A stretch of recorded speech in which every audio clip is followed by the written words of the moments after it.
Hi, and welcome to this program. My name is Anke, and I will be your guide and one of your teachers through this exciting journey. Since you're here, I probably don't have to convince you that social media is shaping how we live and do business today. Social media has the power to change lives and businesses beyond recognition.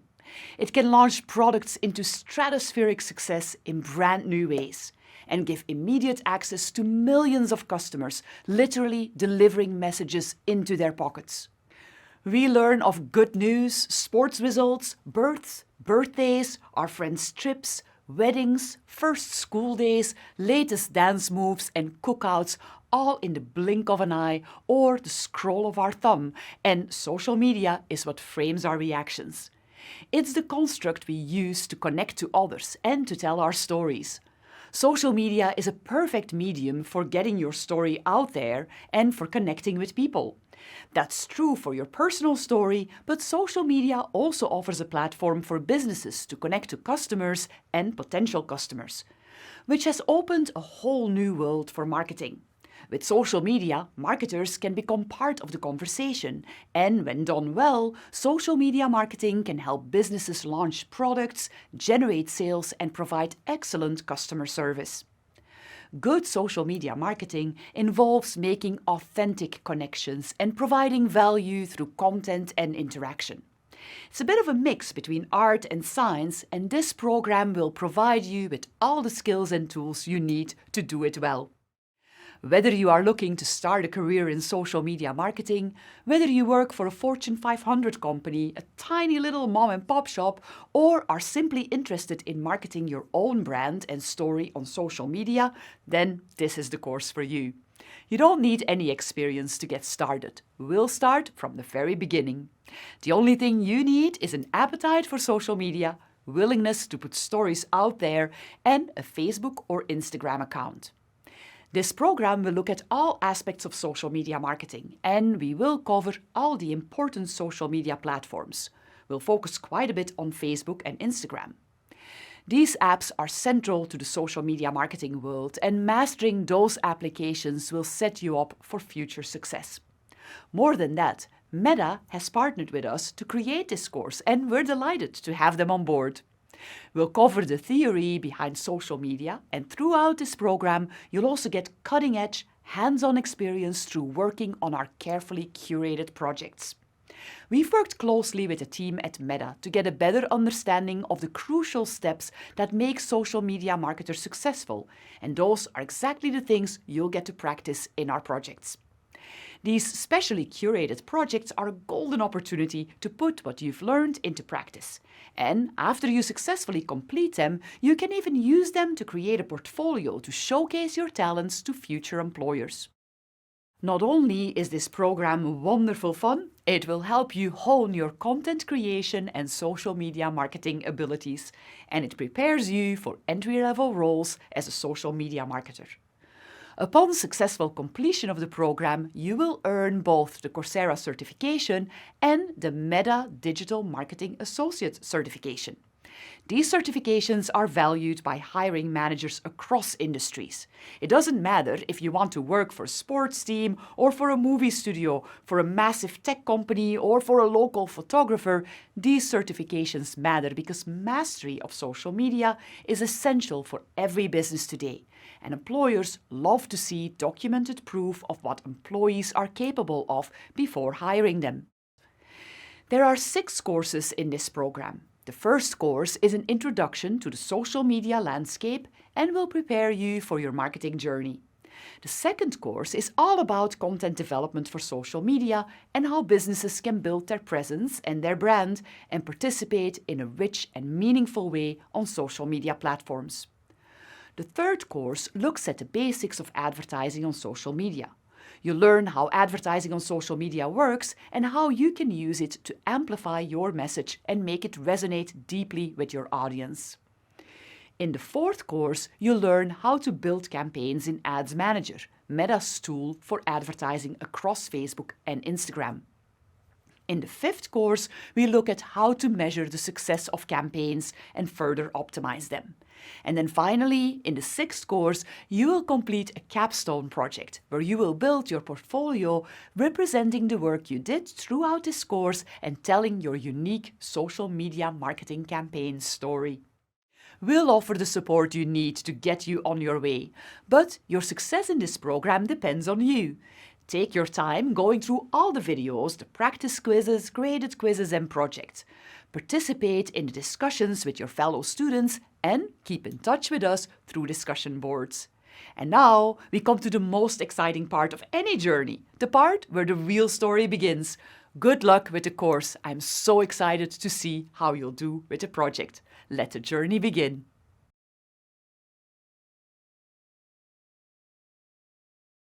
Welcome to our course on social media management. This is the 2nd course in the Social Media Marketing Professional Certification Program created with Facebook.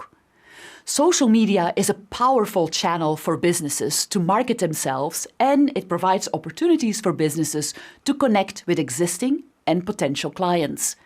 Businesses can participate for free and be part of rich conversations. But to make the most of that opportunity, it's important to carefully manage your business presence on the social media platforms you choose. That means creating great content, building and preserving your brand, reacting and responding to comments and trends, and building an understanding of what content really works for you. If these are things you'd love to learn how to do, you're in the right place. Here's what you'll do. In the first week, you'll learn how to establish your business presence. That includes creating a home for your business on the social media platforms that matter to you and how to create a strong brand. In the second week, you'll focus on creating social media content. First, we'll dissect social media posts to get a better understanding of the core building blocks. Then, we'll take a closer look at the role of each of the core social media content elements and how to make them work for you. We will put it all together and you'll learn how to create effective content. And you'll work on a project where you create a sample Instagram or Facebook post for a business. In the third week, the focus is on social media content management. First, you'll explore how to come up with topics to post about and how to create the associated posts. Then you'll learn how to manage all your content with a content calendar. Next, you'll learn how to effectively create and produce all the content you need, and you'll focus on managing your content and interacting with your following. At the end of the week, you'll create a content calendar for a business. In the fourth week, you'll learn how to evaluate the effectiveness of your efforts. First, we'll focus on how to evaluate the data related to your posts, and next, you'll learn how to optimize your content based on that data. Social media marketing is all about connecting with people through content. This course is really at the core of what social media marketing is all about. I can't wait to see the content you'll build, so let's get started.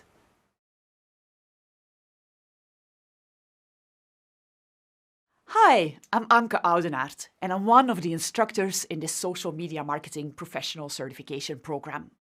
I love marketing, and I'm especially passionate about digital marketing. I started my digital marketing journey at Yahoo, quite a while back actually. For 8 years, I led their global marketing research team here in Silicon Valley. It was an exhilarating time. It opened my eyes to everything digital marketing has to offer, and it all came during a time the internet was fast developing, and I was in a front row seat to see it all happen. I'm a trained psychologist, and my master's is in consumer behavior and marketing, but Yahoo was definitely an equally important school to me. With what I learned about digital media and advertising, I started my own company together with a few friends, Jumptime. We focused on advertising and revenue optimization for publishers. Building a software company from scratch was fun and sure felt like a roller coaster. We sold the company to OpenX, an advertising technology company, and I worked with them to help them integrate our software. While working in these companies, I joined the faculty at the UCLA Anderson School of Management, where I've been teaching digital marketing and analytics in the MBA program. It's there that I found my passion for teaching. Over the past few years, I've combined my love for teaching, digital marketing, and building products into creating different online courses, together with our team here at Aptly. Our team has worked extensively with Facebook to help their teams create education programs. I'm very excited about this program. I can't wait to show you the power of social media marketing and see you use it to connect and get your story out there. There's so much opportunity in this space, and I think that, just like me, you'll love it.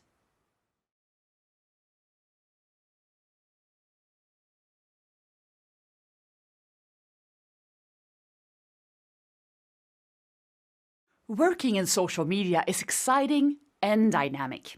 Businesses are clamoring for experts in social media, and the number of jobs that require social media skills keeps growing. When you successfully finish this program, you'll receive 2 certifications, one from Coursera and one from Facebook, certifying your mastery of Ads Manager. These 2 certifications will be among the first things many employers look for, so you'll have a leg up in your job search. You'll also have the projects that you completed during your coursework, which will build up to a portfolio you can use to showcase your abilities to potential employers. So, you're probably curious as to what kinds of roles you'll be suitable for by the end of this program. Well, nearly every organization now has a social media presence, and many of these have entry-level positions available, where fresh ideas and a willingness to jump into new projects are highly desirable traits. Jobs in social media marketing roughly fall into 2 categories. First, there are a number of jobs that focus on social media management. In these jobs, you play a role in crafting a company's voice and social media personality. Jobs as a social media coordinator and an engagement coordinator, for instance. As a social media coordinator, you'll post to social media accounts and follow instructions from the director of social media. You could be working with a well-known brand or company or even a celebrity. An engagement coordinator is like a social media coordinator, but as well as posting to social media accounts and messaging followers, they're also responsible for guiding the online behavior of followers. You encourage followers to interact with your posts, and you respond to comments and react to trends in the broader social media space. This program also prepares you for a second category of jobs in social media marketing, namely jobs that focus on creating and managing paid advertising on social media. These jobs exist both in advertising agencies and on the client side. Social media marketing associate is one of the types of roles you'll find at an advertising agency. Working for agencies is a fun and dynamic way to put all you've learned to work. You'd be involved in creating advertising campaigns for different social media platforms. Agencies have multiple clients, and so you get to work on a wide number of different campaigns with many different goals and for many different companies. It's a wonderfully exciting way to break into social media advertising. Working as a social media marketing associate on the client side means you're working for one specific client or company. This could be anything from big brands like Adidas or Pepsi to smaller brands that rely heavily on social media.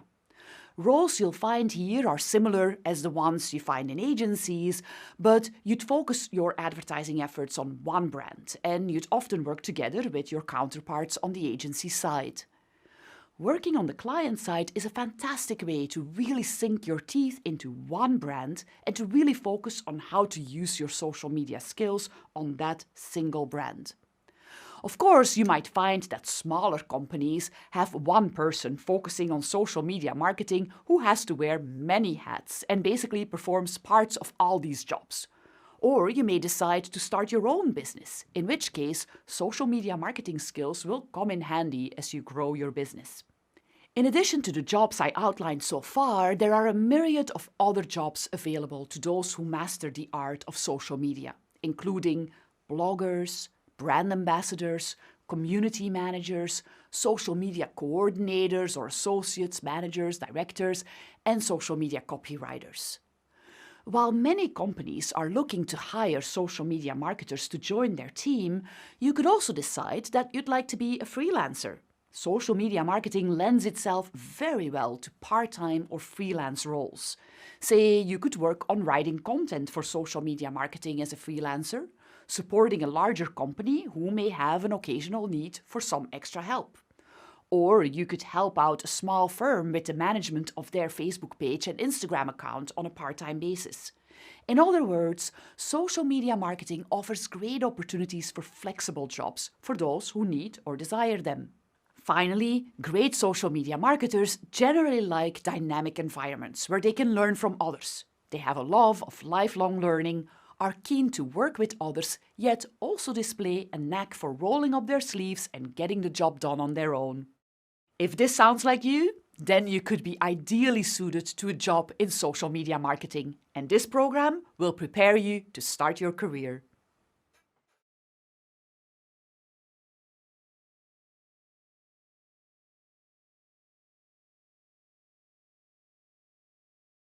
Before we dive in, I want to share a quick but important message.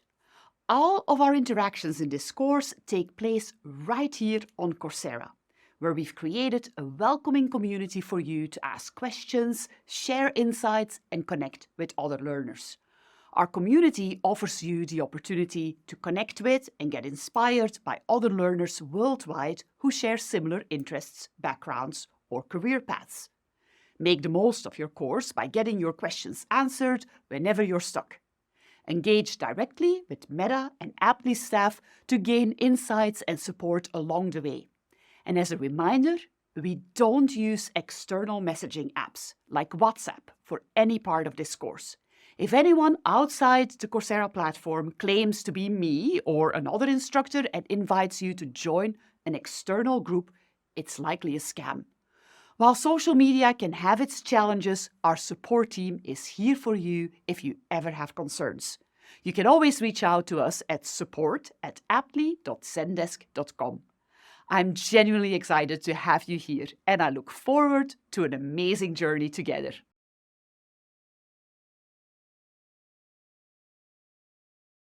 Ready to get started with the first module in this course on social media management? I am. I'm looking forward to taking you through the steps involved in setting up a social media presence and building a brand. By the end of this module, you'll know how to represent your business on social media. Actually, what we'll go through is a little bit like building your storefront, but digitally. We'll specifically look at how to establish a Facebook business page or an Instagram account for business. Having a good brand helps a lot with social media marketing, and you'll learn how to apply a framework developed by experts at Facebook to build a strong brand. So let's dive right in.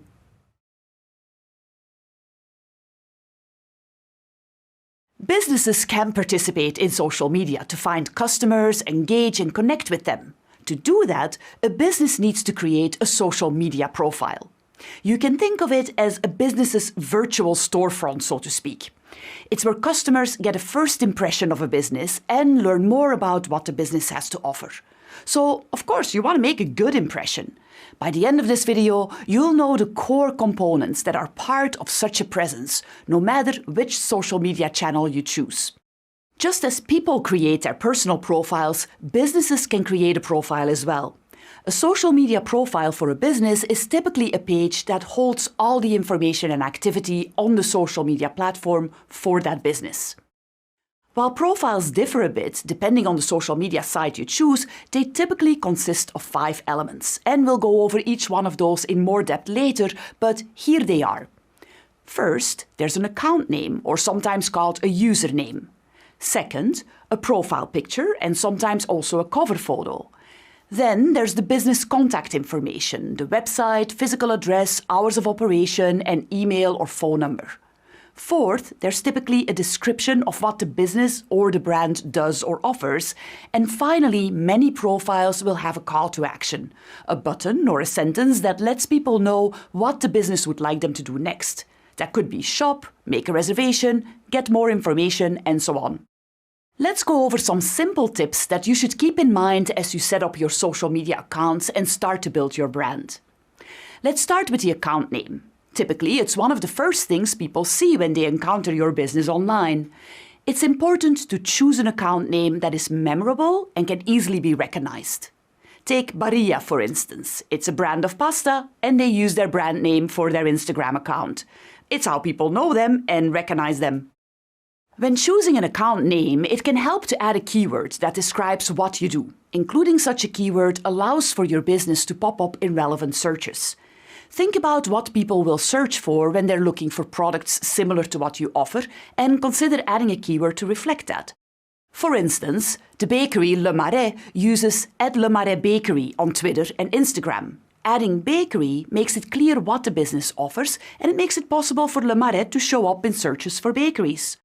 You can also add a reference to your location in your username. That could help if you want to attract more people in your neighborhood or if you want to distinguish between stores in different locations. For instance, ice cream business Hometown Creamery's account name on Instagram is @SFHometownCreamery to show that they're based in San Francisco. Or West Elm, an American home goods store, added AUS in their Instagram username for their account that's related to their Australian part of the business. Finally, try to be consistent with your name choice across your social media channels. This way, people can easily look for your business on whatever platform they're using. Even if the username isn't exactly the same, think about the common factor across all of your usernames. For instance, the Italian non-profit Food for Soul uses that name on Facebook and uses @foodforsoul_IT on Instagram. Of course, naming options vary a bit from channel to channel and your preferred name may not be available, but with these tips I'm sure you can find a name that works well. Another important part of establishing your social media presence is choosing a profile picture and a cover photo. These images allow you to really make your account your own, so it's important to choose them well. Choose a picture that best represents your business for your profile picture. Your logo is usually your best choice. It's the way people know and recognize you. Here's a selection of profile pictures from different businesses on different social media accounts. You can see that using a logo immediately shows who these accounts belong to. On many social media channels, you can also choose a cover photo. That's the image that appears on the top of your page or account. Choose an image that tells people something about your business. Maybe it shows your products, a behind-the-scenes photo, a reference to a current ad campaign, and so on. On some platforms, like on Facebook for instance, you can also add a short video file as your cover. Note that it's easy to change your cover image, so try to take advantage of that. You can use your cover image to get a relevant message across, like in this Facebook page, for instance, of one of my local favorite restaurants. After adding your name, profile and cover photo, you want to add your contact information. Depending on your business, you may want to add your physical address, your website, email or phone number, and maybe even opening hours. Just add all the information that can help people connect with you. Here's an example of a Facebook page from the Boba Guys. You can find the address, phone number, website, and the opening hours. Everything you need to get your bubble tea fix. You should also add a description of your business, something that tells people what you're all about. Here you can talk about what product or service you provide, and you can even include something about the people behind the business. Anything that will give people a good idea of what your business is and what it stands for. Here's what the Boba Guys wrote about their business on their Facebook page. They describe how they grew up drinking milk tea and how they're now offering tea made with organic ingredients. Finally, on many channels, you can add a call to action on your profile. A call to action, or CTA, is a way to highlight what you would like people to do after seeing your profile. A typical call to action would be, for instance, shop now or learn more. Here's an example from Terun, the pizza restaurant. They added a button to their page that says order food. Depending on the channel you choose, you will see that there's more or less emphasis on each of these 5 elements. But you'll find that as you build your social media presence, each of these will matter at some point. In our next video, I'll show you how these elements feature as you create your Facebook page.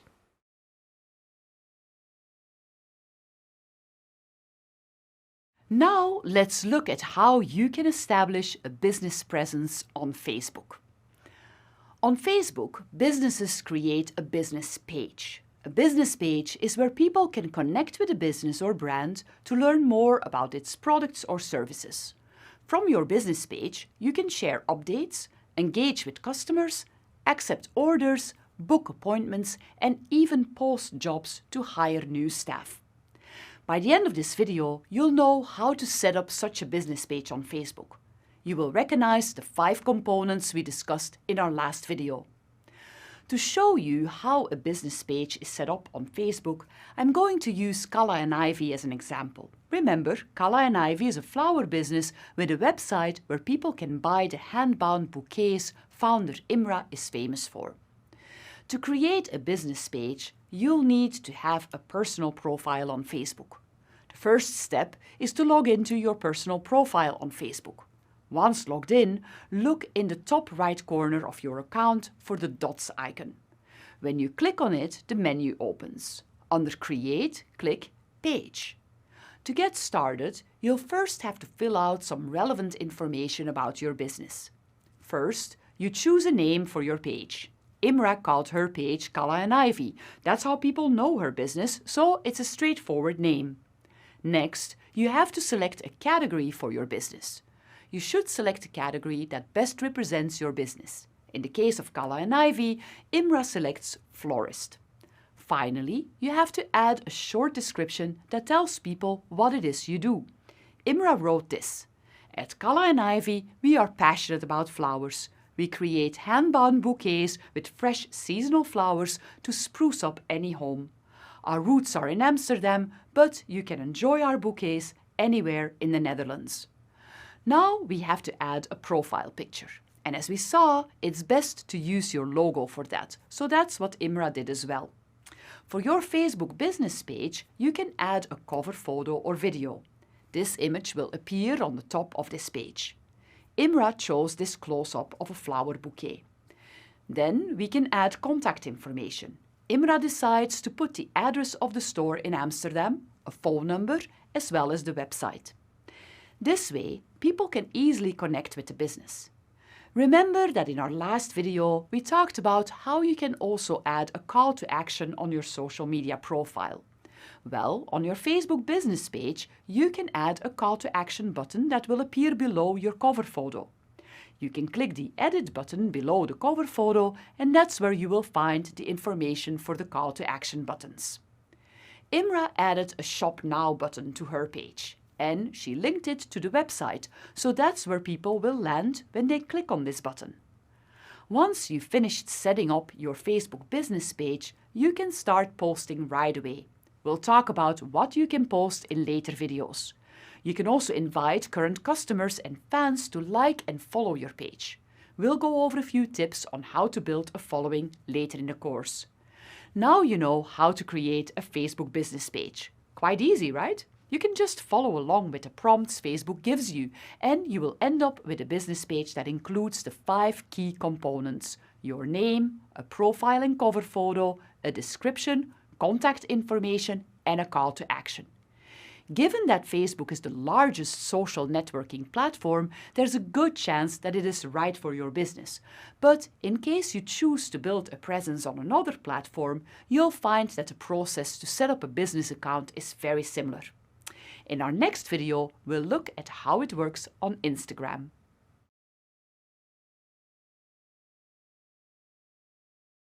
Instagram is another platform where businesses can get discovered and connect with new and existing customers. Instagram's focus on images and videos can help a business or brand make their story come to life. By the end of this video, you'll know how to set up a business account. To set up a business account on Instagram, you'll need to start by creating a personal account and then switching it to a business account. Once you have a business account, you'll be able to toggle between accounts, so it's easy in the app to go from your personal to your business account. Once you've created your account on Instagram, you can convert it to a business account to access additional features. Go to your profile and tap the 3 lines in the upper right corner. Tap Settings, tap Account, tap Switch to Professional Account, tap Business. If you'd like, you can follow the steps to connect your business account to an associated Facebook page. This step is optional and will make it easier to use all of the features available for businesses across Facebook's apps and services. Add details like your business category and contact information, and then tap Done. Let's look at a few things to think about when setting up your Instagram business account. Let's use Snackwall as an example. Remember Snackwall? It's the new service that DCB Cleaning introduced, where clients can set up a snack wall in their office that comes with a subscription service to keep the snacks coming. Pick a memorable username. If your username is unique, it will be easier for your followers to remember your business. For Snackwall, James in the marketing department chose to just use the name of the product, @Snackwall. Use a branded profile photo. This should reflect your business's personality, and it can also show your brand or your logo.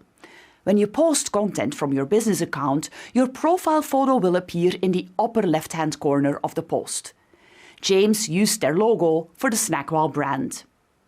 Add a bio that tells people about your business. You can use up to 150 characters, so keep it short. Consider using emojis to capture people's attention and keywords that describe what you do. Here's what James wrote.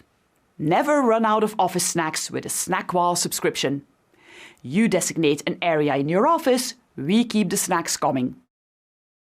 Make sure to also add your website link so people know where to find more information about your business.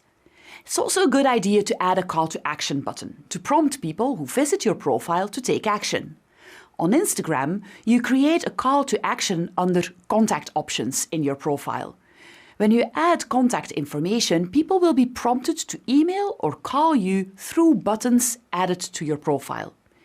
You can also integrate a few other call to action buttons that link to services provided by other applications outside of Instagram. For instance, you can add a button that lets people book appointments through Appointee or Booksy. That can come in handy if you use Appointee or Booksy for bookings. Once you've set up your business account on Instagram, you can immediately start posting. We'll look at what you can post later in this course. I suggest you take a look at a few business accounts on Instagram and see whether you can find the core elements of their business presence. Their name, profile photo, a description in the bio, contact information, and a call to action. Once you have your business account set up, you are really ready to market.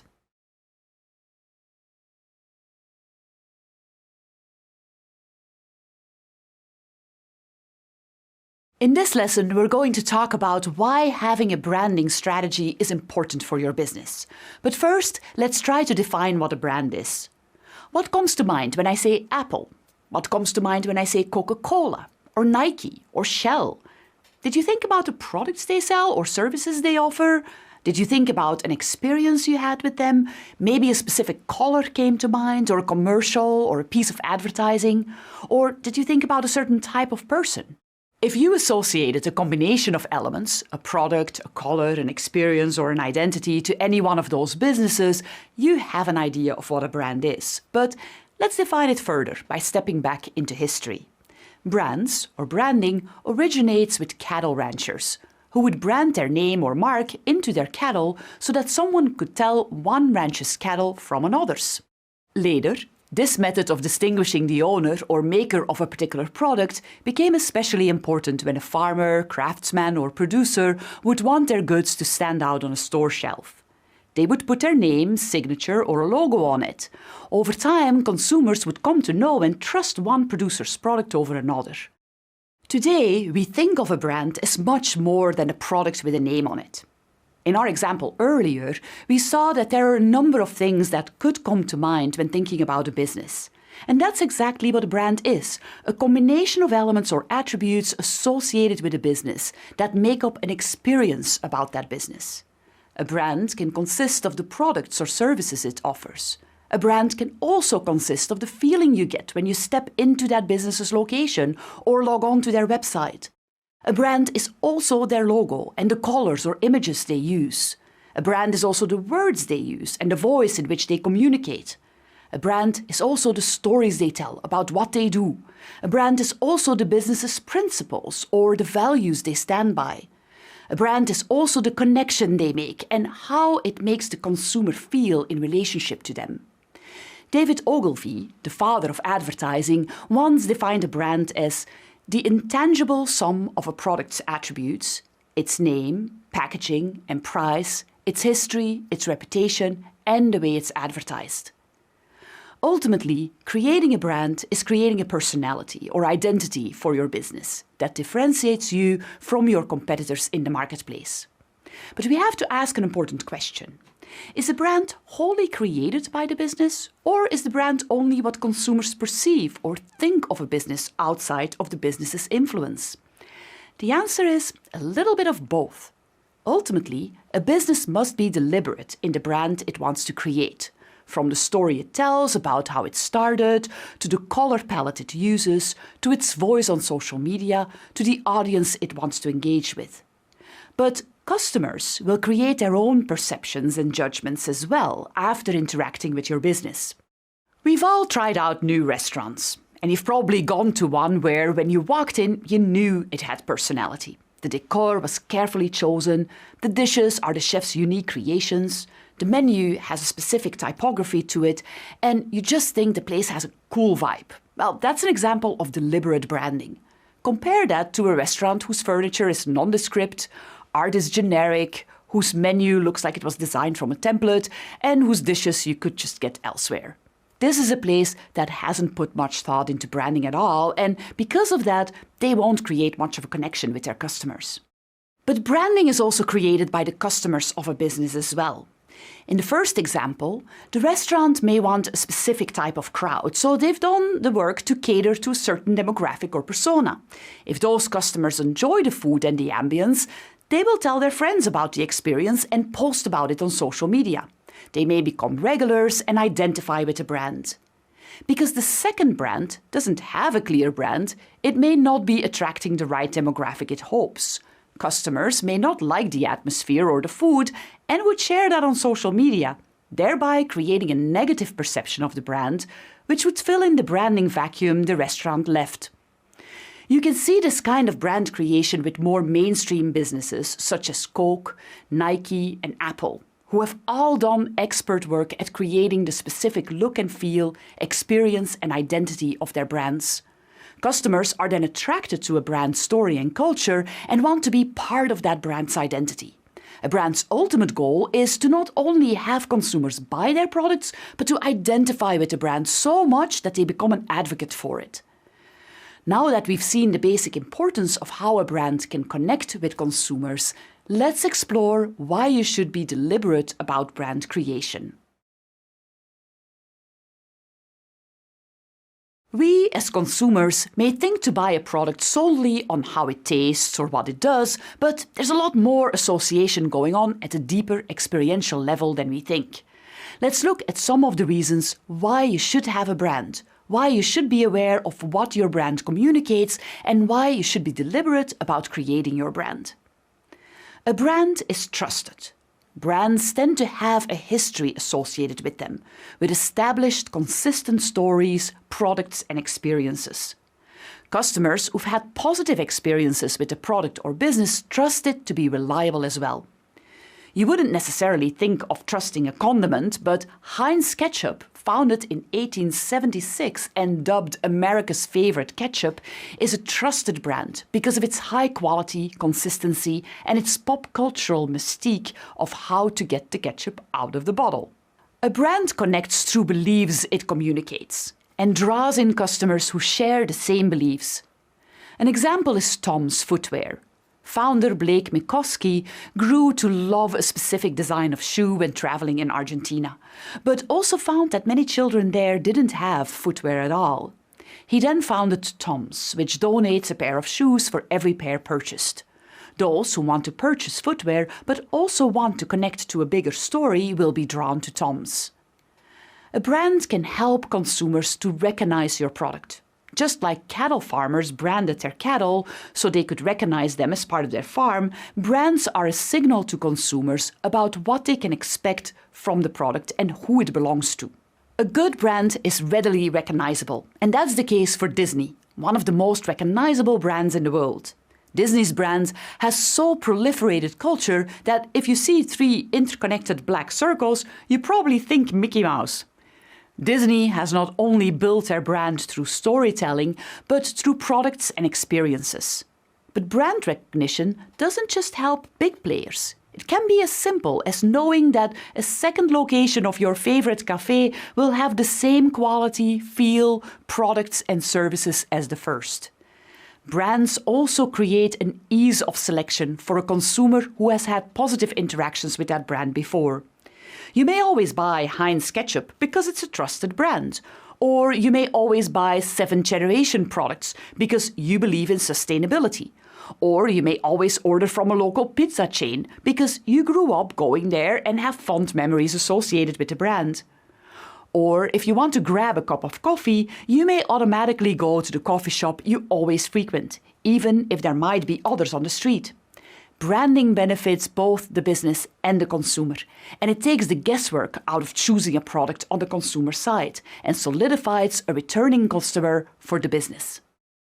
Brands communicate certain values and they can present a certain lifestyle. Consumers may identify with those values and lifestyle, or they may aspire to those values. In other words, consumers may want to be like the people that would typically use the brand. Consumers may buy the brand because they want to signal that they have the values or lifestyle that the brand presents. People may buy products of a status symbol brand, for instance, like wearing a Rolex or driving a Lexus. Or it could be buying Under Armour products because of the belief that wearing these products could make you a better athlete. A brand can make people want to say, "Hey, I'd like to be like that." And the brand can help to signal that to the outside world. Creating a brand can foster loyalty that becomes sticky enough that your customers will follow you to new products and innovations. An example is the Brazilian sunglass business Chili Beans, one of the most successful sunglass companies in Latin America. Chili Beans doesn't just sell the same product year after year, but releases new sunglass designs every week. Not only do their customers eagerly await their new designs and buy them when they're released, the business knows that they have a loyal base who will follow along with the business's innovation. Customers loyal to a brand may also have less pricing sensitivity as well. You see this with the high price of Apple products, but you also see it with Starbucks, where some frothed milk and a few shots of espresso will cost you $5. But customers who are loyal to the Starbucks brand will readily pay a lot for a coffee. If a customer perceives that they're getting value and the right branding can convince them of that, they'll always be willing to pay a premium. Finally, having a strong brand is a benefit for the internal marketing team, as all decisions surrounding social media communication, website and in-store experience, the way they interact with customers, and even new product packaging is filtered through their branding framework. It becomes very easy to decide whether something as big as a new business initiative or something as small as a tweet is on brand. You know now what a brand is and why you need one. We have covered the main benefits of having a strong brand, and you'll see later how having a strong brand to rely on especially benefits you in social media marketing. So, given the importance of brands, let's look at what goes into creating a strong brand and how you can help build one. That's what's next.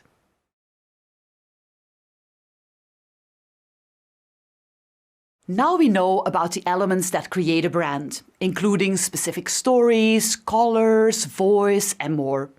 We also know the benefits of having a brand. Now let's take a look at a framework that can help a business create their unique brand. Having this framework will help you develop or understand a brand, and you'll see that this comes in very handy as you start developing content to represent your brand in social media. Let's take a look. There are 4 areas where a business can build their unique brand: existence, purpose, identity, and connection. Together, they make the EPIC framework. This framework was developed by brand experts at Facebook. Facebook uses it to help its clients develop strong brands and prepare them for their social media presence. A business's existence is how that business got started and why the world should pay attention. This includes the business's origin story and what problem the founders were trying to solve. The purpose of a business is not only what you do, but why you do it, including articulating a set of values for the business. The identity of the business is the visual look and feel, from their logo to their color palette to the images they post on social media to the typography they've chosen. Finally, connection is how a brand connects with its customers through the written word. This includes picking the right voice for the business. In our next lesson, we'll expand upon the elements of the EPIC framework and show you how to create a unique brand for a business of your own. But first, let's listen to one of our colleagues at Facebook to get a better feel for their thinking behind the framework and the benefits they've seen when companies adopt it.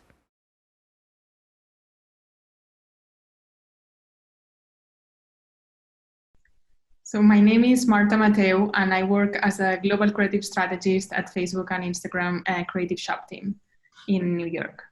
I'm originally from Barcelona, and I moved to New York 3 years ago to join the Creative Shop team at Facebook and Instagram.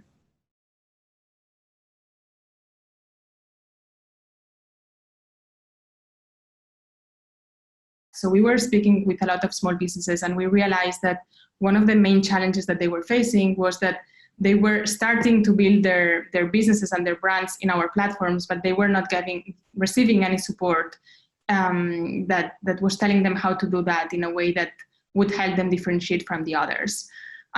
We also realized that they didn't have resources to hire a branding agency that could help them develop their brands.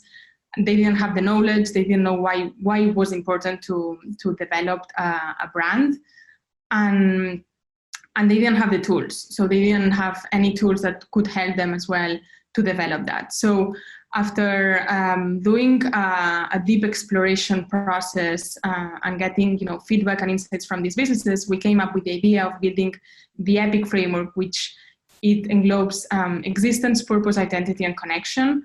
And these 4 pillars are what we believe englobe what a brand should have.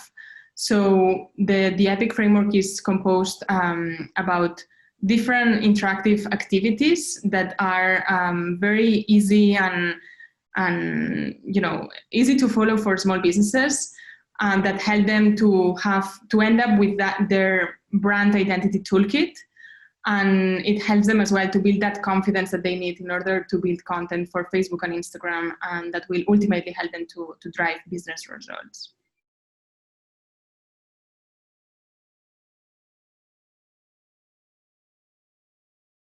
Yeah, so the way we develop projects at the Creative Shop team is through following the explore, experiment, and release process. The explore phase is where we meet with small businesses and we try to gather insights and feedback from them to understand what are the challenges that they are facing and what are the opportunities that we have in front of us to help them grow. After we do that explore phase, we go through the experimentation. So we build a prototype, a solution, and we experiment with businesses to see if that's something that will help them achieve the goal that they have. And through that experimentation, we test and learn. So the goal is to gather as well a lot of feedback from them in order to optimize the solution that we're building. And once we have that well developed, then the last phase is release, which means that the goal is to bring it to as many small businesses as possible, so that not only a few of them can learn from it, but that we can reach millions of small businesses that might need the solution that we are developing.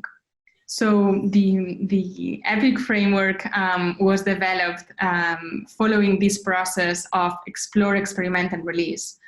And it stands for existence, purpose, identity, and connection. And we believe that these 4 pillars are the pillars that any business or any brand should follow in order to build a strong brand and bring it to life through the digital world.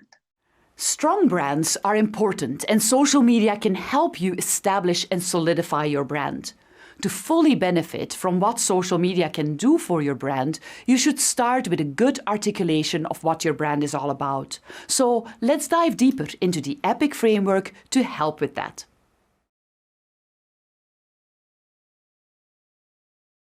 In the last video, we looked at a specific framework Facebook developed that a business can use to form its brand. It's called the EPIC framework and gives you 4 foundational stones on which to build your brand: existence, purpose, identity, and connection. Now we'll look at these 4 building blocks in a bit more detail, starting with existence in this video. Existence focuses on why your business exists. There's brand value to be found in the reason why a business was created. Not only when and where it was created, but what problem the business was trying to solve and who the people are who created it. Consumers today want to connect to the story behind a business, and you can accomplish that by telling your origin story. An origin story is simply an account of how a business got started, and a great origin story must include a few key elements: the people involved and a problem to solve. Intelligentsia Coffee's origin story reads like this. The story begins in 1995. Doug Zell and Emily Munch just wanted fresh roasted coffee. It was really that simple.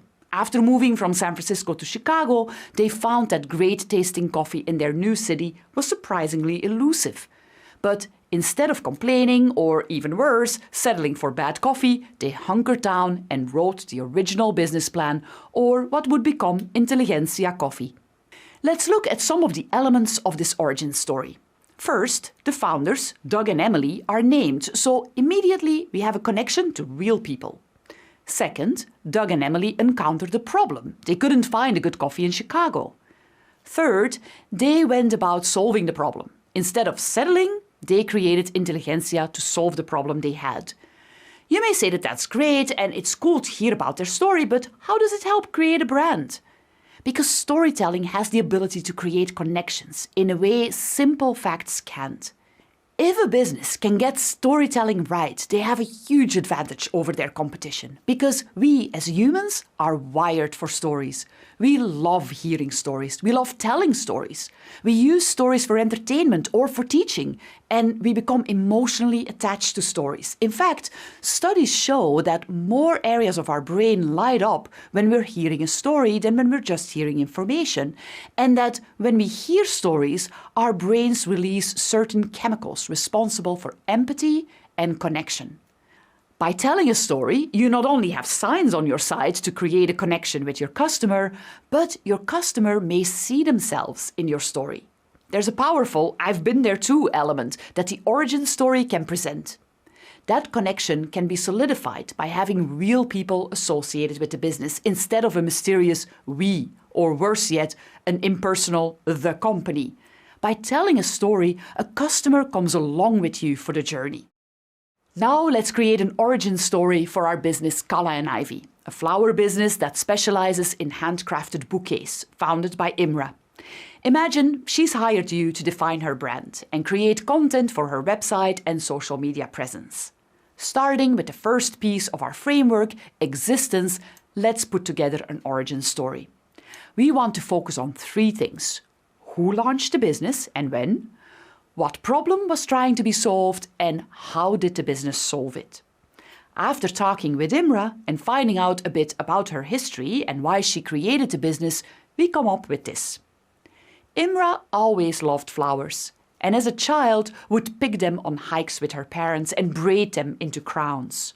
But after graduating art school with a degree in design, she was disappointed to see the same bland kind of bouquets being made without any kind of artistic passion or unique design to them.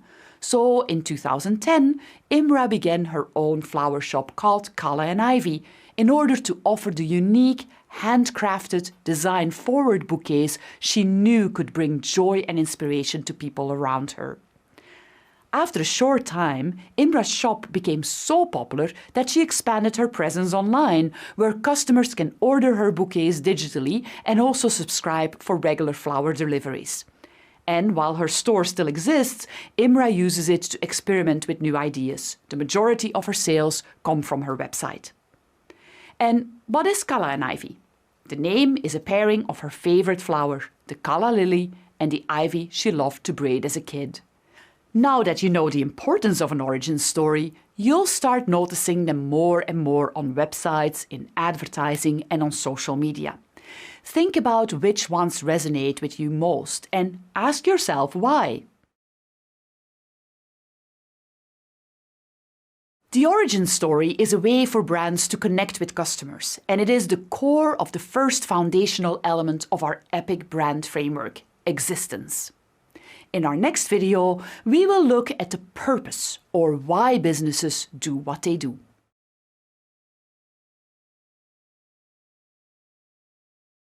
The EPIC brand framework is a helpful tool that can guide you through developing a strong brand. It has 4 main building blocks: existence, purpose, identity, and connection.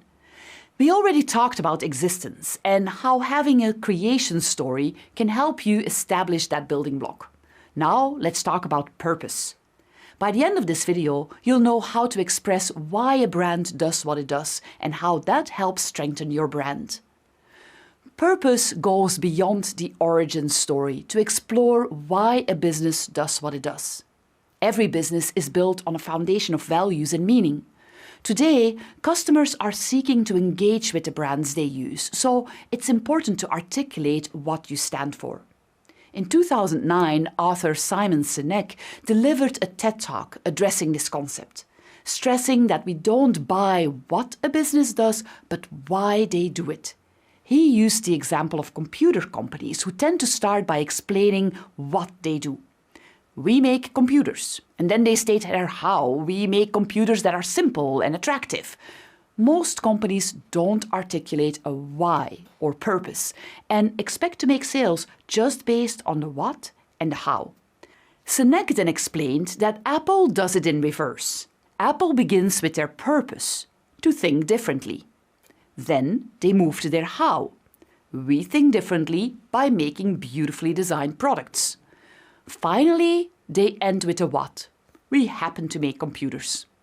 If a consumer has already connected to their purpose of thinking differently, they'll buy the computer and any other product Apple may produce. By clearly stating your business's purpose, values, and what you stand for, you're not only further connecting with your audience, but you're further defining your audience, people who align with your vision.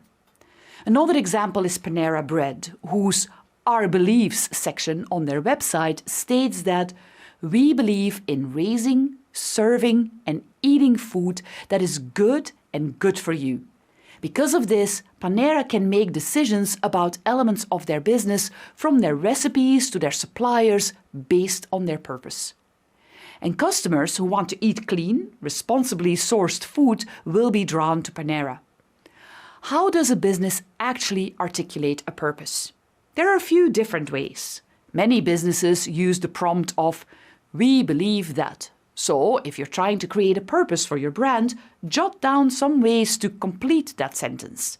Brainstorm keywords around ideas or topics you care about, like clean eating, wellness, or even good design. Another way to articulate a purpose for your business is to state what your brand isn't and what you don't stand for, which can help you articulate what you do stand for. Let's get back to Imra over at her flower business. We want to help her clarify her purpose, so we came up with a template to do just that. First, we start out with some of the basics about Kala and Ivy. It's a flower business that provides flower subscriptions and flower bouquets. Then we go on to ask what the business is fond of or enjoys.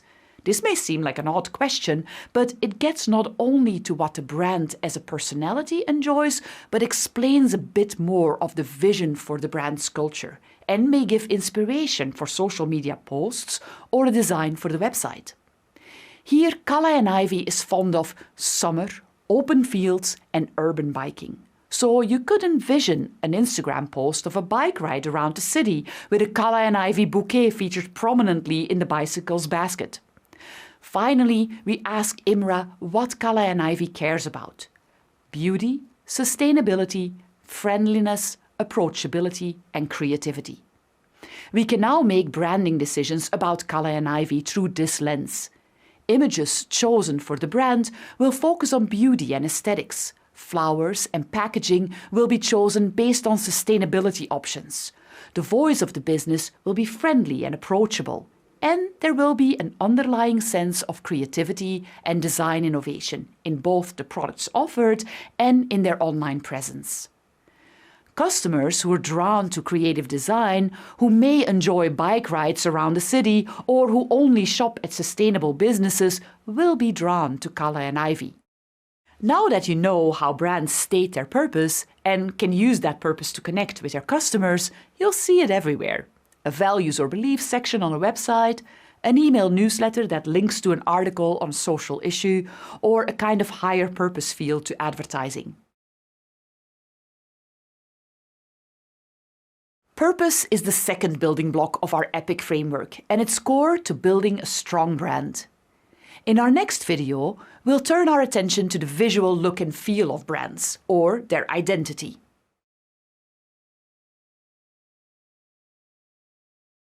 A strong brand gives you a real advantage when you're building a social media presence. Facebook's EPIC brand framework can help you build or strengthen your brand. Remember that it consists of 4 building blocks: existence, purpose, identity, and connection.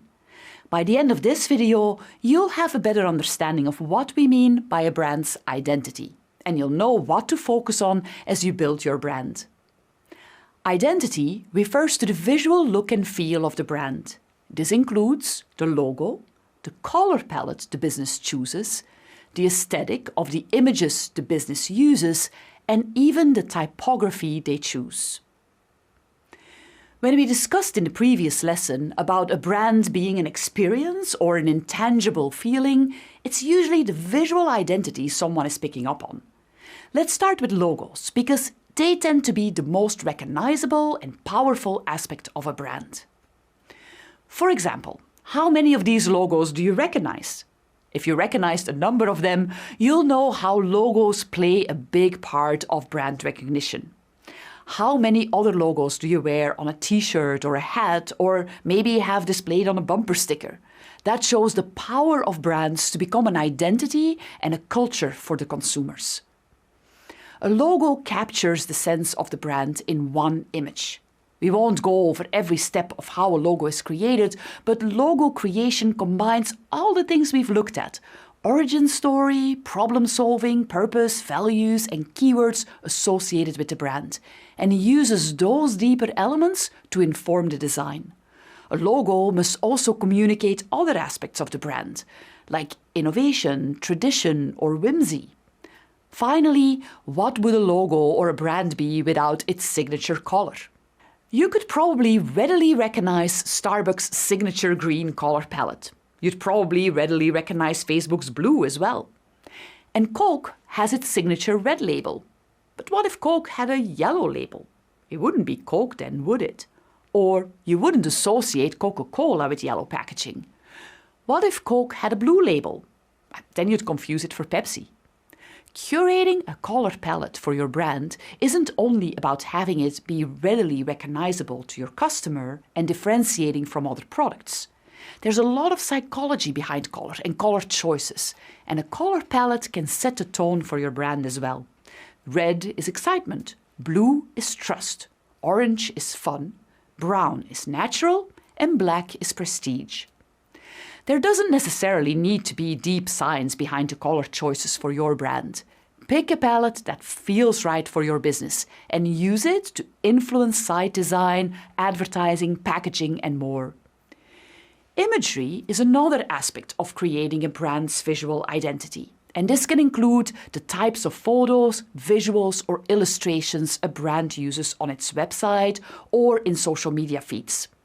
This will not only evoke a feeling, but create a kind of ecosystem for that brand. For example, Airbnb, the business that connects renters with guests, showcases beautiful photography of locations on its social media feed. Instead of advertising cheap rental rates, they're featuring the beauty and uniqueness of locations around the world, which will then inspire you to book a trip through them. Finally, typography, or the selection of typefaces and fonts that a business chooses, helps communicate its visual brand. Like a logo, typeface is trying to capture the feeling and association of the brand in lettering. And while a business can certainly just pick a font from the drop-down, a business wanting to be deliberate about its brand will weigh its story, values and purpose while choosing their typeface. In many ways, a brand's typeface will be as recognizable as its logo. Look at the New York Times and the New Yorker.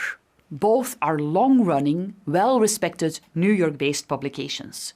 The New York Times uses classic, straightforward typefacing in its text, and its logo still features its original black-letter typeface, which fits the New York Times' brand as a solid, trusted purveyor of objective news.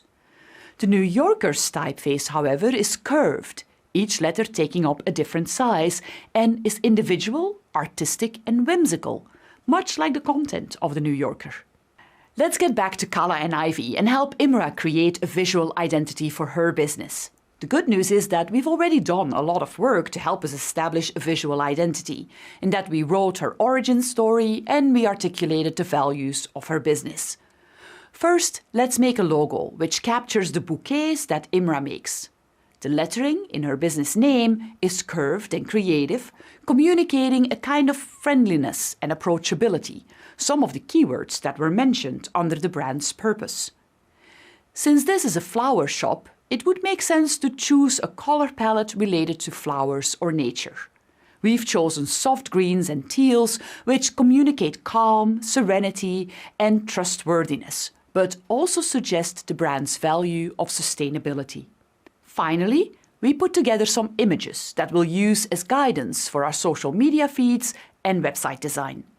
Some of the images are of Imra's flower creations, highlighting her products and design. One is of Imra herself creating a bouquet, showing the artisanal nature of the brand. And the final image is a bouquet being given, which communicates the inherent connection created by giving a gift of flowers. Now we can use this visual identity to influence our design, branding, marketing, and even everyday business choices going forward. As we went through this lesson, brands we didn't mention probably came to mind as you thought about the logos, color palette, imagery, and maybe even typography of businesses you interact with on a daily basis. Continue to take note of visual branding to inform your future branding choices. A brand's identity matters. It's how people recognize and remember brands, so make sure to give it some thought. Document your brand's identity and then be consistent and stick with your choices. We've now explored 3 components of our EPIC framework: existence, purpose, and identity. In the next video, we'll turn our attention to the final component, connection.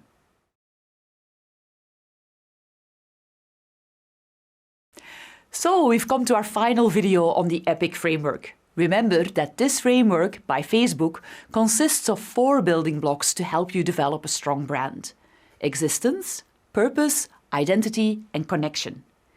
This video focuses on the last portion of the EPIC framework, connection. Connection refers to the voice and style your brand adopts in written and verbal communication. Like the visual design choices we looked at earlier, your brand voice is built from understanding your brand's story, purpose, and values. Also, like the visual design choices earlier, choosing your brand's voice will help create a unique brand identity and literally and figuratively speak to your audience. First, let's define what a brand voice is. Actually, the way I've been speaking to you this whole time is through a deliberately chosen voice. But what if I used a different voice for this course? I could have said, "Hello and welcome to our session on Framework Overview." Our previous lesson deconstructed and distilled the elements traditionally attributed to brand creation. Yet, as technology continues to evolve, both the form and the function required to market in a capitalist economy will alter. Or I could have said, "Hey folks, are you excited to learn about branding? This is going to be awesome. So let's go." Very different, right, aren't they? As you probably figured out from that example, the voice of your brand is the way in which your brand speaks, the words it uses, and the feel it communicates. Should your brand voice be authoritative and confident, friendly and personal, fun and quirky? Would your brand suggest you peruse its website or check it out? Would your brand use short, pithy sentences or long, more stylistic sentences? It comes down to what will resonate with your audience. But how do you know what's going to resonate with your audience? This is where creating a persona for your business comes in handy. Instead of thinking about their audience as a demographic, many businesses create a persona or an example customer so they can think about one person when they're creating content. Let's create a persona for Kala and Ivy. We know who the target audience is, and we could think of the audience as being someone with money to spend on a subscription, who appreciates flowers, who may be interested in sustainability, who probably lives in the city. But see how hard it would be to narrow down a voice? Instead, let's think about Holly, a mid-30s professional with disposable income who works in the city, bikes to work to save the environment, and loves having fresh flowers in her apartment. So she bought a subscription. She also has a subscription for her office because she loves adding some organic aesthetic to her stuffy workplace. Now we have a clear idea of who we're creating content for and which voice we'd use to talk to Holly directly. Marketers create personas to help them imagine what their target audience is really like. To personify the audience helps to have everyone in the company imagine the same person when they're working on marketing. And it helps to give your persona a name and a face. You can add a picture of what your persona might look like. Once we have a persona, it's easier to define our tone of voice. We can use this template to help identify the kind of voice we want to use in our branding, and that would resonate with Holly. Kala and Ivy would be a bit more on the serious side, but not so serious as to turn away customers who want to connect with a real person. We've already determined that we want to be friendly and approachable, so the brand voice would be on the casual side. With the creative influence and inspiration in this business, we would certainly choose our brand voice to be slightly irreverent, but not so irreverent as to offend. Finally, in a business that thrives on connection, you would expect Kala and Ivy to have an enthusiastic voice as well. Above all, always make sure your brand voice is authentic. As you can see from this example, if you keep the persona in mind, it's easier to determine what tone of voice will help to make a real connection. Let's look at two real-life examples. First, here's MailChimp, a brand that provides software to help businesses send emails to customers. Here are two snapshots of their website. And here is one of my favorite images from the site, the sweaty monkey finger. This is the image you get right before you send out your email. You know, this is the type of software that you can use to send out mass emails. So I'm sure you can imagine how at times pushing the send button gets a bit stressful. I think they captured that feeling really well here. The way SurveyMonkey communicates in their text and images is all part of their brand tone of voice. If I were to characterize them in our framework, I would say the brand is funny, but not so much that it is comical. They're a software brand after all. A bit more casual than formal, with some irreverence, and they're enthusiastic, but not extremely so. Now let's look at Skittles, the candy. Here's their website, and here's a screenshot of their Instagram account. Skittles' brand tone of voice is kind of out there. They are funny and quirky in an almost absurd way. Here is how I would describe their tone of voice in our brand spectrum. I'd say they're funny, very casual, definitely irreverent, and very enthusiastic. So you can see how brands can really differ in how they communicate and connect. Now that you have a sense of what voice is and how it can be used, start looking for distinct brand voices in the businesses you interact with. You'll start reading emails from businesses and social media posts differently, and you may even start to wonder if you're the persona that brand has in mind. This may finish our look at the EPIC framework, and while the 4 aspects we looked at here, existence, purpose, identity, and connection, will get your brand well established, There are many other ways to create your branding and many more strategies to sustain that branding once you have it. Still, now you have a useful framework to carry with you, and I can assure you that this will come in handy when you start creating content for your social media marketing, whether it's organic or free content or advertising.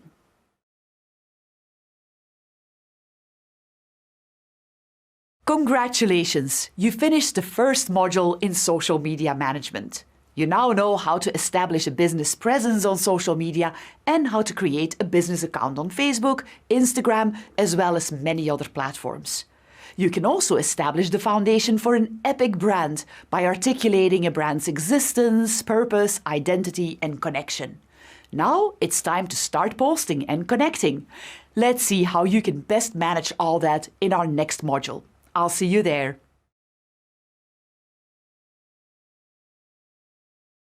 Content is core to everything we do as individuals on social media, and that's no different for businesses and their marketing.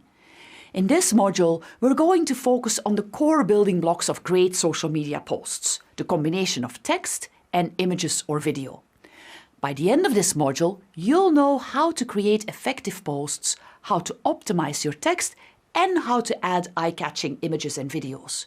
We'll look at all this in the context of free or organic social media posts, but you'll see later that the same building blocks apply when you create social media ads. So, let's get started.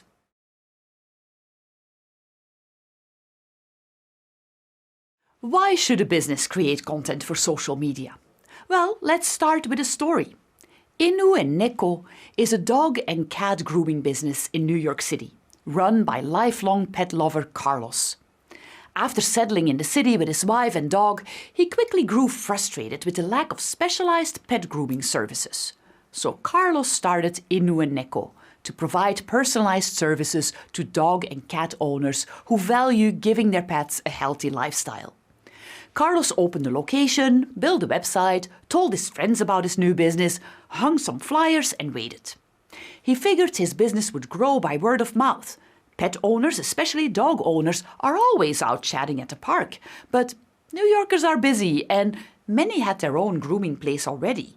So Carlos started paying for advertising, which brought in some customers, but wasn't cheap for a new business. If he couldn't figure out how to bring in more clients soon, the dream might end before it truly began. One day, one of his customers asked him if he had seen the thread about organic pet food in the Greenwich Village Pet Owners group on Facebook. They were wondering where to buy a certain kind of organic food that you sell, she told him. You should jump on that and let them know. Carlos hadn't yet planned out a social media strategy, but couldn't hurt to offer some advice, so he created an account for Inu and Neko and started answering questions in the Facebook group. Someone asked him if he was on Instagram, so he created an account and started posting photos, finding that the ones he posted of the clients' dogs and cats, paired with a little story about them, got the most likes. Carlos joined Twitter and shared resources and blog posts about pet grooming and healthy lifestyles, and soon gained hundreds of followers who are pet owners with the same interests and values as him and his business. Carlos started making tutorial videos for YouTube and TikTok and began selling grooming supplies on Pinterest. Soon, pet owners in Greenwich Village began booking appointments, not because they saw an ad, but because they knew the story behind Inu and Neko. They knew the values it stood for, saw Carlos as a knowledgeable expert in his field, and wanted to partake in the experience.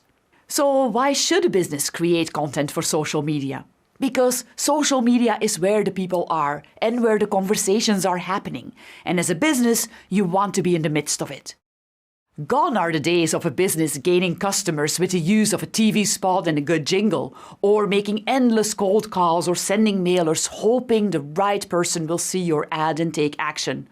Carlos at Inu and Neko did these things, but it wasn't until he started engaging with people on social media that he saw a return. Because once he started providing content of value, answering pet owners' questions, providing resources to his followers, sharing cute pet pictures, his audience found him.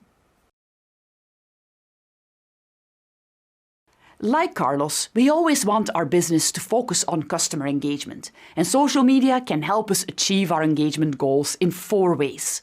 First, social media content helps increase our brand awareness, recognition, and trust. We want people to know who we are and what we do. By posting valuable content consistently, we show our customers that we're present and responsive, which also builds trust as well. Social media is like an active, ongoing conversation, and if we're in the conversation, people will notice us, become more familiar with our voice, learn what content we tend to post, and may like, comment, or even follow us. Second, social media content provides value for our customers or followers. This could be by letting them know about a product that will help them, sharing information that will inform them, or telling them a story that will inspire them. By providing valuable content instead of sales pitches, followers know that the business sees them as humans to interact with. Valuable content should be shareable as well, so the sharer can provide their followers something of value too. Social media content allows us to connect with our customers and help them. Social media is a great tool to use to connect with people on a relatable, authentic level. By sharing our business's stories, photos of our employees, or behind-the-scenes video, followers are able to identify with and relate to our business because they see the human side of it. Even through posting reactions to pop culture that may not even relate to our industry, businesses are signaling that they're people behind the accounts. Social media also provides a great opportunity for real-time customer service as well. Fourth, social media content gets people to become customers, fans, and advocates. We want customers to purchase or interact with our products or services, but we also want them to become our biggest fans. Social media is a great way to create initial awareness for customers, and once they follow us, we can engage with them with valuable, relevant content. They can buy our products and services through social media and contact us for help. Once they become loyal fans, they will then share our content with their followers and become new cheerleaders for our brand. With these benefits in mind, let's take a closer look at how interactions on social media work.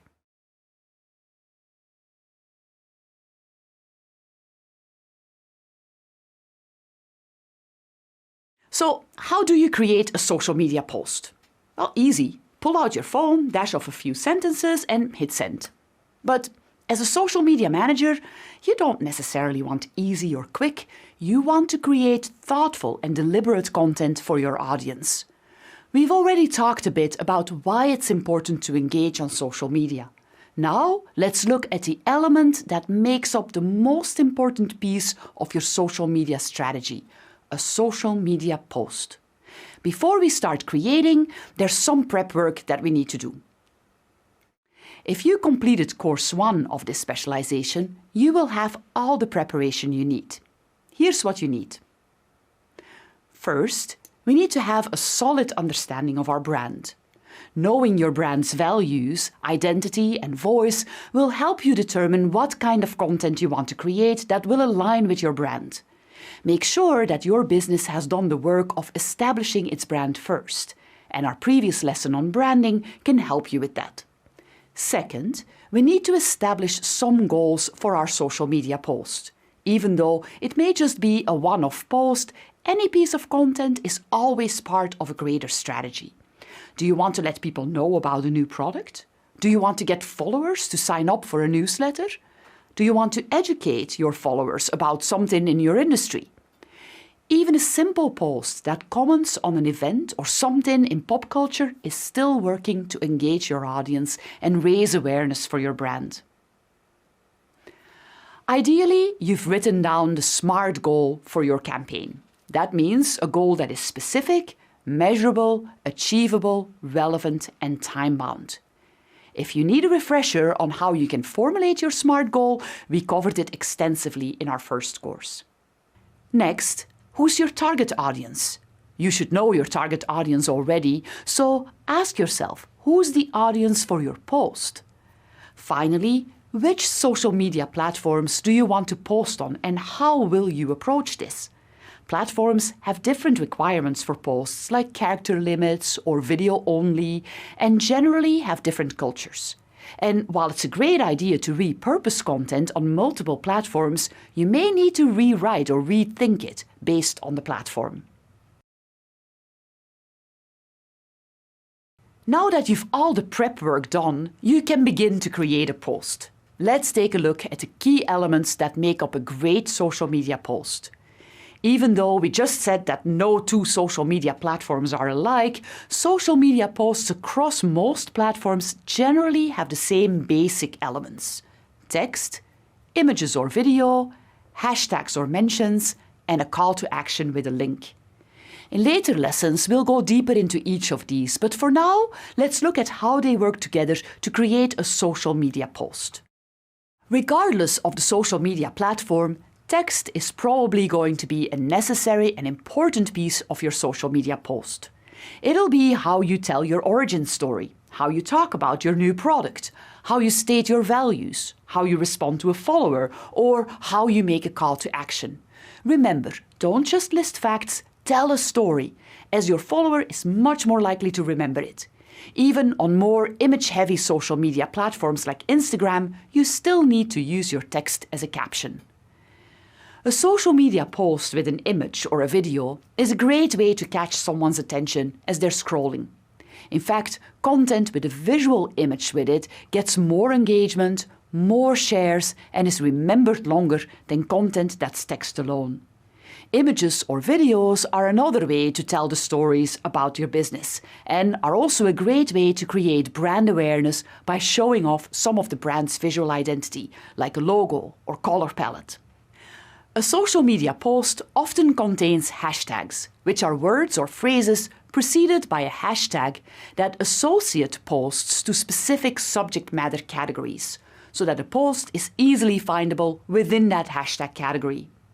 You might also use a mention, which is a user's name preceded by an @ that tags them in a post or lets them know you've mentioned them. These simple additions provide a lot of leverage to your content getting found and getting shared. A great use of social media is a call to action, which usually consists of pointing followers toward content on your website, like a product page, a blog post, or an article. Social media posts should include an obvious link where there needs to be one, so that customers can follow where you're leading them. You now know what the core elements of a social media post are. Now, let's take a look at how this works in practice on Facebook.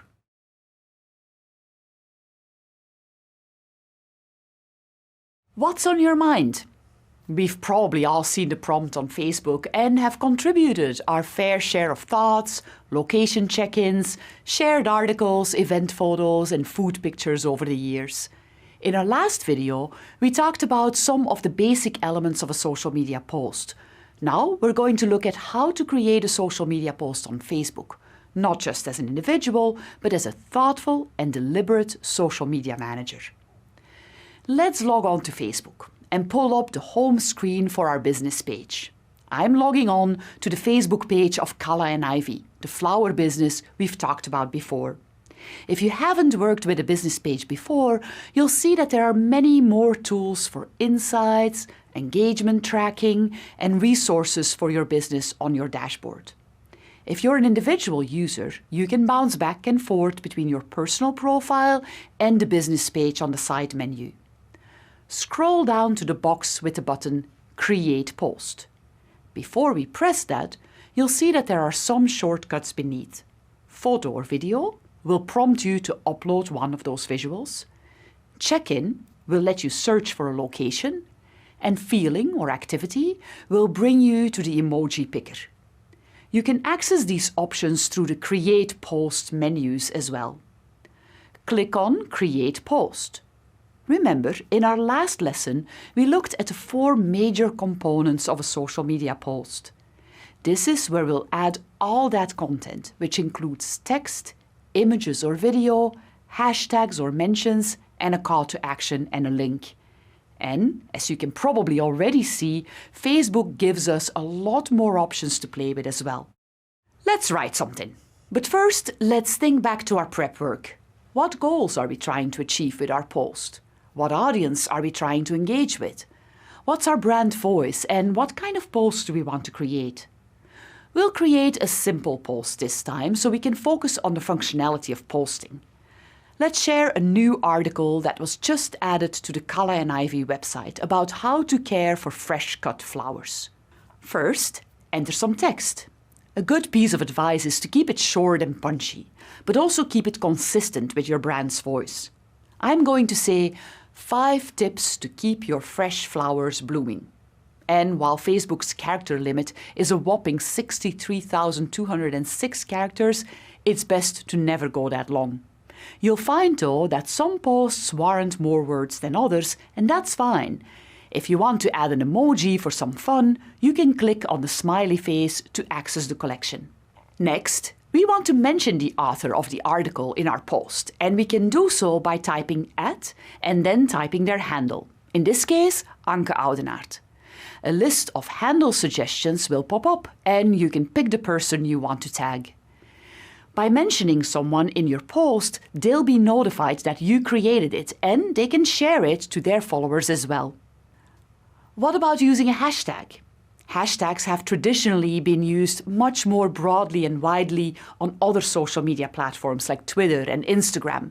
While you are able to add hashtags on Facebook, hashtags aren't typically a major feature on Facebook. And if they see them, followers may think you've cross-posted something from another platform to Facebook. So I suggest you use them if you feel they really belong. Because we want our followers to read our new article, we want to include the URL of our article so followers can easily click through to it. Social media users are savvy, so no need to include the phrase "click here." Just paste the URL, and when you do, you'll see Facebook creates a link preview that pulls metadata from your website. Here we have a big image, the title of the article, and the website cleanly and prominently displayed.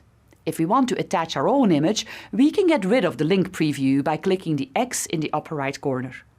Want a tip?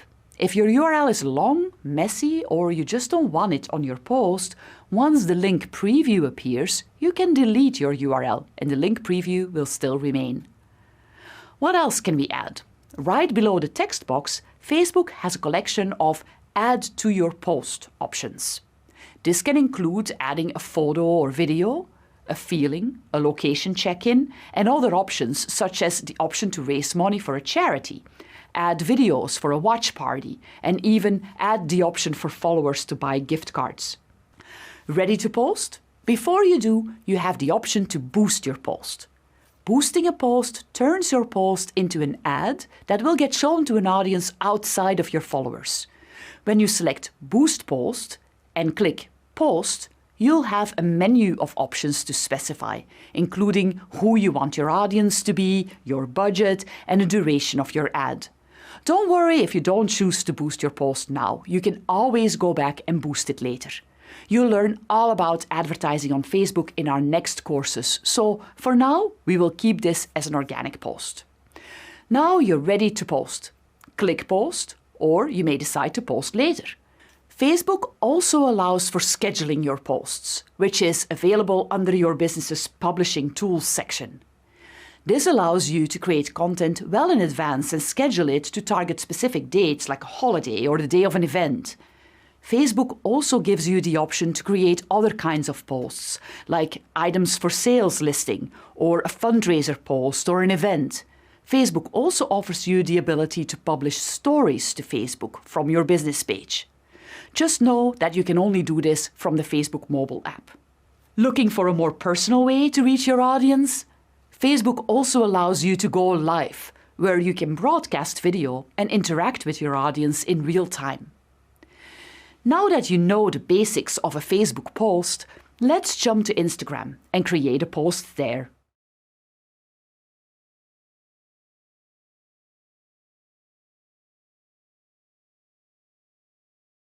When Instagram emerged, it was a different kind of social media, one that suddenly allowed everyone to be a photographer.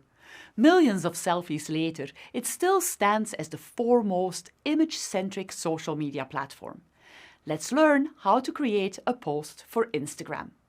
Open up Instagram, and if you're not there already, select your business account. I'm using the business account for Snackwal here, the snack subscription service from DCB Cleaning. To create a post to appear on the news feed, we're going to simply tap the plus. Instagram will default to our photo library, where we can choose a photo for our post. Instagram will also let you take a photo or video in the app. Instagram Reels videos can be recorded in-app as well as story videos or pictures. You can also create a boomerang video, which takes a video and plays it on a back and forth loop. Last but not least, you have the option of creating a collage of photos or adding up to 10 photos per post. Let's create a post, but first we'll think back to our prep work. What goals do we want to achieve with our post? And what kind of post do we want to create? In this case, I want to create a post that will help James introduce Snackwal to customers so he can start to generate some awareness. We'll just do one photo right now, but multiple photo posts might work as well for this. We'll tap the plus button and add the photo we want. Let's select a photo that shows the appeal of Snackwal. When you're done choosing your photo, click the arrow at the top of the screen. Unlike Facebook, where you can add what you want all at once, Instagram will guide you through the posting process. The next screen is where you'll be able to edit your photos for brightness, contrast, or vibrancy. You can let Instagram do the photo editing by choosing a filter along the bottom, or you can tap the Lux wand at the top of the screen for an auto-tuning of the photo. Or you can edit the photo yourself in the edit screen, where you can alter the contrast, saturation or color, add a vignette, border, or a tilt shift to focus on a specific part of the image. Remember that you want to catch a scroller's eye with a well-taken, sharp, uniquely edited image. When you're done, click the arrow again. Now's the time to create our caption. While Instagram will let you write a long 2,200 characters, captions are truncated after 125 characters, and followers will need to tap a read more to get the rest of the caption. As we write, let's think about our brand voice and the personality of our business. We might write, "Treat your employees to office snacks they can look forward to." Now's the time to add our hashtags, which will tag our post with a category and make it more findable. Simply type in hashtag and some words, and Instagram has a handy feature that will auto-suggest hashtags and show you their frequency of use, so you can pick one that's more likely to get the public's eye. Remember that users can not only search hashtags, but can follow hashtags like they can follow users. And while Instagram allows up to 30 hashtags per post, we don't advise using that many. Now include any mentions or tagged user accounts in the caption. For example, any media that might be covering your event, or people or products in your photo. This will alert them that they've been mentioned in your post. I don't really need to add anyone for this post, but I could add aptly our company here, for instance. Now would be the time to add a link to the Snackwal website so people can learn more about it. But Instagram does not allow you to add hyperlinked URLs in the caption copy. You could certainly add it, but your followers wouldn't be able to tap it, nor could they highlight it to copy it into their web browser. They would have to physically type your URL in. Instagram does, however, allow you to have a link in your bio where businesses can link to their website or to specific URLs. So often people will just add link in bio to their post, and that's what I'm gonna do. Now that we've created our caption, let's fill out some other information. You can tag the people in your photo, which will let them know you posted about them, same as a mention. Add your location to link your business to a map.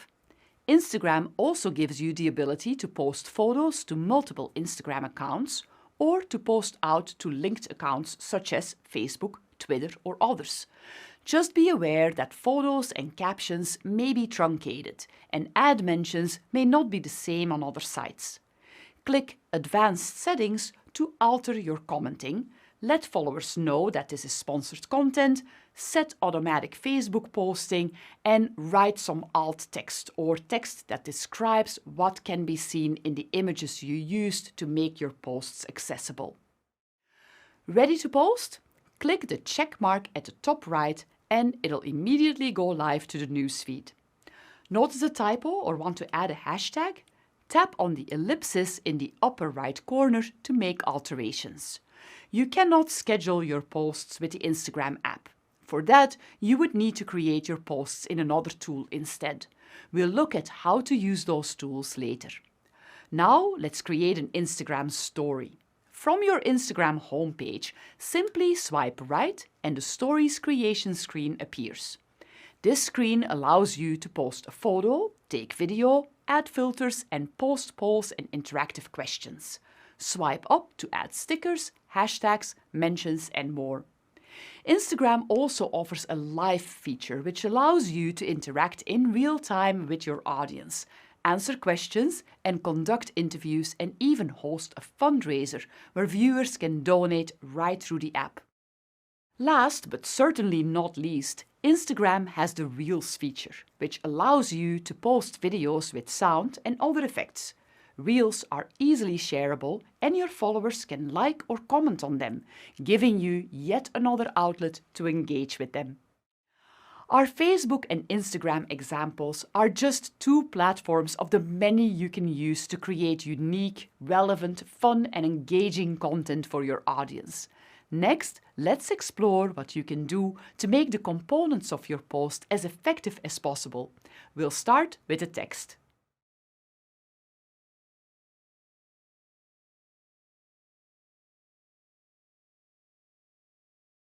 A picture speaks 1,000 words. And there's no doubt that we're living in a visual world. With this in mind, you think we've left the written word in the past, but words are still crucial for communication and play an essential role in many different ways in social media. In this video, I'll go through tips you can use to make your words effective when you create social media posts. First, make sure your writing is in line with your brand's voice. Think back to the EPIC framework lesson and how you can create a brand for your business. We talked about your brand's voice or the way your brand's personality talks. You'll remember this framework we used to specify a brand's voice. If your brand is more professional and serious, then you'll want to choose words and phrases that present that kind of personality, like using the word discuss instead of chat. Minimize the use of exclamation points or using longer, more well-crafted sentences. If your brand is more fun, personable, maybe addressing a younger crowd, you might use words like chat instead of discuss. Write shorter phrases and use more exclamation points and add more slang. You can see the difference in these two posts, for example, both from literary organizations, but with very different social media voices. Make sure your brand voice is consistent across your communication. Next, consider what story you want to tell with your post. Note that I didn't say what information do you want to give. Remember that science is on our side when telling a story. Readers or listeners will remember a story better and respond to it more fully than just data points. So use your words, the text in your posts to tell your story. How can you do that? Try to use what we call the hero's journey. You'll recognize the story. A person or character or hero of our tale goes on a journey to confront a problem and then ultimately solves it. If you're trying to come up with good, engaging, emotional content, use the hero's journey to tell the story to connect your audience to your brand. You'll see this structure used often in stories shared on social media. Our business was doing its thing, but one day something changed and we did the following to address the change. You're telling your follower about the heroic journey your business went on to face and overcome a challenge. My next tip relates to how you address people. We know that people genuinely like attention focused on them. Capitalize on that by utilizing the word you, and you'll have a powerful engagement tool as you write. For example, a coffee shop could write, "Buy a coffee." Or they could write, "You want a coffee, don't you?" That you creates an immediate engagement with the audience. Similarly, stay away from listing things about your products and services and list how you're going to help your customer improve their life or reach a goal. For example, a health tracking app could say, "Our app can do all these things." Or it could say, "You want to get healthy and our app can help you achieve your goals." Once you start noticing this use of you, you'll start seeing it everywhere. And you'll notice when brands don't do it. Did you notice another example of engagement in the last segment? Not only did we use the word you in the example, "You want a coffee, don't you?" We asked a question. Questions are another great tool to catch a reader's attention and get them to interact with your post. You can ask a rhetorical question, or you might ask followers to write their answers in the comments, or use a poll on an Instagram story, for instance. It's a way to get customers thinking about the problem you're going to solve for them. For example, is your current method of doing XYZ just not working? It's also a fun way to build engagement, and you'll see brands simply asking followers questions or doing trivia. Questions are also great if you're short on space, like on Twitter, or with images like you see here in Blue Apron's post. What did you cook this weekend? Always make sure to include a clear call to action or CTA in your post. These days, social media users are accustomed enough to know to click links when given, so you may never need to write "click here."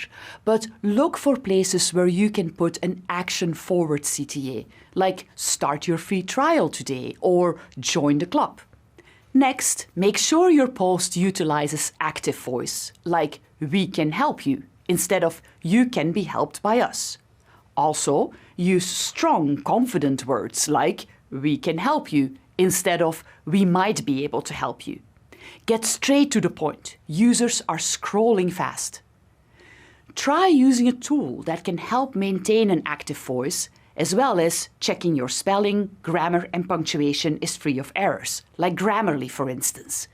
You may not think this is incredibly important, especially for an informal social media post, but a professional business posting copy with errors will lose brand credibility incredibly fast. Up to this point, we've talked about techniques related to crafting the body of your posts and captions. But don't forget the importance of other words as well, including the use of hashtags, mentions, and URLs. They take much less copywriting finesse to add to your post, but they're still text. Hashtags can be really helpful to make your post surface in search.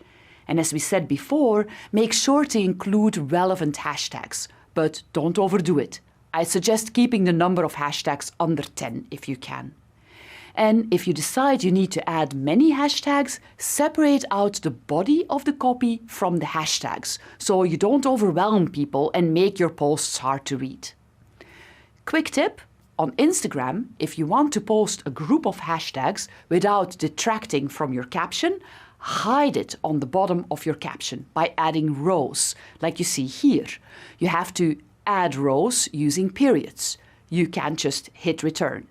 Sometimes words may not easily express what you want to say. Emojis are a great way to add some emotion to your text and catch attention, and they're definitely part of the social media marketing lingo. You can also try to emphasize text with special fonts, but again, don't overdo it. Posts full of emojis, exclamation marks, and bold text can actually mask what you really want to say, and they can be difficult to read. I think that with these tips, you'll create great copy for your posts. And don't forget, the old adage goes that writing is in the revision. So take a look back through your post and see if you can tweak the voice, add a question, or make it engage your followers more. You may even want to draft a few copies of your post, knowing that subsequent drafts might read better and resonate stronger than the first one you crafted. Now, let's take a look at how you can accompany your post with great images.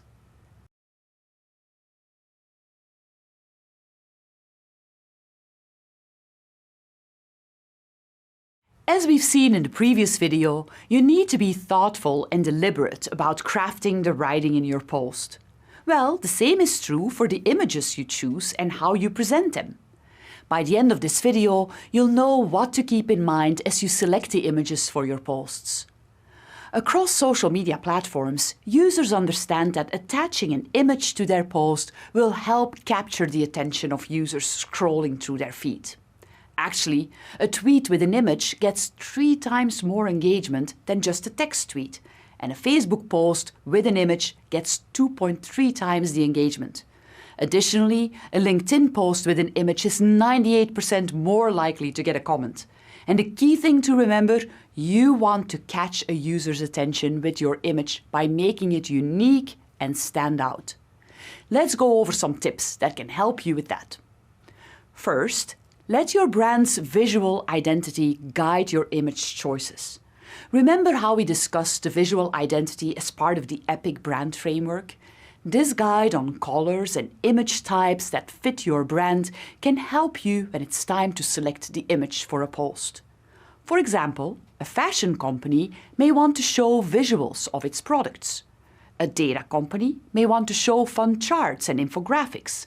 And a community-based organization may want to show images of people. As we mentioned in our last video, stories are a powerful way to get your message across, and images are great to support your story. For instance, if you're posting about summer camp for kids and how great your camps are to help kids unwind and make new connections, you can support your story with a picture that really captures the essence of that story. To do that, you want to make sure that your photo is going to communicate a clear story and is easy to understand. For example, don't choose a sweeping shot of the campsite with dozens of people in the photo. There would be too much going on, and the viewer may scroll by, or if they stop, they may not understand the story. Instead, choose a photo of a few friends roasting marshmallows around the campfire. It's simple, individual, and it tells the story.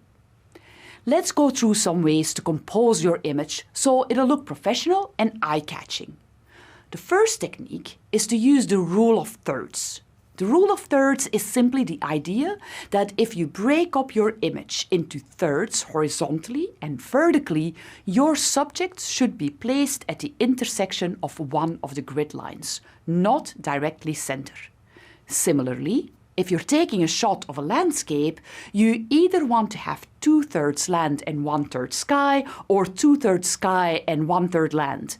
Having the subject slightly off from center actually makes it more noticeable and is more appealing visually for our eyes. There may be times though when you want to post a perfectly symmetrical photo, which can also be visually pleasing and starkly unique at the same time. This works especially well with architecture and cityscapes. While Instagram no longer hosts in-app grid lines, you can turn grid lines on for your phone's camera in the settings. Next, we want to make sure that we have good light. If at all possible, use natural light for your photograph.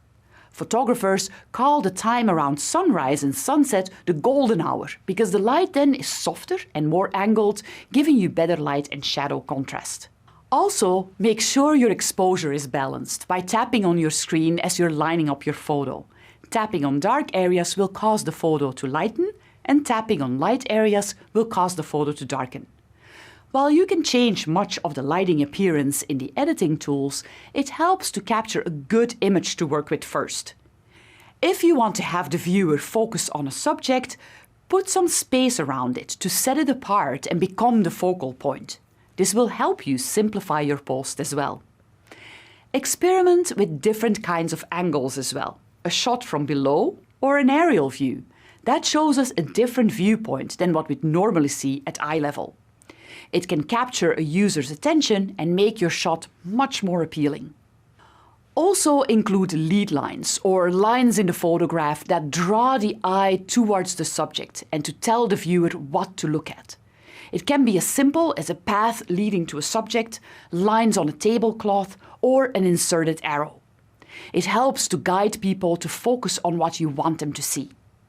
Finally, don't forget to add some alt text for your photos, which is simply a description of what's in the photo for anyone who may be visually impaired.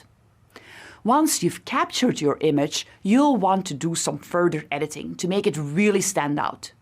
If you have and know how to use professional editing tools, then use them. There are also a number of in-app and third-party editing tools that will touch up your photo for you or apply a cool filter. Or you can do it yourself with your phone's camera tools. Pictures aren't the only images you'll find included in social media posts.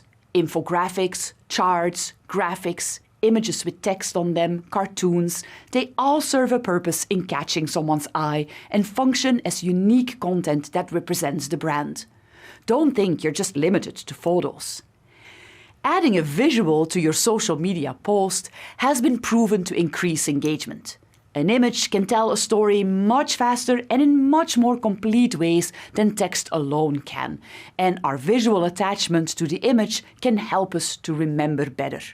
So, it's important to give some thought to the image you post and make sure it's aligned with the story you want to tell and the brand image you want to convey.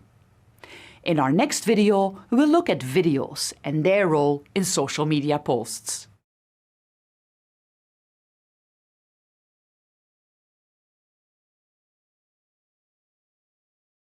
There used to be a time when only those with the right equipment could make a video. Today, anyone can demonstrate their creativity and tell a story through a video captured by their phone in their pocket. Video has become one of the key elements of social media content strategies and is a great tool to use to increase engagement and tell a story. Videos can also be more personalized, which builds engagement and trust with the viewers. And we know that there are whole social media platforms dedicated to video storytelling. Video may take a little bit more time and thought to create, but the returns are worth it. Tweets with videos receive 10 times more engagement. Instagram videos get twice as much engagement than photos. Video is the best performing post on Facebook, and in 2018, 81% of the 500 best performing Facebook posts were video. Let's go over a few tips that can help you create effective videos for social media. Before creating a video, you want to be particularly conscious not only of what goal you're attempting to meet with it, but also what platform you're creating it for. Most social media platforms have the ability to post video. Some, like TikTok and YouTube, are exclusively made for video. But is a video the right choice for what you're trying to say?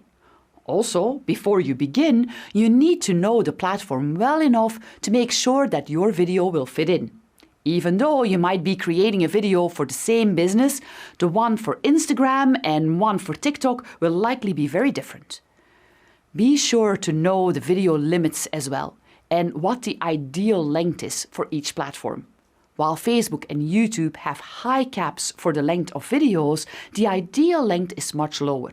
Just 2 minutes for YouTube and 1 minute for Facebook.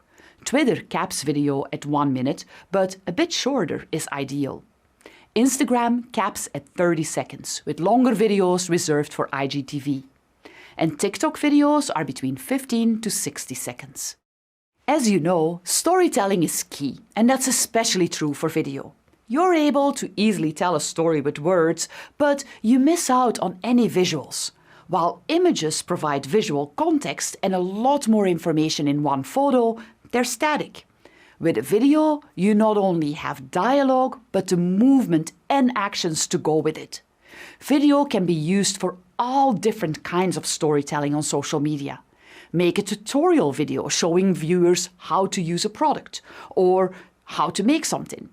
You can use video to make a quick explainer video or share some fun facts. Use a video as a behind-the-scenes look or for a virtual tour, for instance. Post a video of an interview. You can even post a video simply for entertainment. To create and optimize your video content, the same principles we talked about with creating a photo apply. Make sure your subject matter is clear and easily understood, and make your subject the focus of your video. Make sure you have good lighting. Natural light works best. If it's not possible, see whether you can add some extra lights to brighten the scene. Sound is important too. Try to get the highest quality sound possible, and you might even consider using an extra microphone. Don't forget to stabilize your camera as well, and if necessary, use a tripod. Most people are going to be viewing your video on their phones, so while you might be tempted to shoot in cinematic landscape, you should be shooting in portrait or vertical. So make sure to optimize your content for mobile. In fact, TikTok won't reorient from portrait. Familiarize yourself with platform specs to make sure you're uploading the right dimensions and file size. Front-load your video and try to catch attention in the first 5 seconds. This holds true for any kind of storytelling, but the goal is to catch viewers' attention and make them stop scrolling. And since most videos on social media platforms autoplay, you want to catch their attention quickly. Add some movement and jump right into the story. Depending on the platform's video length limits, you may not have time to spare. 65% of viewers who have their attention captured in the first 3 seconds will continue watching. While autoplay can be a great thing to catch an audience's attention, as there's no added step to pick a video and press play, autoplayed videos are often played with the sound off. This means that it's even more important to rely on the strength of your visual storytelling. As you're creating a video, consider shooting it so that it's understandable without sound. One way to think of this is to plan for sound off and the light with sound on. Work around no sound by adding text or subtitles. Viewers can still read the dialogue or voiceover if the video is on mute.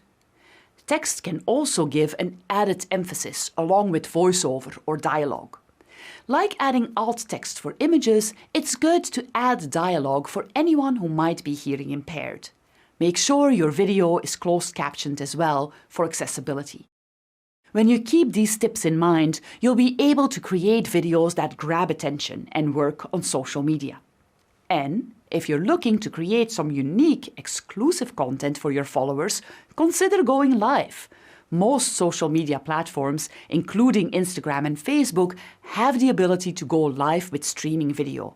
You can conduct interviews, chat with your audience, answer questions from the comments, and even post a call to action, like a fundraiser, while you live stream. Finally, remember to have fun. While posting video may seem like a formal, structured endeavor with scripts and studios, social media is full of everyday people comfortable with posting videos whenever and wherever about all sorts of content. And businesses are partaking in more informal and personal content as well to connect with their followers. Start experimenting with video in your social media strategy and see how it can make your engagement stronger. You now have a good grasp on the core elements that go into posting on social media, so it's time to put some of it into action. In the project that follows, you'll be creating your own posts. Have fun!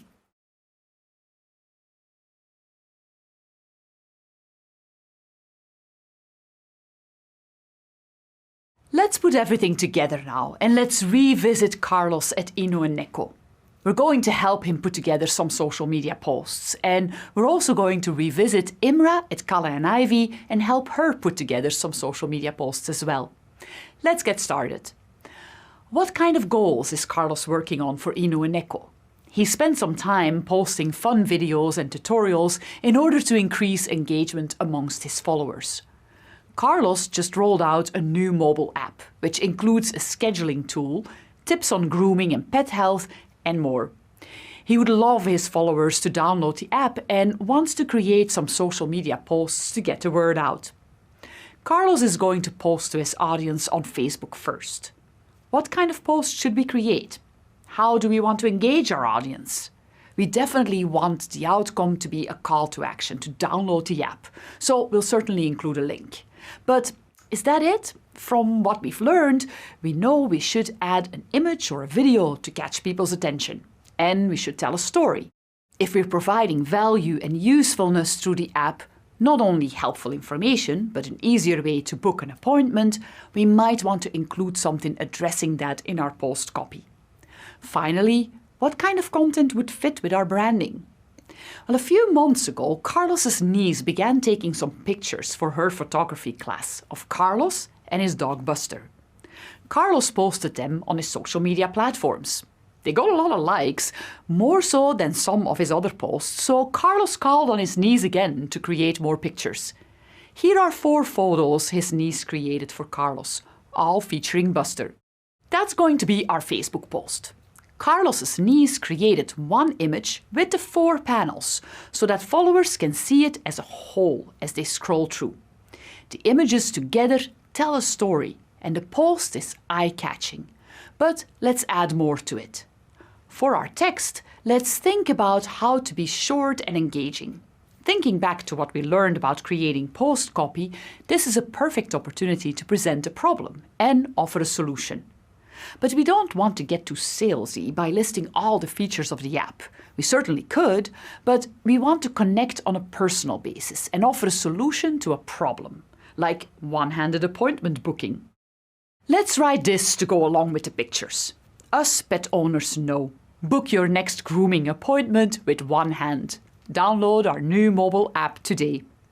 This simple post plays off the images, relates to the follower's experience, uses the word you to connect with them, and has a clear call to action. Then we'll add a link to the website where we have more information about the app and links to all the mobile app stores where we're hosted. Once they're on our site, they may look around. Let's add some other information. Let's include an ad mention to the owner of the Facebook group where we first started posting, because we know they will then share it with the group. Let's add our location so that followers can see our business name again. Finally, we want to post it when most followers are on Facebook and are going to see it, possibly in the early evening right after followers get back from walking their dogs. The content is fun and eye-catching. It's relatable and shareable. Dog owners are going to want to share this with other dog owners. Let's create a Facebook post for Kala and Ivy, our flower subscription business from our previous lessons. Imra has started a blog in order to share her experience, expertise and creative insights with the world and wants to promote her newest post, a guide to giving flowers at the holidays. Imra's goal is readership, but of course she has links to holiday bundles she sells in the article, so readership could convert to sales as well. Already we know we want to include a link to the article and position it as being a solution for clueless gift givers. Let's create our post. We'll be telling our story in the writing this time, and we want to start with an eye-catching headline. Looking for the perfect gift? Might be a good first draft, but it's been said before and probably won't catch anyone's attention. What about give them a gift no one else will think of?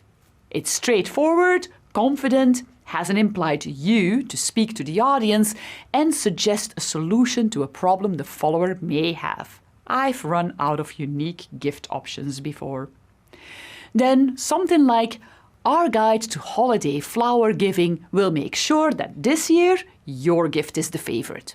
Everyone wants their gift to be the favorite at the holidays, so we've played on a bit of emotion there. Now we want to add our link to the post, and since we have a beautiful image in the blog post, we don't have to worry about adding another image. It will automatically come up. Note that the image has a clear subject, is well lit, is colorful and eye-catching. Let's add some hashtags, since we know they've worked for us in the past. Holiday gift guide, holiday flowers, unique gifts. Let's add our location as well, so people can see the business name again. This post does the greatest thing you can do to engage with your customers. It provides them value by giving them advice on how to purchase flowers and give them as gifts. Imra will be able to track who clicks through the blog post and who then buys holiday packages from that post. But even if someone doesn't buy this time, they may remember the blog post at the next holiday. Because her content is valuable, it increases brand trust, awareness and loyalty. The content is definitely shareable as well. These are just a few of the many approaches we could take to creating content for these 2 businesses for Facebook. Will they work? Carlos and Imra will have to utilize their tracking and analytics to see. But what we've done is create thoughtful posts that align with the brand, work to achieve goals, are eye-catching and unique and will help further each brand. Let's create a post for them on Instagram next.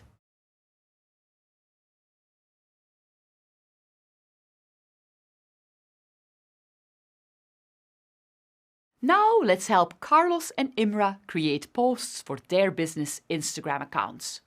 Carlos is always working to increase engagement with his followers and raise his brand's awareness. Carlos also knows that his audience is different on Instagram. It's a mix of people from the neighborhood, but unlike Facebook, which tends to be a more local audience for him, Instagram has people from across the globe. They tend to follow him for fun pet pictures and short tutorial videos on grooming. And while they may not be in-person clients, he knows he gets e-commerce traffic from Instagram. A local animal rescue shelter was in danger of closing, so Carlos and a few other pet grooming businesses decided to host a fundraiser: $10 dog washes in a local park. Carlos knew it would be a fun, well-attended day and a great opportunity to showcase Inu and Neko in the local community as well. So he hired a photographer to take photos to use for social media. Let's create Inu and Neko's fundraiser post. We're going to use Instagram's option to let us post several photos at a time in a carousel so that we can really showcase the event. The photographer grabbed some great shots of the crowd and of dogs having fun in the suds. Since our first photo is going to be the cover, or the photo people scrolling through their feed will see, we want it to be fun and action-filled. So let's add in our photos. The photographer did a great job of capturing our subjects and editing the photos, but we'll do a little adjustment and touch up in the editing settings on the next screen. Actually, let's put them all through the same filter, like this. Next, we're going to use our caption to tell the story of the day in the form of a hero's journey story. The animal shelter was in danger of closing, but Inu and Neko knew they could help. They got together with other businesses to host a fundraiser and raised $10,000. We could start it off with an attention-getting first line like "Dog groomers to the rescue."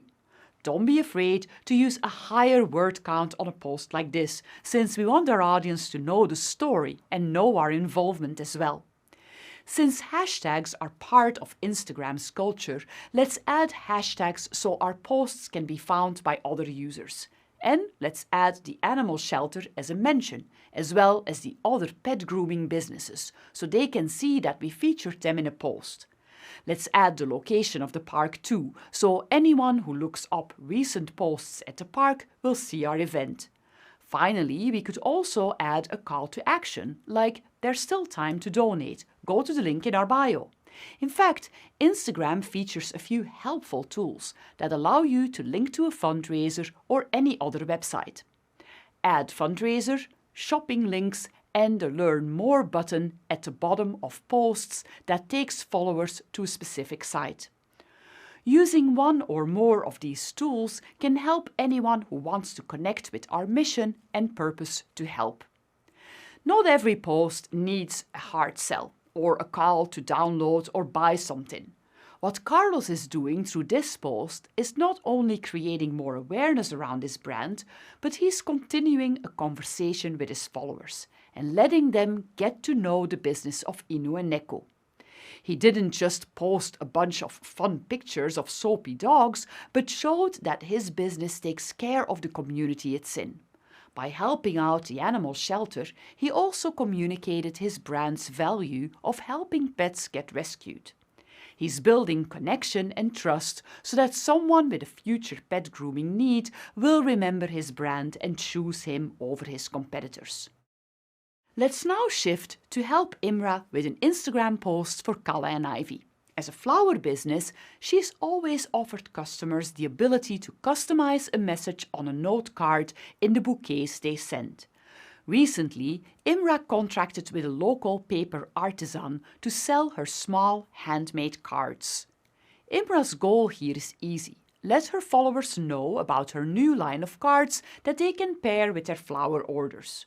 So, Imra takes a photo of a few of the cards to show their handmade designs and fun sayings. Let's create this post. We're again going to take advantage of Instagram's multiple photo option, so followers can swipe through the collection. Another option would be to post one card each day for a greater quantity of posts and greater reach and saturation in the news feed. It's something Imra could also do, but we'll do the full collection today. Let's add in our photos and make any brightness, contrast or coloring tweaks we want in our editing tool. Next, let's use the caption to announce the new stock of cards and call attention to it using something like "Send the perfect note with the perfect gift." Let's also add a little more about the local artisan who made the cards. They're not just cards Imra got from a wholesaler, but they're a one-of-a-kind gift. Let's add hashtags so that this post can be found by other users. And let's add the card creator as a mention so that she can know we tagged her in this post and so that our followers can start following her business. Finally, let's add our location so our followers can be reminded of our business. Even though this post may seem to just showcase stock, it's doing a bit more here. This post shows that Kalle and Ivy is making business decisions that align with their values. Imra's an artisan making handcrafted bouquets, so it would make sense to partner with another local artisan. This post also shows that Kalle and Ivy values and supports its local community, which is a value that will resonate with its followers. It also demonstrates that Imra wants to provide value for her customers by offering unique gifts. Again, these are just two of the many types and flavors of posts we could create for these two businesses. As you followed along, I'm sure you were thinking of different ways you'd create them too. Take what you've learned and start applying it to your social media posts today.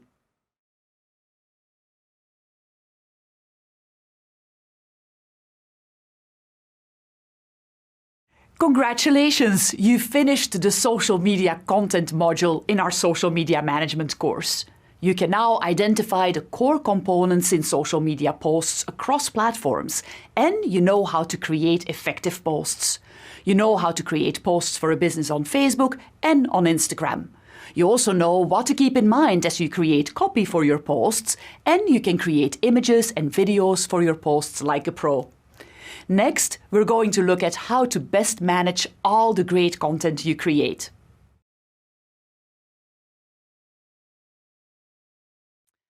As a social media marketer, you're going to post and manage a lot of content. So you'll need to come up with ideas and find ways to produce effective posts and manage them. In this module, we'll help you with that. We're going to look at different categories of content you'll typically encounter in social media.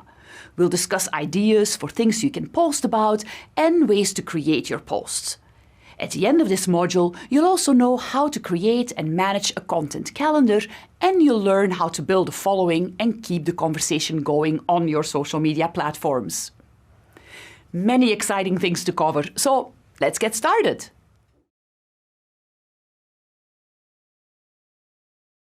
There's nothing scarier than a blank screen when you sit down to write or create.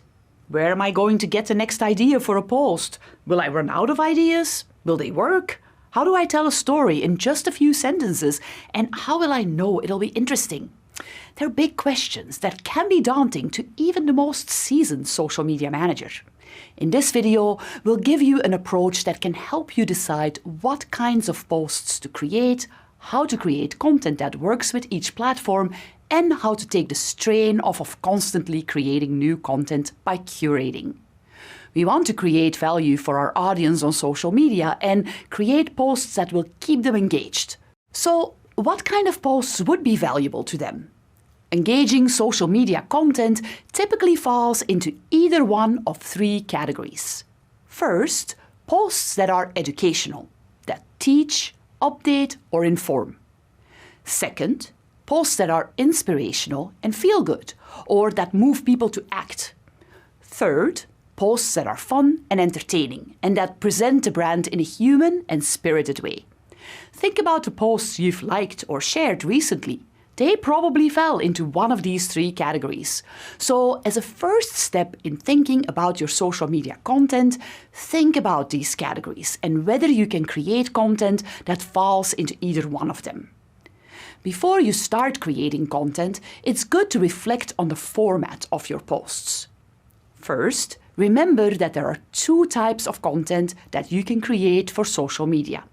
You can create organic content, which is content created for posts and tweets and where you interact with your audience like a fellow user. You can build engagement and conversation through organic content. It's also free. The other kind of content is paid content, like an ad or a paid sponsorship. This type of content can specifically target certain demographics and will appear in users' feeds who meet your criteria. Paid posts can help leverage the work you've done through organic interactions, but for social media, which is based on social interactions, having only paid content might not be the right approach. Knowing your platforms before you post is also key, as you want to make sure your content looks native or that it fits in seamlessly into the culture. For example, a hotel posting a photo of the beautiful view from a balcony would be seen as content native to Instagram. The hotel posting an ad like you'd see in a Sunday flyer would not be. It's important to reflect on the platform where you plan to post your content. You want to make sure that your posts fit in. So, what's considered native content for each platform? In the first course in this program, we discussed the main social media platforms in more detail, and that probably gave you a good idea of what typical posts look like in each of them. But let's look at a few more examples. Consider Facebook, your classic or baseline social media site where you can post different topics, like a community story, a business update, or sharing an article with different formats like images or videos. Because Instagram is image forward, your post should be image forward as well. The same can be said for Pinterest. With Twitter, images and videos are great to have, but the platform has always been text-based. LinkedIn is focused on professional networking and industry news. TikTok is the fun video-only site. Finally, knowing your platform is especially important if you want to venture into niche social media spaces like Twitch, DeviantArt, or Nextdoor. So, we now know the three categories of content most engaging posts fall under. And we know we have to adapt our posts to the platform we plan to post in. But what should you post about? The challenge is to come up with unique content for your audience, different ways of telling stories, and in different formats. There are many different approaches you can take to your posts, and we'll go through more of those in our next lesson. But think about doing some of the following. Share content from your website. Create a behind-the-scenes video. Showcase employees or members of your audience. Promote upcoming events. Create content around holidays or events. Make a tutorial video. Engage your audience with a question. Have a giveaway or a contest. Contribute to a hashtag challenge. Post inspirational quotes.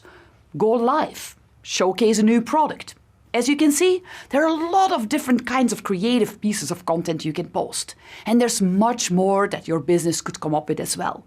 The important thing is to remember to try different topics, as sticking to one type of post will get old quickly. In our next video, we'll go deeper into the different content approaches. If we're supposed to post at least once a day, or more depending on the platform, where are we supposed to come up with all that content? Well, the good news is that you don't have to create new, unique content for each one of your posts. Much of your content can and should be curated from other people. Curating content created by other people that you can share with your audience is an important part of your content strategy. These can be articles, news updates, stories, videos, infographics, really anything, and it can come from websites, other social media accounts, or users. There are a few reasons why you should share curated content. It shows that you're in the conversation on social media, as sharing and commenting creates the interlocking nature of social media. It also shows you know what's going on in your industry and positions you as an authority if you share valuable content about the industry to your users. It's also a way to show other businesses or organizations in your industry that you're there and they may share your content in return, which is a way to grow your audience. Finally, it takes the pressure off you having to create more content. But curating content to share takes some effort, as you do need to keep on top of who's posting what in your industry. As you grow your presence in your space, you'll find other trusted businesses like you, whose content you keep going back to, so share that content with your audience. For example, a bookstore may share other bookstores' recommendations, or a publishing house may share content from the New York Review of Books, for instance, or other literary websites and organizations. Additionally, keep an eye on news, magazines, and newsletters. Set Google alerts to flag you for content, or use a curation app like Feedly or Pocket to gather different articles and posts you want to share. When you do share a piece of content, don't just put it out there without context. Write why you like it, quote it, or ask a question about it. And don't forget to tag the content creator. This shows you know how social media works and that you want to start a conversation. Part of your curated content should also be sharing what your audience is doing or sharing customer-generated content. By sharing their content, you show that you're paying attention to your followers and add a little humanity to your brand by showing your brand's greater culture. Don't forget that if you're stuck for ideas, you can always repurpose content as well. Go back to some old blog posts or articles and re-promote them. Have a report that your business generated last year? Pull out some nuggets and create content around them. You can even share content across other channels you didn't share to in the first place. We'll take a closer look at different topics of social media posts in our next lesson, but hopefully you're already thinking about different approaches to your social media content, and the blank screen is a little less daunting.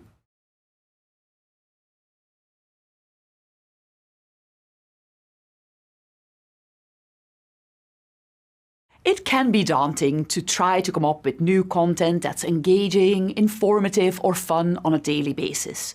But there are many different topics you can post about, and we're going to take a look at a number of examples to give you some inspiration for your future posts. Share content from your website, like a blog post, an article, or a podcast. It's useful information your audience would be interested in, so share it. Write a summary and include the link, or instead of a summary, take a quote from the post you're linking to. Here's an example from the Harvard Business Review. They published an article focused on applying for jobs in which they highlight that you don't need to meet all the qualifications asked for before you apply for a job. They posted this highlight on LinkedIn. Great advice, by the way. And here's another example from Microsoft Teams. They wrote a blog post on how you can use background effects in online team meetings, and they tweeted about it in this post. Create a behind-the-scenes post of your workplace so your audience can get a peek behind the curtain. Give a tour of your stockroom or your kitchen, for instance, or show behind the scenes of how you're putting together an upcoming event. Or show a day in the life of an employee so that your audience can get a feel for the other side of your business. Feeling adventurous? Do your behind-the-scenes video live. SpaceX, for instance, will often give you a glimpse behind the scenes on their Instagram account. And here's an example from City Winery Boston on Facebook about what is going on during harvest time. Speaking of employees, show them in your posts at work, have them showcase a product or service to your audience, or have one of them do a social media takeover for the day. Again, it's a way to humanize your business and build trust between your team and your audience. Here's an Instagram post from Casper, the mattress company, in which they feature Caroline, one of their employees. Or here's another post from Porter Square Books, featuring their employees. Use social media to promote upcoming events you may be hosting. In fact, create your event on Facebook, as many businesses are using Facebook events like an events calendar, whether they're very active on Facebook or not. Build excitement by dripping out posts about the event across your social media channels. like interviews with participants, link to articles or information about participants, or a giveaway or promo if there are tickets involved. Here's an example of an event page on Facebook for a book signing. And here's a post on Instagram announcing a live Ask Me Anything with Brian Armstrong that will take place on YouTube. Create pieces of content around upcoming holidays or special events, like the Super Bowl or Election Day. Be sure to keep up on special days in your industry, like National Ice Cream Day or Independent Bookstore Day. Take a note of these days and add them to your content calendar to make sure you don't miss out. Here are two examples. An Instagram post from Target around the winter holidays, or Sesame Street's tweet for Bert's birthday. If you have a product or service you offer, make a tutorial video showing how it's used or how it works. Like using an app to order a rideshare, making a food box recipe, or showing what workouts are like at a new gym. You never know who's been reluctant to use your product because they just didn't know how it worked. Let's look at these examples. Uber posted this tutorial on Facebook on how you can request a ride for a guest. And here's a post from HelloFresh, where they explain how you can prepare one of the recipes in their meal box.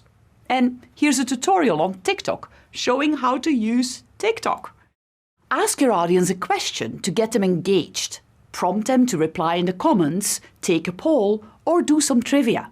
This builds audience interaction and can start some fun conversation. But make sure that you're around to respond to the comments. You can also go live and do an AMA or Ask Me Anything, and your audience can post their thoughts in real time. Here's a tweet from the NHL, in which they asked users to put in their guesses for an upcoming game. Or this Instagram example from In-N-Out, the fast food burger restaurant, in which they ask users to find menu items. Or this question from Runner's World magazine, asking people simply why they run. Hold a giveaway or contest through your social media channels. Encourage your audience not just to submit their entry, but to submit some original content, like a photo with your product that you might be able to use for future promotions. Create a hashtag around the contest or create a promo code just for a specific channel's audience. Here's an example from JetBlue on Instagram, where you could win unlimited flights. Or this example on YouTube from GoPro, who gives away cash prizes for the best raw GoPro shot. Create content around a popular hashtag like Throwback Thursday or Motivational Monday, which are hashtags and content people look for and expect. Having a Throwback Thursday post can also provide your audience a fun look into the past of your business or your organization. Want to really show some personality behind your brand and have some fun? Participate in a hashtag challenge on TikTok, for example, or create your own. Here's an example of Lush, the soap company participating in the hashtag challenge Don't Be Suspicious on TikTok. And this is a post from the MBTA, the public transportation in Massachusetts. They posted an old photograph of the Boston station on their Instagram account for Throwback Thursday, or hashtag TBT. Does your business have a report or white paper with industry information that may be interesting to your audience? Share it. Post some charts or infographics to catch their attention. Share quotes from the report or encourage people to check it out with a "Did you know?" question. Here's an example from Consumer Reports. They tweeted about a coffee maker study they did. And this is an example on Instagram from Column 5, a creative agency, about an employer branding study they conducted. Keeping up on social media is just as important as posting to social media. Be aware of any trends in the social media space, which could be as small as a popular hashtag or as big as responding to a major societal event. And join the conversation with questions, educational materials, or affirmations. Providing resources and comments on industry can also position you as a leader in the space. As we are recording this video, elections are coming up in the US. Here's an Instagram post from Ben & Jerry's, encouraging people to vote. And this is a Starbucks post related to the Black Lives Matter movement and protests. One way to catch your audience's eye as you're scrolling is to post some inspirational quotes for your audience. You can do it simply through text or use an app like Canva, for instance, to create a text image, which will stand out even more on image-heavy platforms. Here's an example from Grub Riders and one from SoulCycle. Note that both of these posts are from Instagram, typically an image-rich platform, but by creating a text-based image, you can stand out. Showcase your customers. Feature a customer of the week or month and share their story with your audience. Or have a customer give a testimonial about your product or service that you can share as well. Here's an example from Southwest Airlines, a post featuring 2 of their younger customers. And here's an example from The Gap, an Instagram post featuring a picture of a customer in one of their dresses. Because of the organic nature of social media, businesses are finding success in promoting their products or services by partnering with an influencer. Create some sponsored content with them or have them do a social media takeover of your accounts for the day so their audience can get exposed to your business. Here is an example from Instagram where a food influencer, Chicago Food Authority, plugs a sandwich from Butterfry Kitchen. Note the hashtag sponsored at the bottom of the post, indicating that Butterfry Kitchen paid the influencer for this post. And here's an example of a takeover by influencer Hannah Bronfman of the Sephora Snapchat account, in which Hannah is marketing Clinique makeup products. If you're releasing a new product, tell the world through your social media channels. Be sure to showcase it with storytelling. Tell your audience about the problem you were looking to solve and how this new product solved that problem. Here's an example from Skullcandy introducing new wireless headphones. Or this example from Volkswagen introducing a concept for a new electric car. Use some humor and levity in your posts to engage your audience and get them smiling. Employ some witty banter with other businesses as well to show that your brand knows how to have a little fun and take a joke. Here's a post of Princess Anne showing the Queen of England how to use Zoom, shared on Facebook by The Independent. And here's an example from Dunkin' Donuts, having a little bit of fun with people, like me, who stick to their hot coffee, even in hot weather. Throw in some pop culture to your social media posts. It may seem odd to post about a new album, TV show, or video game when your business doesn't relate to any of those, but it shows that you as a brand are up to date on the things that your audience is interested in. Plus, it gives you some human credibility. Here's an example of a Facebook post from Grubhub with a reference to a popular Netflix show, Orange is the New Black. And here's a Facebook post from Purple, the mattress company, referencing the popular TV show The Office.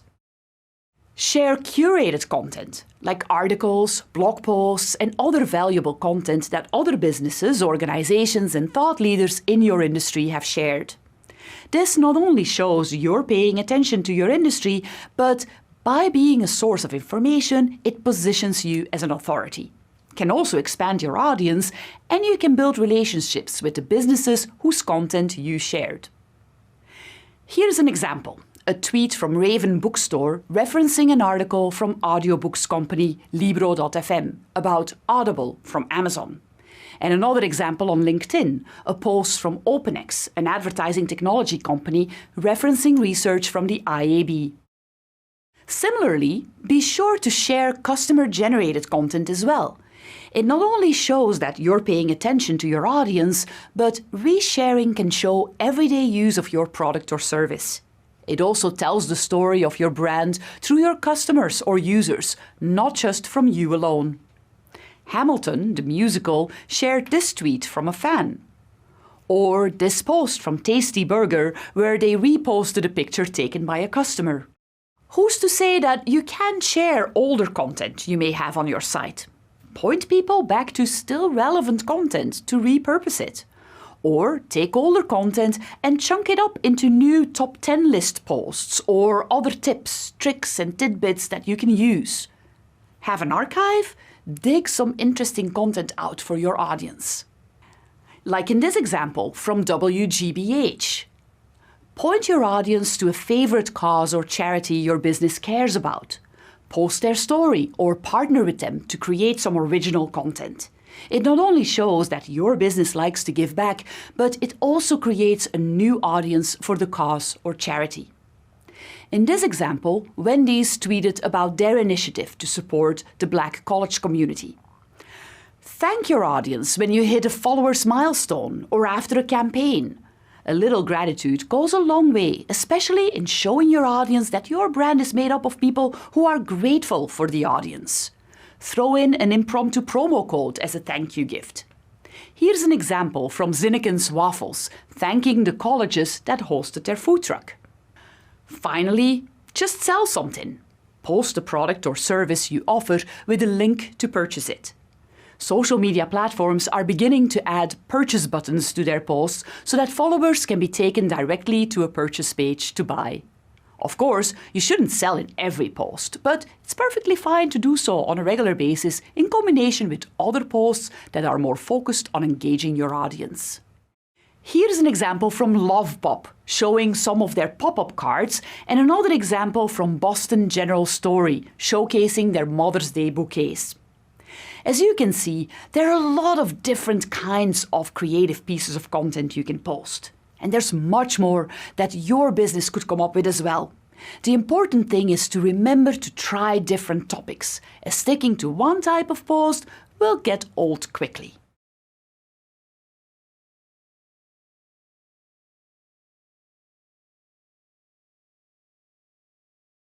Creating social media content is all about storytelling. In this video, I'll walk you through a technique that makes story creation easier: storyboarding. It's no surprise that the idea of storyboarding started with Disney. Animator Webb Smith is credited with creating the first storyboard, which were simple sketches laying out the scenes of a cartoon pinned to a board on the wall, a technique of planning out content that Disney would embrace. The first fully storyboarded cartoon was The Three Little Pigs in 1933. Because of the value storyboarding provided to their productions, Disney hired dedicated storyboard artists and created a department dedicated to story development. Filmmakers knew storyboarding could be beneficial for planning out the scenes and shots of live film as well, not just cartoons, and the first fully storyboarded live-action movie was Gone with the Wind in 1939. Storyboarding was also critical to Alfred Hitchcock's filmmaking too, as he storyboarded many of his classic movies, including The Lifeboat and The Birds. Is storyboarding then just for film or TV? Well, it has a place in social media marketing as well. In this lesson, we'll show you how storyboarding can help you create better social media content. A storyboard is simply a visual outline of your story sketched across a series of blocks or boxes arranged in order of the story you want to tell. Consider it like a comic strip for your content or a blueprint for what you're going to create. A storyboard is also a great way to see if your story or concept will work before you commit time, money, and energy to make it. If it does work, you now have a detailed visual outline you can use to create your content. If it doesn't work in your storyboard, you can literally go back to the drawing board and reorganize, rewrite, or recreate. For what kind of content would you use a storyboard? Storyboarding is going to be a great tool as you plan out your video content, so you can see which shots to set up, which camera angles to use, and how to create your story arc. Storyboards are also useful for something like Instagram or Facebook Stories, where you can string multiple videos or images together into a narrative arc. Similarly, if you have multiple single image posts as part of a campaign, you can storyboard those as well to make sure your content makes sense and aligns, even if they're being posted at different times across different platforms. Finally, you may not necessarily use a whole storyboard to plan out a single post, but you can still use the things you learn about storyboarding to help you sketch out, envision, and create one-off content. In our next lesson, we'll walk you through a sample storyboard for one of our businesses, Kalla and Ivy.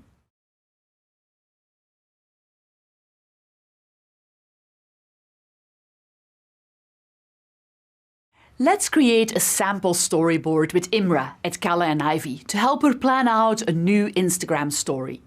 The first thing to determine when starting to storyboard is our engagement goal for our social media post. Do we want to educate our audience? Do we want to increase traffic to our website? Or do we want to make a sale? Also, what story are we going to tell? So for this storyboard, we're going to have education, inspiration, and purchase in mind. For our story, we're going to show how Imra creates a flower bouquet. There are tools and apps out there, but for our storyboard, we're going to use a plain sheet of paper. Let's make our boxes or panels. Since we're designing for Instagram stories, we'll make our panels rectangular to mimic the phone screen. Since we want to tell a story here, let's title our boxes with the steps we want to include, from choosing a flower color scheme to arranging and wrapping up the stems. Imra typically starts her process by deciding on a color scheme for her bouquet. Then she reflects on what's in season. Then she goes to the flower market and examines the selection and chooses the flowers that will work for her bouquet. She then cuts the stems just right, arranges them in a bouquet, adds a few more stems for effect, and then she wraps up the stems. We have a great story arc here, but we want to make sure we include an opening block with a title and setup to let our audience know what they're about to see. Let's add that panel at the beginning. We also want to have a call to action after the bouquet has been created, which will be something like, buy this bouquet today, or discover more bouquets. Let's add another panel onto the end that will be our call to action and which will contain a link to our website. Let's start sketching out the panels for our storyboard so we can see visually what our Instagram story is going to look like. Already we can see that some of the panels look similar to others, and since our Instagram story already feels long, having 9 boxes means our followers have to watch 9 different segments. Let's cut a few. Originally, we were thinking of just having static images, but now that we're laying out our storyboard, it may be more engaging to have them be short videos. And because we know what we want in each video, it'll be much easier to film once we start. Maybe we want to include some voiceover to the videos. We can start drafting the script in our storyboard as well. Actually, in remembering that most videos are playing without sound, not having a voiceover is probably a good idea. Let's make text to go in the video instead. In addition to the text, we'll want to add some stickers on those videos, so let's include that in our storyboard as well, so we don't forget. Let's add our logo in the bottom right corner of each video too. Let's make sure that we're not going to miss anything in our closing panel, so let's include any hashtags we want to include, draft our call to action language, and make sure we have the right link. Our storyboard is complete. We not only have a detailed outline now for our Instagram story, we've been thoughtful in our approach to creating this content. It's going to be unique, educational, and eye-catching, and will hopefully get our audience to click through to check out more of Kala and Ivy. As you can see from the exercise, there are great benefits to storyboarding your content before you post it. First, it allows you to brainstorm and tinker with ideas before you commit them to video. If something's not working, or if you need to rearrange sections, you can do so easily. Also, storyboarding helps you flesh out new ideas that haven't fully formed yet. Because social media is so visual, storyboarding allows you to picture what your content will look like and how it will present before you start creating it. By planning out your content with a storyboard, you're committing to creating deliberate, thoughtful, well put together work that your audience will notice. And if you begin to be recognized for your excellent content, you'll build trust and gain followers. Storyboarding is also a way to capture tiny elements you may forget when posting on the fly, like stickers you want to add, hashtags, location tags, mentions, and others. If you have multiple people working on your business's social media, storyboarding is a way to make sure everyone is on the same page. If you need to pitch social media stories to a marketing director or editor, it's also a great way to show them visually what you're thinking about. Finally, you can turn storyboards into templates for future content, so you're not starting from the ground up each time. As a social media manager, knowing different ways to create fresh, professional content is key, and storyboarding is sure to be one of the most helpful tools in your toolbox.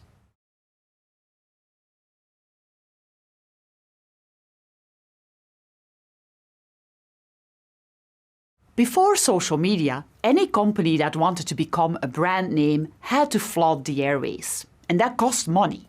The world-famous "I'd like to buy the world a Coke" ad from 1971 cost $250,000 to make and far more than that to broadcast on every major television network, which was a staggering amount even at the time.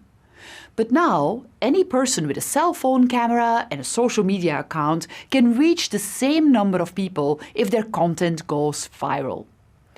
We couldn't teach you all about social media marketing without touching on viral content. We all know examples of posts that went viral, good and bad ones. But how does content become viral? What makes people share content? Unfortunately, there is no hard and fast recipe for going viral. But Jonah Berger, a professor at the University of Pennsylvania, analyzed thousands of pieces of viral content to figure out common themes between them. Doing so, he found 6 ideas you should follow to maximize engagement. He wrote about it in his book, Contagious. Let's go through them. Berger identified 6 common themes between posts that go viral. Posts should increase social currency, have a sensory trigger that makes people think of your brand, evoke emotion, represent a public brand identity, be practical, and tell a good story about your product. We'll briefly go over each with examples. First, you should create posts or ads that will increase people's social currency when they share them. Most people on social media want to seem smart, cultured, and ethical. You should give them content that helps them do that. They may be more inclined to share that content because it makes them look good. Take Tom's shoes as an example. In 2014, Tom's launched a successful advertising campaign in which they promised to donate 1 pair of shoes for every pair a customer bought. Because of that, being seen wearing Tom's signaled to people that you were an ethical and conscientious consumer. Wearing them increased the buyer's social currency, and people flooded Facebook and Instagram with pictures of themselves wearing Tom's as the company achieved the marketer's dream, having other people advertise your product for free. Second, you should try to create a trigger for your product. This is something that makes people immediately think of your product when they see, hear, smell, or touch it. One of the most successful examples of a trigger in advertising history is Nike's slogan, "Just do it." When most people across the planet hear "just do it," they think of Nike. Other famous triggers include the line, "Do you know where your children are?" from a New York City public safety campaign, and Budweiser's "What's up" line, which signaled that drinking Bud meant it was time to relax. Evoking strong emotion is also an excellent way to go viral. The emotion could be happiness, sadness, or even anger. A good example of this is Johnnie Walker. Another good way to go viral is to create a brand that maximizes its publicity. Adidas is an excellent example of that. Its 3-stripe logo is so ubiquitous that most people immediately recognize it and associate it with the brand. It's also easily reproducible from a screen to a shoe to a sticker. Try to find a uniquely distinct brand logo and coloration that maximizes your publicity. That way, people will know your product is yours whenever they use or talk about it. People like to share content that's practical or immediately useful. Valentina Lord created this video with a hack for peeling garlic and posted it on Twitter. The video went viral and received over 24 million views. The plain practical nature of this and the fact that this peeling garlic trick is universally useful made it something people wanted to share.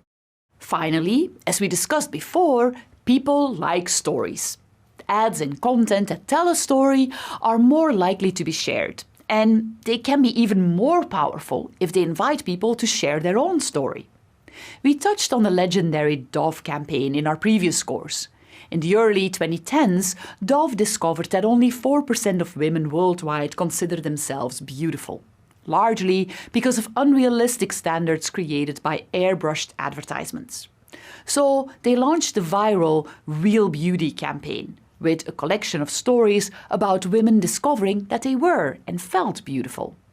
Social media allows customers to communicate back to you. By turning the process of discovering one's beauty into a story, Dove both created a popular ad and used social media to invite people to tell their own. This created one of the most successful ad campaigns of the last decade. Creating viral content isn't easy, and you shouldn't think that all your content on social media should go viral. I suggest that you keep these 6 themes that Jonah Berger described in mind as you develop your content. They may give you ideas for content creation, and they may make your content more engaging overall.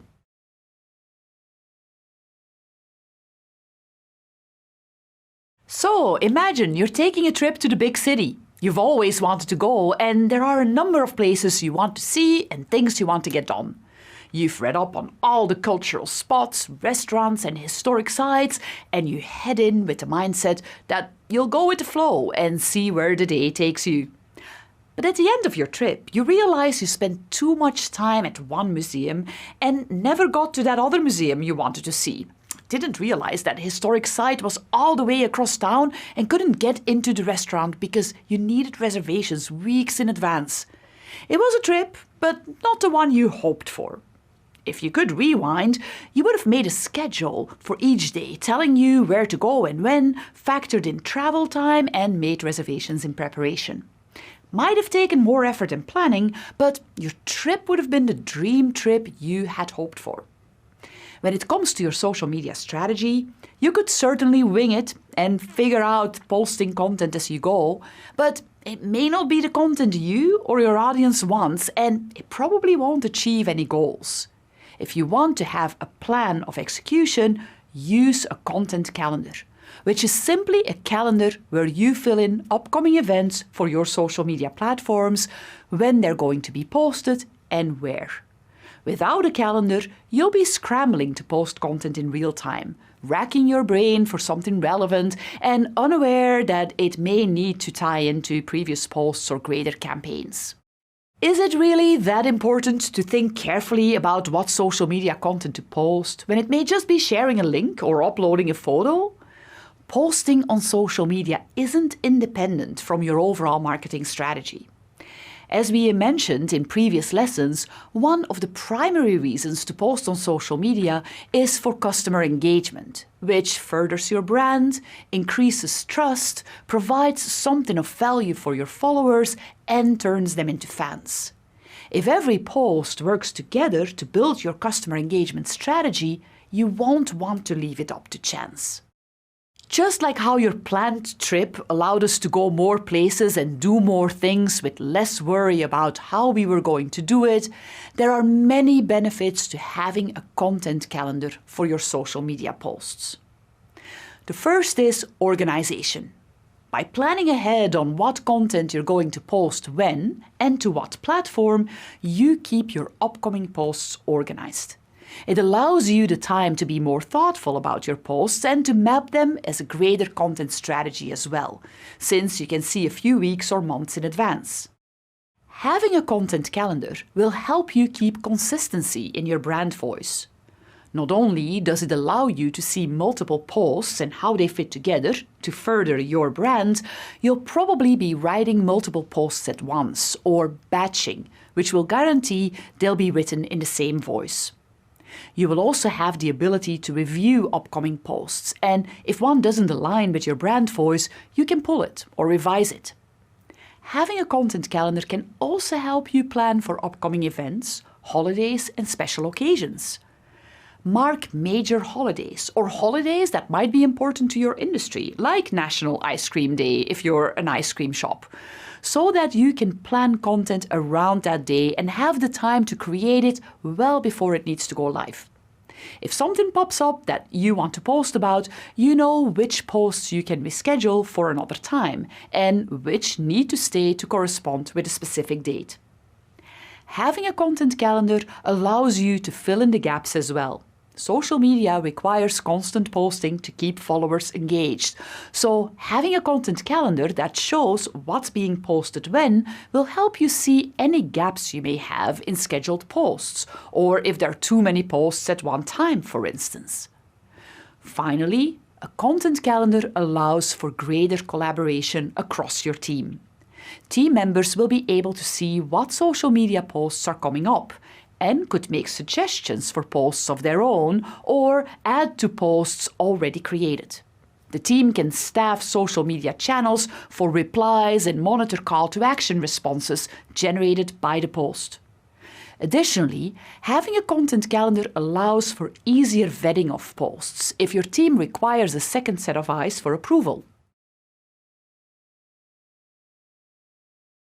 Ready to start filling in your content calendar? Before you do, take another look at the prep work you did before. Remember how you specified your SMART goals, your target audience and their customer journey? This information will come in really handy as you start populating your posts.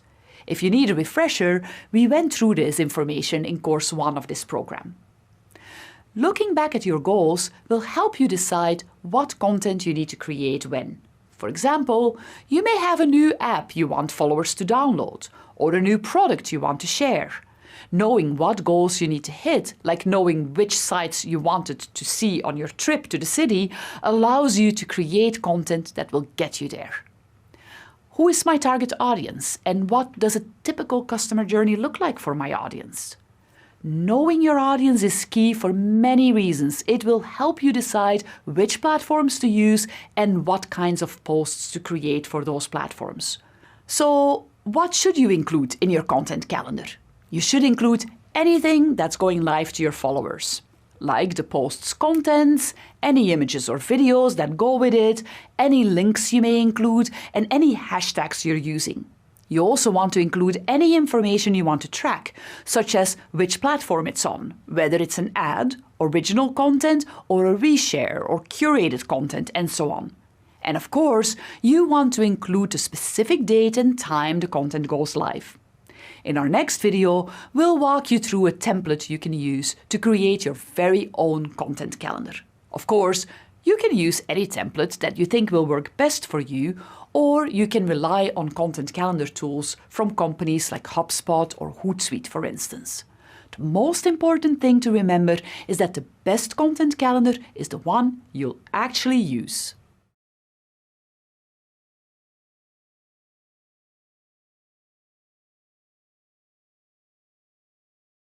The only way to truly understand how a content calendar gets created is by creating one ourselves. Let's rejoin Carlos at Innueneko to help him create a content calendar for his social media engagement. First, we want to think about the goals we have for our social media content. As we articulated in the past lessons, our content provides value for our audience, and in connecting and helping them, we increase our brand awareness and trust. As we begin to brainstorm, we want to make sure that the content as well as the voice of our posts speaks directly to our audience.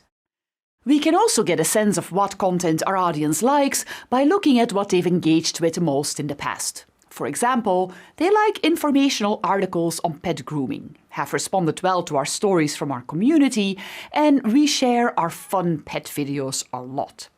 Let's start brainstorming some Innueneko content. It's a great idea to note ideas in your calendar somewhere so that you keep everything in one place, and that anyone in your team that has access to your calendar can add to it as well. While there are many content calendar creation and management websites and apps out there, the simplest way to create a content calendar is in a simple spreadsheet like Google Sheets or Excel, for instance. Open up a new spreadsheet. Before we start laying out a calendar, let's designate one of the sheets as Content Ideas. We know right from the start that we want informational content, inspirational content, and fun, entertaining content. We also want to remember to include content that tells our audience about our services and any events we may have coming up. Content related directly to our business that we want our audience to know about. For informational, let's be sure to share some of our recent blog posts on pet care and grooming. We can and should also share content created by others that we find useful. Carlos bookmarked a few articles on how grooming is directly related to pet health and can share those with his audience.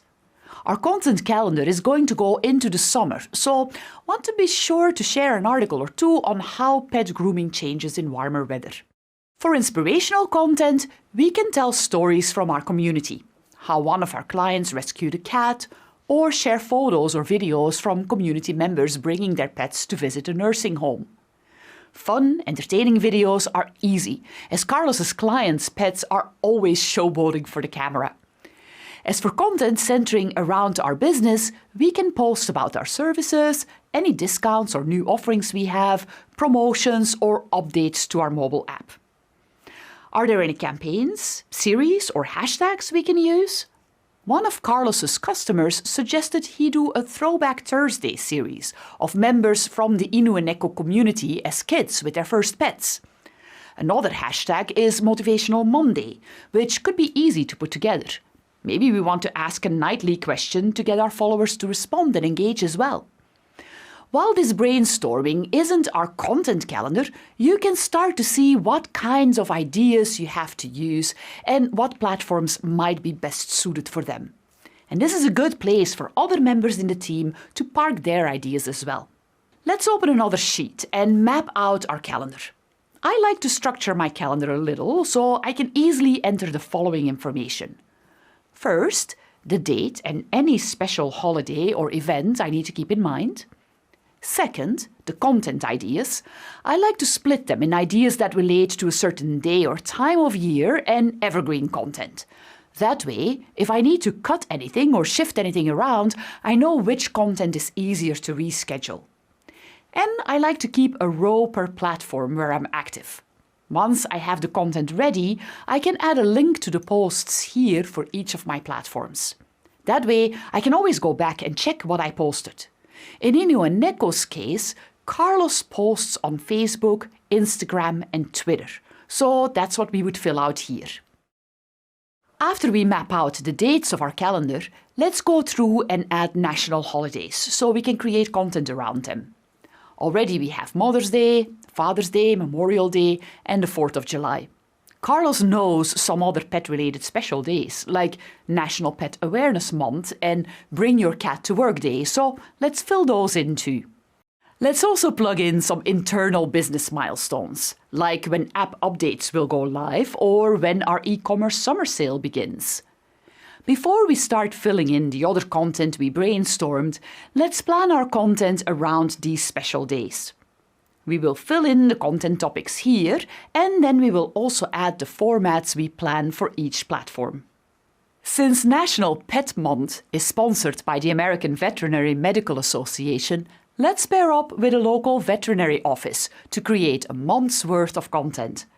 We'll feature healthy tips and advice, which may be text-based and good for Twitter or Facebook. We'll also feature interviews and videos from the vets, which would be good for Instagram, Twitter or Facebook. Inspirational stories will be good for Instagram and Facebook. Next, Inu and Neko has a great relationship with the veterans in their neighborhood and their service dogs, so let's tell their story for Memorial Day. Inu and Neko hosts a daily pet meetup or summer camp for local pet owners, which includes free grooming and registration ends on May 31st. We want to count down a reminder for our followers, but we don't want to do it just the day before, so let's include a few reminders in the weeks previous to the deadline. Speaking of summer camp, let's schedule in a Summer Camp Sunday series of photos or videos to show the fun our community pets had at the camp the week before. For the 4th of July, let's plan to have a post with some of our clients' pets in patriotic costumes. But we also know that fireworks can be a source of stress and anxiety for pets. Let's create some posts leading up to the 4th of July about the noise and ways pet owners can manage pet stress. Finally, let's fill in content for the rest of the holidays and special events. Now, let's fill in some of the content we brainstormed already, like promoting our blog posts, sharing about our services, adding our Throwback Thursday and Motivational Monday series, and adding our nightly question. You can already see how our content is coming together in an easily manageable way and how, with a glance, we can see what's coming up and where we need to create more content. We can fill in as much content as we want, but we need to be sure that we'll be able to create and post all of that content. We also need to make sure that we're posting frequently and consistently to each social media platform so that our audience continues to see our presence and can anticipate new content from us on a regular basis. Studies show that a business should post once a day on Facebook, 15 times per day on Twitter, 11 times per day on Pinterest, and once or twice per day on Instagram. That sounds like a lot of posts for small business owner Carlos. But there are 3 things to remember. The first is he doesn't have to post that much. Just make sure his social media posts are consistent and frequent enough for steady engagement. The second thing to remember is that many of those posts will be curated content shared from other sites, other industry leaders, and from individual followers themselves. While we still need to write why we're sharing the content, it's content that's already been created and it saves us a step. The third thing to remember is that posts don't have to be individual, independent posts. You can repurpose content on different platforms. Carlos could create a post for Facebook that's a summary of his blog post. He could take the video from his blog post and use it for an Instagram post, with a caption, a quote from the post, instead of a summary. And he could break the post down into 10 tips or 10 quotes to post throughout the day on Twitter. Now we know exactly what we're posting, what format it's going to be in, what platform it's going to be posted to, and if it's part of a bigger series. We can simply fill in the copy, the images or video, any hashtags we're going to use, any links and tracking we want to use with them, and pinpoint what time of day we'll post. Continue adding ideas until the calendar is filled. Congratulations! You've created a 3-month social media content plan for Inu and Echo in only a matter of minutes. By planning out our content, we've saved time and stress because we won't be scrambling to create posts. We don't have to worry about missing milestones or holidays, and now that we have a plan in place, we can always tweak it as we go. We also have an easy way to track content and see what kind of content works with our audience.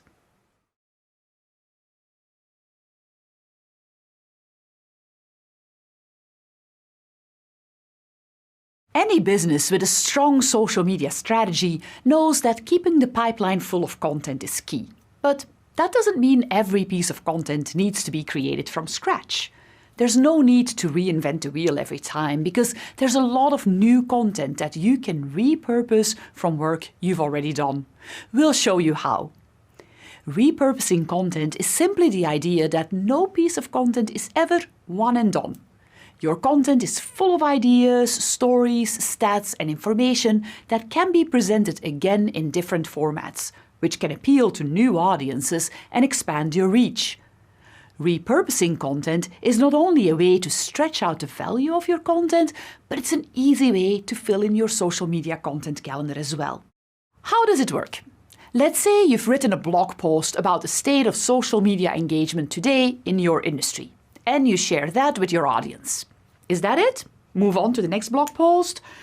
That's what you might think, but there's still a lot more mileage you can get out of that post. For instance, take some of the stats you found and create an infographic or a series of tweets. Or pull a quote and make an image. Turn the contents into a presentation or an informative video. If your post has great insights, update the data in the future and share it all over again. Notice that repurposing content is not just taking past content and republishing it or promoting it again. In the same way you would repurpose a tin can as a flower pot or a t-shirt as a pillowcase, you want to actively think about how to use your content and its ideas in new, creative ways. Can you just repurpose every piece of content? Not quite. There are a few types of content that you should look to first as you begin to repurpose. The first type of content that you should target when repurposing is evergreen content, or content that is useful, interesting, and impactful year after year. It could be a how-to guide, a report, or an overview of a certain topic or industry. This kind of content is always relevant to your audience, so it's a great place to mine ideas for repurposing. Opposite of evergreen is timely or time-stamped content, or content that responded to a trend or a news cycle, like a guide to new tech in 2015 or new movies in 2018, which would now be outdated, of course. Because the content is no longer relevant, you would stay away from these pieces and look to your more relevant content for sources. But you can always use these kinds of posts to inspire new posts, like new tech for next year, for instance. Second, seek out your most popular content by taking a look at your engagement analytics. Because an audience interacted with it before is a good indicator they would interact with that content again, or that they're at least interested in a topic. Find your social media posts that did well, the ones that got lots of likes and comments, for instance, and think about how you can repurpose them. Let's look at a few ways to repurpose content for different audiences and platforms. You created a step-by-step tutorial for your blog on how to set up a simple website, and you shared that link with your audience. What else can you do? That tutorial could easily turn into a slide deck, which you could post on LinkedIn. Take the slide deck and add a voiceover, or use the text from your blog post to narrate a screen cap, and share that to YouTube. Take clips of the YouTube video and share them as a teaser or lead generator on Instagram. Take the steps in your tutorial and create a tweet thread with those steps on Twitter. Finally, make an infographic to post on Pinterest. In each of these situations, you could also tweak your caption for each platform to appeal to that platform's audience. For LinkedIn, it could be how to create a website for your business. For Instagram, it could be how to create a website for your creative portfolio. Repurposing content requires a bit of a shift of thinking, doesn't it? Once you start seeing all the options for repurposing content, you'll start to use this tactic more, and you'll keep repurposing in mind when you create new content as well. It may seem like just a shortcut, but there are a number of benefits to repurposing your content. As we've already seen, it stretches the value of your content. You spend too much time researching and writing a blog post, article, or white paper only to share it a few times and move on. What you're trying to share isn't the package of your article or paper, but the ideas inside. Start viewing content in terms of ideas that can be communicated in many different formats. We've already seen that different social media platforms highlight different formats. Play to that platform's strength by repurposing your content into different formats, like creating a presentation for LinkedIn, an instructional video for YouTube, or an infographic for Pinterest. Repurposing content into different formats also exposes your ideas and findings to an expanded audience, who may not consume content in one format, but may devour it in another. By spreading your ideas through repurposed content, you're repeating and reinforcing the message you're trying to communicate with your audience. Seeing your message in one place may not make an impact, but repeatedly seeing it in various formats will. Repurposed content acts as an amplifier for your brand. Repurposed content gives you more social media posts. More content means more frequent posting about it, which can round out your content calendar. If your audience sees you posting pieces of quality content consistently and frequently, it keeps you present in their feed and top of mind. By repurposing your content and sharing your message in many different ways, you also position yourself as an authority in the space. By having more content out to your audience, you can find out what format resonates with them. Have you been writing blog posts, but find that your audience is paying far more attention to a podcast created from that blog post? Now you know where to focus your future content creation efforts. Repurposing content also gives you search engine optimization advantages. Since repurposed content contains the same keywords, you'll increase your brand's association with those keywords in search, increasing the probability that your content will come up in search results for those keywords. Additionally, if your content references other websites or studies, repurposed content will increase your opportunity to link, which is another way to improve your search rankings. Finally, yes, repurposing content does save you time in that you don't have to start from scratch every time you want to create a piece of content. So don't reinvent the wheel. While there are times you still need to create new pieces of content from scratch, know that there are many different ways to repurpose existing content, so you can build your audience and your authority.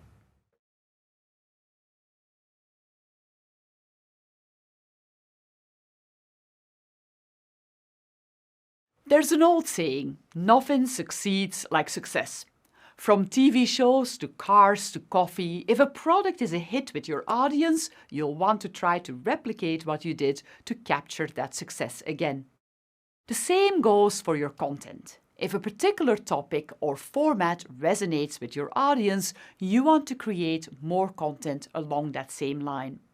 If your audience doesn't like a particular topic or format, you want to redirect your efforts. But how do you know what's doing well and what isn't? That's where a content audit can help you discover where your successes are. An audit is simply a detailed list of what content you have and the engagement metrics associated with each piece of content, like how many likes, shares, and comments each piece received. Then you can analyze your numbers, pick out patterns, rate your content, and make data-driven plans for your content going forward. Content audits cover all of your content, so that is content on your website, your blog, and your social media accounts. Getting into the practice of conducting regular audits for your content is going to be one of the most valuable tasks you can do for your business. It not only allows you to have much better oversight of your content, but allows you to see what content is valuable and engaging, find any trends in content engagement, see where you can make improvements, and if the audience engaging in your content is aligned with your target audience. Some businesses will conduct a full content audit once a year when they go to update static pages. Others will do a monthly or even weekly audit to keep a closer hand on their content engagement. It's going to be up to your business cycles what you want to track and how often, but I suggest you evaluate your social media content at least monthly. Let's get started by setting up a spreadsheet to track the content on our website first. The audit of our social media content will be a bit different, and we'll go over that next, but you may want to track all of your audits on different sheets in one spreadsheet, like in Google Sheets, for example. First, populate your content into one list. This is going to include static pages, blog posts, videos, digital downloads, any assets on your site that your audience engages with.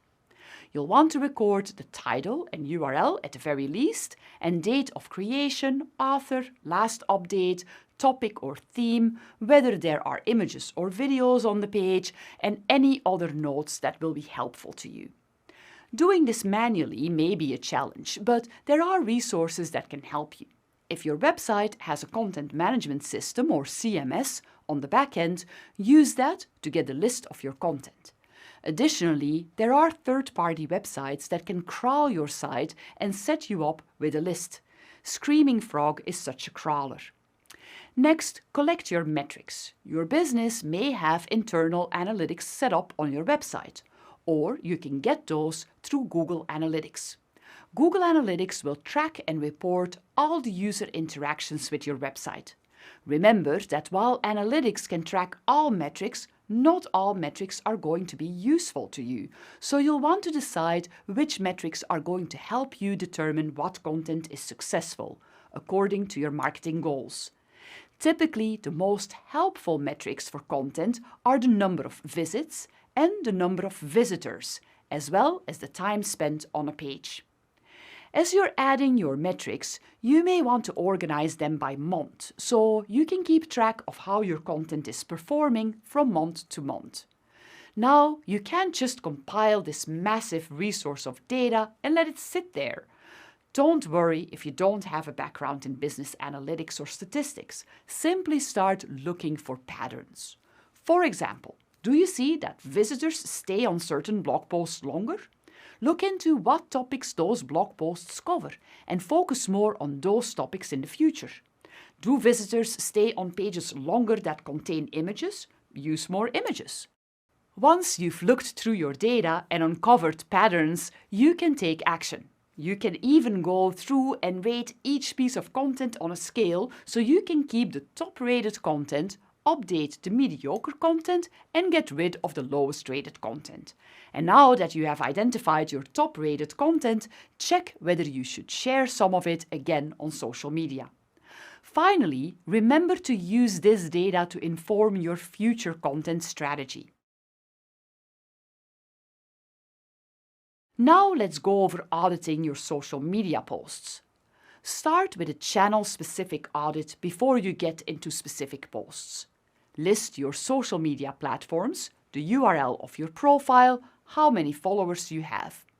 If you do this every month, you will get a good idea of how your audience is growing. Then, like you did for your website content audit, you'll want to go platform by platform and do an audit of your individual posts.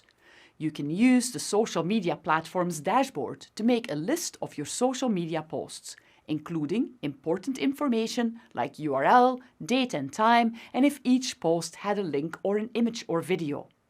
You can get more detailed by adding what the call to action was, the post's topic, or if it was part of a campaign. Next, add the metrics you want to measure, like click-throughs, likes, shares, number of comments, and so on. Remember that you want to track the metrics that are going to be most important to help you measure your goals. In a later video, we'll show you what these dashboards look like on Facebook, and we'll talk more about where to find these metrics and what they mean. Now, just as we did for the website audit, go through and do your analysis of the data to surface any patterns you see, so you can make a plan for your content. Typically, you'll look for the content that was most engaging. That means the content that generated most user interactions, like likes or other reactions, shares and comments. After all, this is what social media is all about. You want to engage your audience and you want to identify the content that does that well. Maybe you're seeing that posts with images on Twitter are getting more likes than simple text posts. Make a plan to include images with your tweets going forward. Are you finding that Facebook posts that get the most engagement are more on the educational, informative side? Since that's what your audience responds to, continue posting educational posts on Facebook. Are the same posts getting little traction on Twitter? Pull back on those kinds of posts. Again, now that you've completed your social media audit, make a plan to do another one in a month, so you can continue to monitor your engagement and now benchmark your changes going forward. In our next lesson, we'll give you more information on how to navigate your social media dashboards and the metrics that matter to you. But for now, use this system to get you started on finding your successes and where you can create more valuable and engaging content.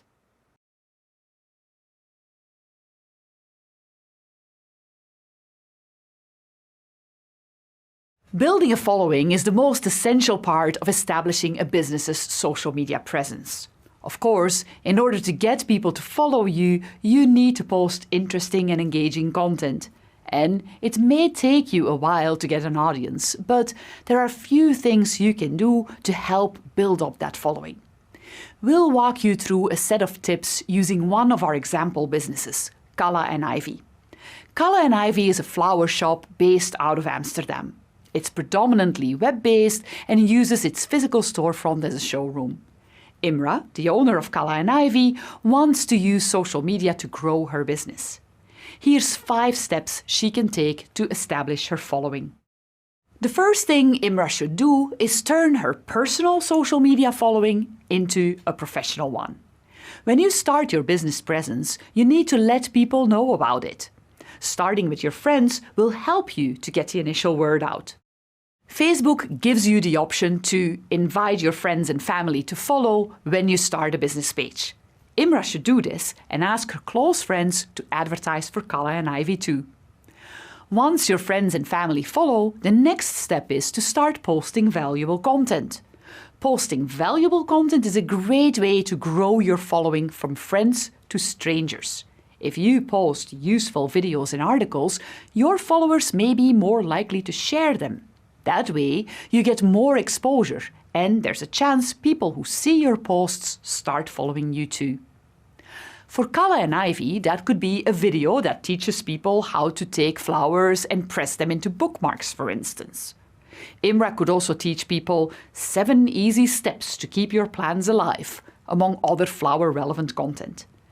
Hashtags are a great way to connect with potential customers. They connect social media posts by topic and aggregate them under a single word. Kala and Ivy should use hashtag flower, flowerstagram, flower photography and other popular hashtags like that, with millions of posts underneath them to expose their business to a wider audience. Then, when people search for these topics, Kala and Ivy's posts may come up and people who see them may decide to follow.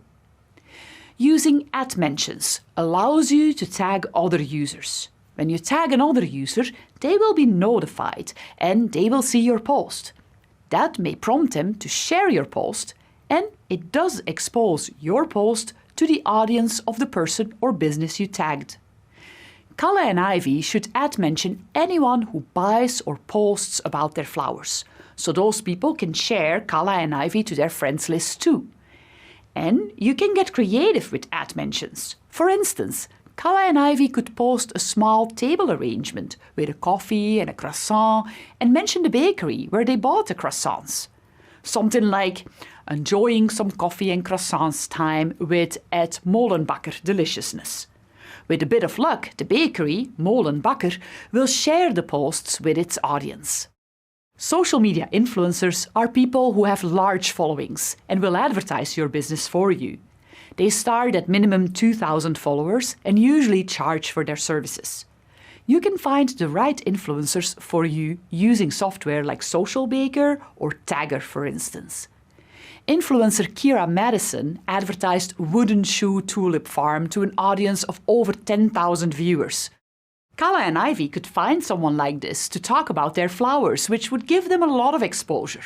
Sometimes, smaller influencers will plug products they receive for free, so it may be worth it to send some free flowers to a few socialites in the hopes that they will post the bouquets on Instagram and mention Kala and Ivy. Or they could send free or reduced rate flowers to heavily photographed events like weddings in exchange for @mentions on wedding social media posts. Finally, you can use advertising to increase your following. And all good ads start with a good story. For Kala and Ivy, that means telling their founder Imra's story with an introductory video and Instagram post. Imra loved to pick flowers during long hikes as a child. She'd braid them into crowns using Kala's, her favorite flower, and Ivy. She later went to art school and decided she wanted to arrange flowers professionally. Thus, Kala and Ivy was born. Imra's passion is authentic and makes for a great first advertising campaign. It's a great way to introduce Kala and Ivy to social media. It also grows your audience by getting people emotionally invested in your brand story. Building a following isn't always fast, but if you follow these steps and use tools like friend invitations, hashtags, mentions, influencers, and advertising campaigns, you'll be off to a great start.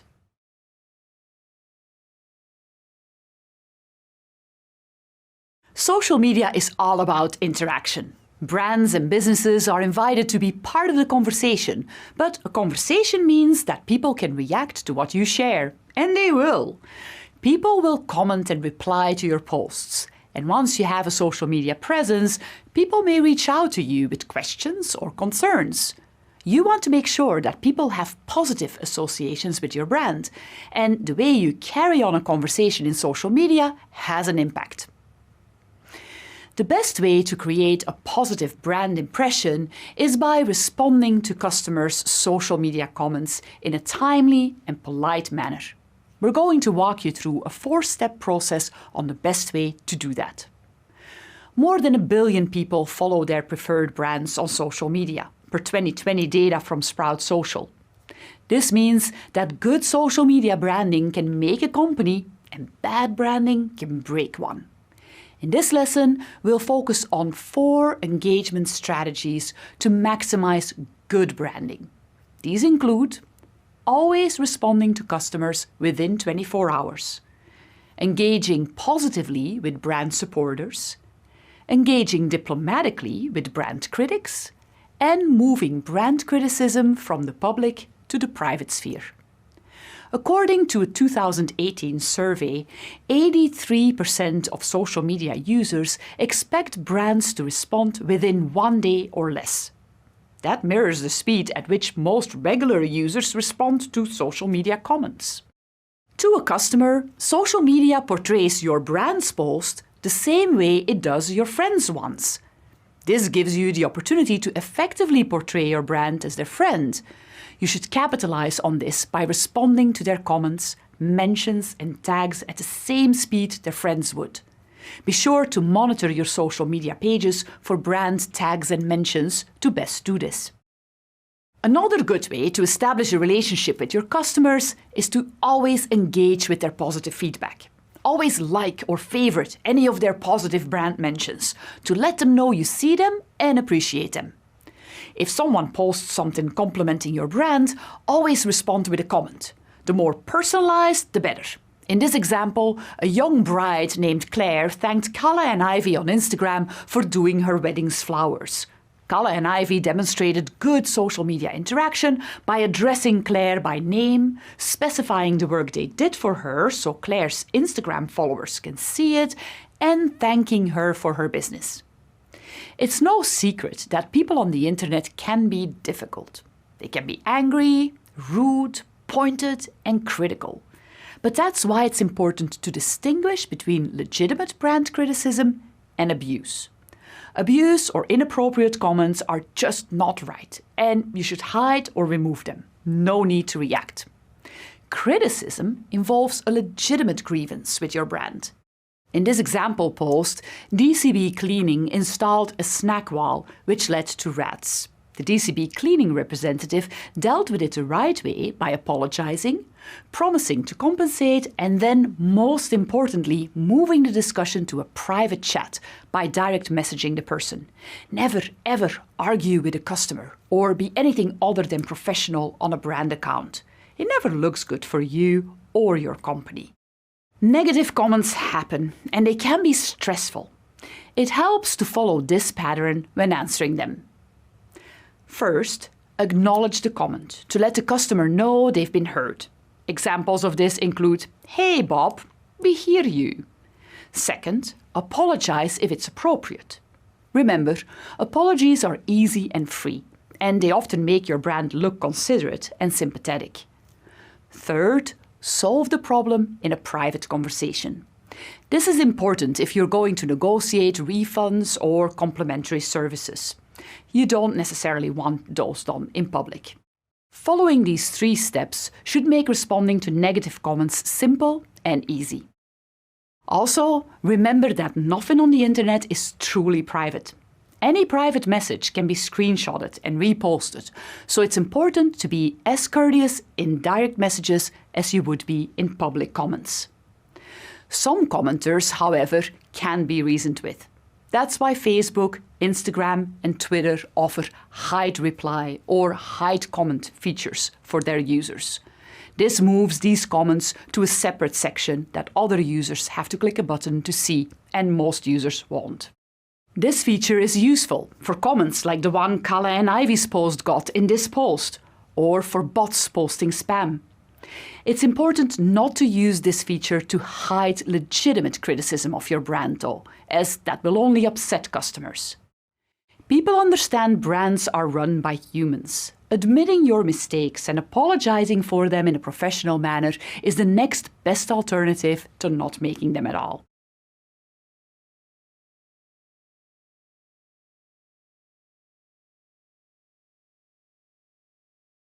We have covered a lot of ground so far on how to create content for social media, the types of posts you can create, how to build a following, and how to communicate in social media.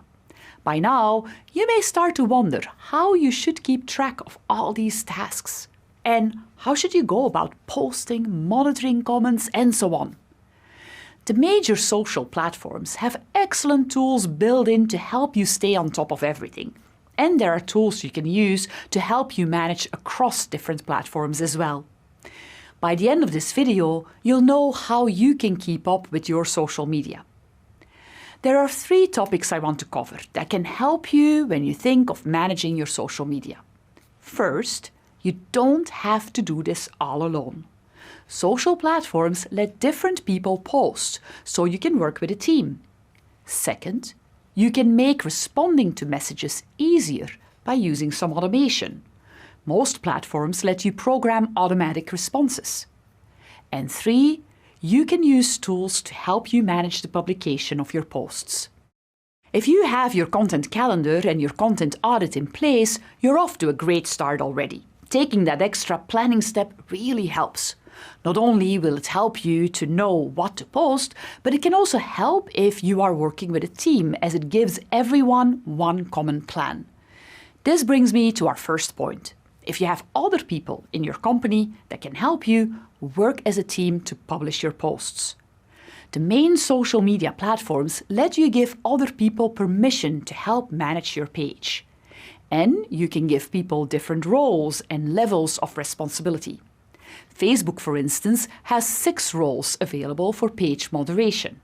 These roles loosely correspond to other social platforms' roles types too. They are, in descending order, admin, editor, moderator, jobs manager, advertiser, and analyst. Facebook page admins have total control over the page. Admins can create ads, view audience data, send and receive messages from the company page, and post and delete from it. They're also the only people who can assign roles to others. Your social media manager and top company executives should always have admin status. Every social media platform's business page has an admin level tier. Next are Facebook page editors. Editors can do everything admins can do except assign roles on the page. Anyone whose job it is to post to the page and respond to messages from the company should have editor status. Below that are moderators. Moderators can respond to page comments and send messages from the page. Moderators can't, however, post directly to the page. This is a good designation for customer service representatives working under a manager who has editor status. Advertisers and jobs managers are at the next to bottom tier. Advertisers and jobs managers can post advertisements to the page and view audience data. This is a good level of access to give to people your company partners with. It'll let you coordinate ads with them without giving them permission to post from your page. Finally, Facebook page analysts can only see your customer trends and user data. Most people in your company should have analyst access, so they can stay up to date on customer interests and demographics. This chart can come in handy when you want to assign roles, so you'll find it as a reading resource in this lesson. A second tactic you can use to help you manage your social media messages from your audience is using automated messaging. The internet never turns off, which means online businesses can't either. According to Sprout Social data, people interact with brands on social media more than any other medium. And up to 56% of people will unfollow a brand if they feel they've received poor customer service. And as we saw earlier, people expect fast responses. Brand pages have to be on 24/7, even when employees aren't. And that's where setting up automatically responding chatbots can help. Many social media platforms have this functionality built in. It's easy to pre-program your automated replies to messages you may receive while no one in your team can immediately respond. Automated response bots aren't people, but they can take over 4 specific functions which companies used to assign to receptionists and switchboard operators. Bots can schedule person-to-person interactions, triage customer queries and direct them towards the right people, answer commonly asked questions, and respond to customers when your business is closed. Later in this lesson, you'll learn more about how you can set up these automated response bots yourself, either in your social media platform, like Facebook for instance, or by using a specialized tool like Sprout Social. Finally, a third way to make your life as a social media marketer a lot easier is by using the publishing tools that are available in the social media platforms where you're active, or using a publishing tool that lets you publish across several tools all at once. Some of the large social media platforms like Facebook and Twitter have some sort of publishing tool embedded in them. It's where you can draft your posts, schedule, and publish them. It's also where you keep a library of all your posts over time. And often you'll also find some data there on how your posts performed. Here is what the publisher tools look like for Facebook. When you log on to your page, you can click on the Publisher Tools button. Then you land in this overview. As you can see, you get a neat list here of all your posts. From here, you can create a post, save drafts of a post, and schedule them to publish them later. If you allow other team members to help you, then you will see their posts here as well. This way, you can keep a good overview of everything that's going on your Facebook page. Note that you can also link your Instagram account to this platform. And then you can manage your Instagram posts from here too. Of course, you can also use third-party software to help you manage all of your social media efforts. Using a third party has the advantage that the software lets you manage across platforms. Commonly used tools are Hootsuite, Sprout Social, and Buffer, for instance. These tools let you connect your social media accounts, and then you can create, schedule, and manage your posts all from their tool. You can create a post and publish it on all your platforms at once. You can also create and manage your content calendar from these tools and keep a nice overview of all your content and activity. They also make it possible to keep track of all the ongoing conversations and messages you are receiving, and you can respond straight from the tool. These tools typically come at an extra cost, but it may be well worth it if you manage more than one social media platform. Later in this lesson, we'll provide you with more detail on how these platforms work and how you can use them. As you can see, there are a few tools and processes you can use to help you manage your social media activity. Enlist your team to help if you can.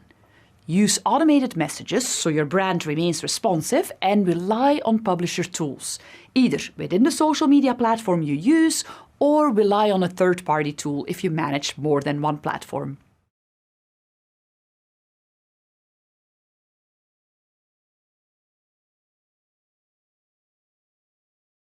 Congratulations! You've completed yet another module and you're well on your way to becoming a social media marketer.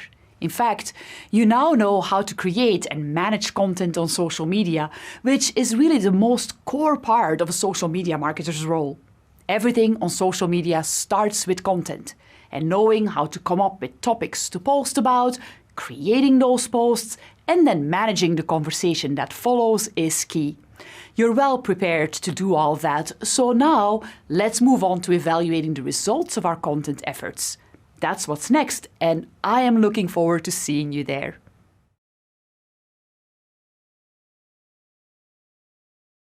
A lot is involved in creating and managing your content. So after you've been doing all that work, you'll really want to know whether your posts were a success. That's what we'll look at in this module. At the end of this module, you'll know how to evaluate your efforts and which metrics you should focus on to determine whether you're reaching your goals. You will also learn how social media platforms help you with that evaluation by providing you with insights dashboards. By the end of this module, you'll know how to navigate these dashboards for both Facebook and Instagram, and you'll know how to find the information in those dashboards that matters to you and your marketing goals. Finally, you'll also know how to use the insights to adapt and optimize your social media content calendar. Let's get started.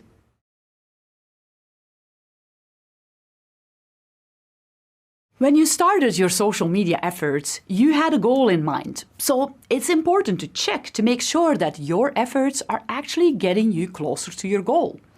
That's where insights and metrics come in. They can help you evaluate whether you're on track to reach your goal, and they can also point you to things you can do to improve your efforts. By the end of this video, you'll know what you should look for when evaluating the results of your posts, and you'll know which metrics to pay particular attention to. In order to measure how effective your social media efforts are, you're going to track what are called Key Performance Indicators, or KPIs. Tracking a KPI simply means that you're looking at a metric or set of metrics that will show you how you're progressing towards your goal. Basically, you're looking for indicators that really reflect whether you are successful. Depending on your goal, different indicators are going to matter more to you. For instance, if you're working on building awareness, you will want to know whether your follower base is growing. If you're working on engagement, you'll want to learn how many people are interacting with your posts. And if it is your goal to sell products, you'll look at the number of people that clicked on your post and bought something. The large social media platforms all come with their own metrics dashboard that gives you insights into how your follower base is growing and how your individual posts are performing. You'll find that when you go into these dashboards, there are a lot of metrics. Some will be immediately meaningful, and some not so much. And to be honest, some of them really matter, and some are more of a nice to have. Let me give you an approach you can use to structure your thinking around all things metrics and find the most important ones. Our marketing goals typically fall into 3 categories: generating awareness for your company or your product, engagement, or the number or type of interactions you have with your followers, conversion, or making people take the action you intended, like buying something, for instance. Depending on which category your goal falls into, your KPIs will differ. We can think of the metrics that we should evaluate as falling into this same categorization. The first category is awareness. In order to generate awareness for your brand, you want to get your message to reach as many people as possible. So the metrics to look for here are metrics that tell you something about how many people see your messages.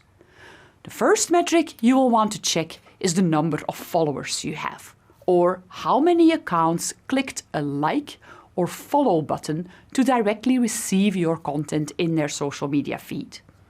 This gives you a good idea of the size of your audience. The more followers you have, the more people will get to see what you post. And of course, people who follow you are aware of you. Tracking the changes in your followers can give you insight into what strategies are gaining you new followers or losing them. Another important awareness metric is total reach, or how many people are viewing your content. This can include someone viewing your post on their feed, but it can also include friends of that follower viewing the post on their feed if the first follower liked or shared the post. This metric is related to individual posts. Reach gives you a good idea of how many people are getting eyes on your content, and it's a great way to evaluate which posts work well for your audience. Larger reach for a post typically means that more people have shared it or interacted with it, so you may want to create more posts of the same kind. On some platforms, you may find a slightly different awareness metric, impressions, which is similar to total reach, but instead measures the number of times your post was shown. Keep in mind that this metric doesn't count individual accounts, just times seen. So if one person saw your post twice, that would count as 2 impressions. Both reach and impressions are going to help you understand the exposure, or lack thereof, of your content. Ultimately, the metrics around your awareness are going to give you insights into the extent to which your content is getting out into the world. Having higher total reach numbers may mean that your content is valuable and helpful enough that it's being shared, for instance. And if you see the number of followers spike just after you posted a particular piece of content, or maybe even launched an advertising campaign, it shows you that that post or that campaign worked. Tracking reach metrics can present you with these kinds of insights into how amplified your content is getting and how broad your audience is. If you're not seeing the reach you desire, you now have the data to back new strategies for growth. The next category of metrics we're going to look at focuses on audience engagement, or actions the audience takes to interact with your content. Yes, this is where likes come in, as they do tell us something about audience engagement. They're probably one of the simplest metrics to track. A like is tapping a button to show you've read or appreciated a post. This simple action shows that your audience is doing something to respond to your content, so it's worth paying attention to. Of course, I'm talking about likes here, but on most platforms, likes have some nuances. You can love something, show surprise, sadness, and so on. Another important sign of engagement is sharing content. So that's our next metric, number of shares. A share means tapping a button to share a piece of content with your own audience. Along with likes and shares, tracking the number of comments is going to be helpful as well. It not only shows that a follower took time and effort to compose the comment, but can also give you some good insights into how your audience thinks about your brand. Posts with more comments means that your audience wanted to take the time to engage with you. Another signal of engagement is clicks. This means that a follower took the time to click on a link you provided in your post, whether to read an article you shared, to go to your website, to read a blog post, or to find out more about one of your products. This tracks who is showing increased interest in learning more about your business or products. Ultimately, the metrics around engagement are going to give you insights into how actively interested your followers are in what you have to say. Here are some of the insights you could get from studying these engagement metrics. If you find that you're getting a lot of likes and shares, but very few comments, then ask a few questions that get your audience engaged. If you find that you have high engagement but haven't been actively posting calls to action, go ahead. Your audience will probably want to find out more about you and your products. Do you have a large reach but low engagement? You probably aren't providing content that's resonating with your audience. High engagement but low reach? Maybe you're a niche brand with a dedicated but small audience. Or it may be time to focus on building your following a bit more. Tracking engagement metrics can give you new insights into how interested your audience is in what you're doing and the content you're posting. If you're not seeing the engagement you want, you can now make a plan for improving the quality of your content. Make sure to use these metrics to decide on what kind of content you should create. If you see posts that have high engagement, create more along those lines. You may have noticed that we've been looking at metrics that move along the marketing funnel. We started looking at awareness, which measures brand exposure, getting your message out, and getting the right audience to follow you. That would be at the top of the funnel. Then we looked at engagement, which is when your audience begins to respond to your content, finds it valuable, and takes action, whether it be liking a post, talking about you, or clicking through to your website to find out more. That would be the middle of the funnel. Now let's look at metrics that center around conversions. Conversions happen when people take the action that you want them to take after seeing your post or a series of posts. Often, conversions are sales. You want people to buy your product. Sometimes you just want people to come to your website or download your app. Those are conversions too, because it refers to an action you want people to take after seeing your content. Conversions could also be generating leads. A lead could be an email address, for instance, of a person that seems to have an interest in what you have to offer. Remember DCB Cleaning? They provide cleaning services for offices. In their case, a sale or subscribing someone to their service mostly happens over the phone. But they use social media to encourage people to contact them so they can get an initial conversation started. Once that initial contact is made, DCB has a lead that can lead to an actual sale. One thing that's a bit different with conversion metrics than with awareness and engagement metrics is that most of these conversions won't actually take place within the social media platform. Often, the action you want people to take will actually mean people leave the social platform. You want them to visit your website, download your app, buy your product, etc. This means that when you're looking at metrics related to conversions, you'll often have to go to other dashboards and analytics tools that are related to your website or app. So, what are the metrics that would matter here? Generating traffic to your website from social media is often an important goal, and thus tracking website visits from social media can be a good place to start. Are you seeing a large percentage of traffic coming from social media after you posted something new? Then you know that you're doing something right. Or do you have posts that have gotten a ton of likes and shares, but you didn't get the traffic you expected? Maybe you have to formulate a better call to action, or think about different things you can post to get people interested to check out your site. Another important metric to track is sales, and more specifically, sales that were related to your social media posts. That can be a little trickier though. It can be hard to prove the connection between your post and a sale. After all, people may not buy immediately after they saw your post. They may buy later, and sometimes they buy in the store and not on your website. We'll talk about tracking sales more when we talk about advertising, but for now, I suggest you track the trend in sales and try to understand whether your increased social media activity seems to lead to an upwards trend in sales. Tracking the number of leads, like capturing an email address resulting from your social media account activity, can be another form of tracking conversions. Conversions capture the actions you would like to see people take as a result of your marketing. Those actions could be different things, so different metrics can correspond to conversions. And they may be a bit harder to track within the social media platform itself.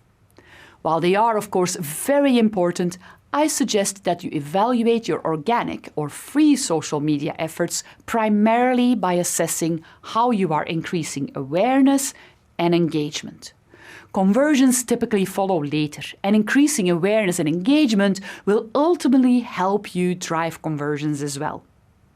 Finally, it's important to track these metrics to see how they change over time in response to your efforts, so that you can benchmark what's working and what isn't in your strategy.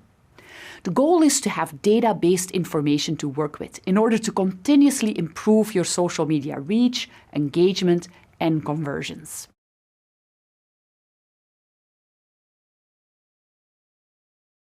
You can't know how successful you've been with your social media efforts until you start measuring it. And Facebook has a robust insights dashboard to help you track your KPIs so you can benchmark your social media strategy, see where you stand on meeting your goals, and create strategies for the future. In this video, I'm going to walk you through Facebook Page Insights. For this walkthrough, I'm going to use this page from Paco Chierici. He's an author. He wrote Lions of the Sky, an action-packed novel about fighter pilots. Having been a Navy pilot himself, he has many interesting stories to tell and footage to share on his Facebook page, and that's how he attracts readers to buy his book. While Facebook provides many different resources and tools to help you manage your page, we'll take a tour of Insights, which is Facebook's native analytics tool, and demystify it for you. After you click Insights, you land on this page. You'll see a long menu of items to explore on the left. We'll start with the Overview page, which is the default homepage of this dashboard. The Overview starts with a one-stop shop summary of your business page, which is your business's homepage page on Facebook, as opposed to individual posts within users' feed. It starts with Actions on Page, which counts any clicks within your page. Page Views is anytime anyone went to your page to take a look around. Page Preview counts when users have hovered over your page name to see a pop-up preview. Page Likes are how many people have liked your page, which Facebook breaks into organic and paid. These are the stats that can help you understand who's going to and engaging with your business page. We'll look at these expanded metrics in a bit. Next, this overview gives data on your content, including post and story reach, post engagement, which is anytime someone likes or comments on your post, and videos, which includes any plays that last longer than 3 seconds. This overview also shows you how many times followers recommended your page, how many followers you have, and the number of orders you've received if your page is set up to sell. You can change the range of this data from the past week to the past 4 weeks. You can also export your data into a report.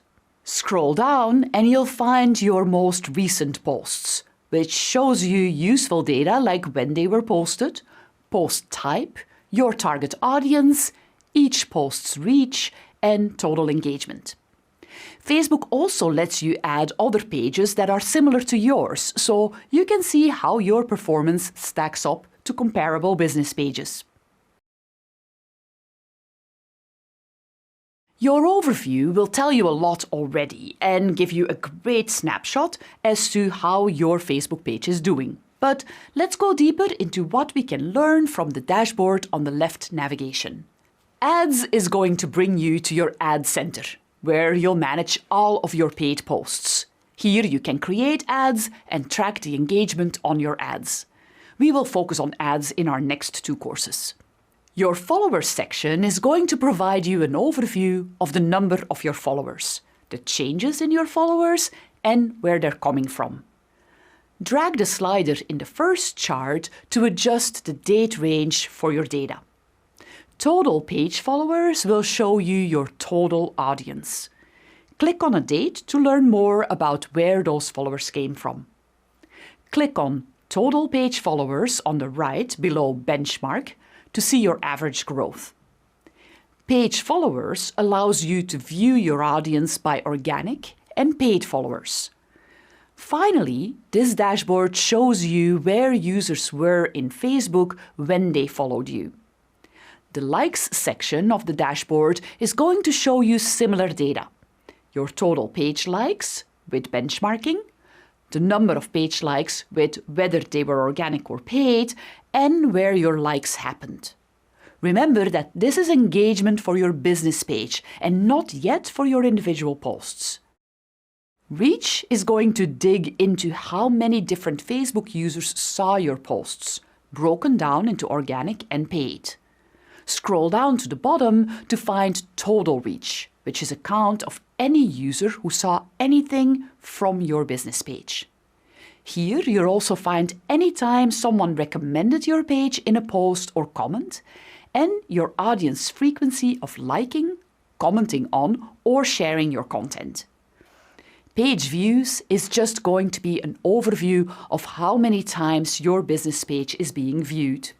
Here, though, you can view analytics broken down into what sections of your page people are viewing most, and also who's viewing according to age, gender, location, and which device they're using. Finally, you can see the top sources of where your views are coming from. Page Previews shows you how many people have hovered over your name to view a preview of your page. Again, it shows the total views and also breaks it down by age and gender. Actions on Page is going to tell you who clicked a link and what link it was. The link to your website or your business's phone number or another action button you created. This information is broken down into who clicked what by age, gender, location, and device, so you can see who in your audience is seeking out more information. The posts section is going to be incredibly helpful as Facebook's done most of the work for you in auditing your content. Here you'll find a list of all your posts, when they were posted and how your audience engaged with that post. You'll discover your reach as well, and Facebook even adds a handy guide to what type of post you have and whether it contains a link, a photo or a video. You can also change your reach filter and your engagement filter to discover more about your posts. Use this section to help you see which posts are resonating the most with your Facebook audience, so you can keep creating great content for them. You can find out when your followers are on Facebook on this dashboard too, which will help you plan which days and times to post in order to maximize your reach. You can also track the success of different post types and how other comparable pages' posts are doing as well. Events will take you to your events dashboard, where you can create events, track engagement, and anticipate your audience. Videos will show you your top videos and how long they were viewed for. Stories will give you insights into your Facebook stories. The People dashboard lets you discover more about your audience, broken down by fans and followers. Here you'll find their ages, gender, where they're from, and what language they speak. And this data can let you know whether you are indeed engaging with your target audience, or if there are different segments following you that you didn't expect. The Messages dashboard will give you information on who's contacting you through Facebook Messenger. Finally, the Orders dashboard will track any sales if you're set up for e-commerce. Facebook also allows you to check insights individually for each post. Simply click on People Reached or Engagements in the status bar beneath your post, and a window with at-a-glance stats will pop up. You'll find reach, how many likes, comments and shares, and any click-throughs. It'll also tell you any negative feedback your post received, like if someone reported it as spam, for instance. You'll also find your reach and impressions broken down by organic and paid, so you can track any promoted or paid posts. As you start to interact with the analytics for your business page, you'll become more comfortable with these dashboards, and you'll discover the best way you can use the data. Remember that analytics are a great resource to surface what's going well with your content, what to improve, and new strategies to implement going forward.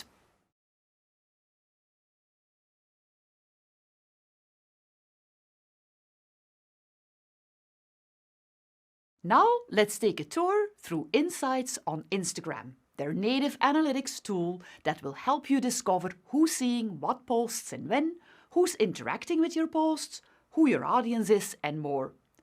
Open up your Instagram app and navigate to your business profile home. You'll find an Insights button here on the page. There's a lot to discover here that will be helpful to your marketing strategy. Insights gives you an account overview broken down into 3 areas: accounts reached, accounts engaged, and total followers. For each of these sections, you can find more metrics in the next screen. Below this overview, you will find more information about the content you shared. Let's take a closer look at this area first. It gives you an overview of how much content you posted during the time frame selected. That time frame is a week by default, but you can change that if you like. The content is categorized by type, and you can find more details when tapping on a category.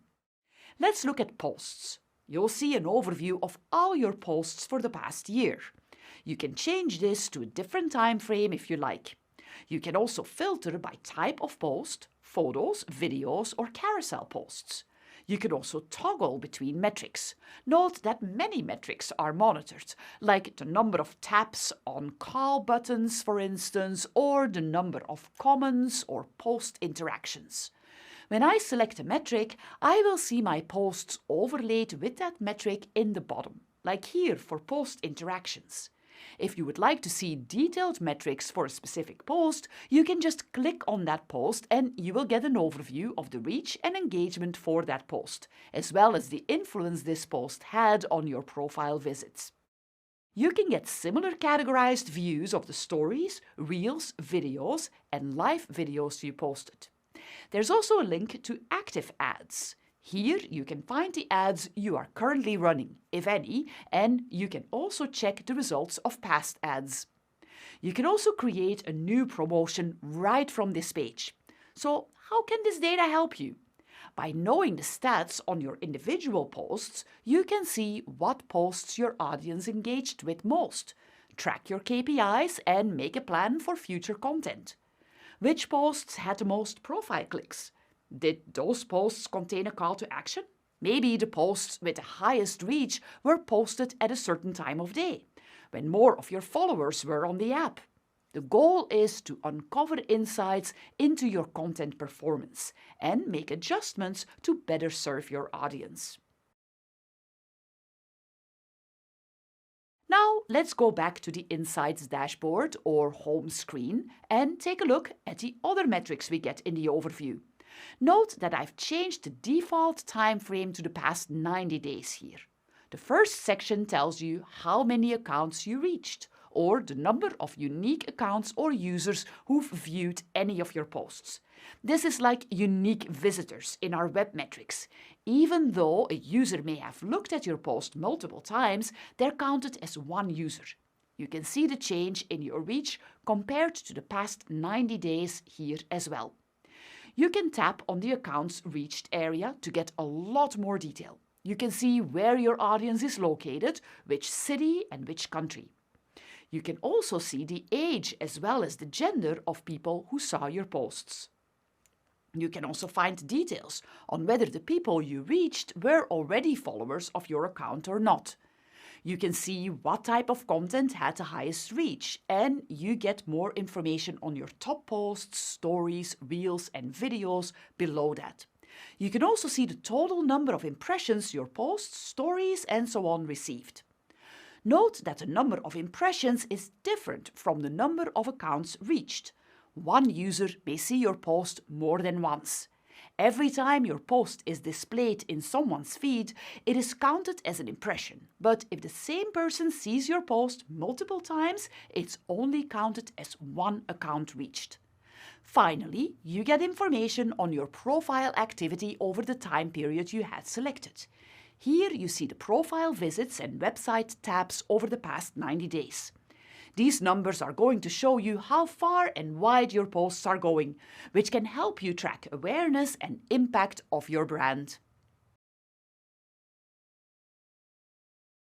The next section in your dashboard gives you information about the accounts that engaged with your posts, which is simply a measure of actions taken by your followers. Here you will find more information on the number of accounts that engaged with your content, whether the engaged audience were followers of your account or not, and the total number of different interactions recorded. Those interactions could be likes, comments, saves, and shares. You will see these metrics by category, first for posts, then for stories, reels, and videos. In each category, you'll also see your top posts, those that ranked highest in terms of engagement. Digging into this engagement section of your Insights dashboard can give you a better feel for the types of posts, stories, reels, or videos that work best to engage your audience.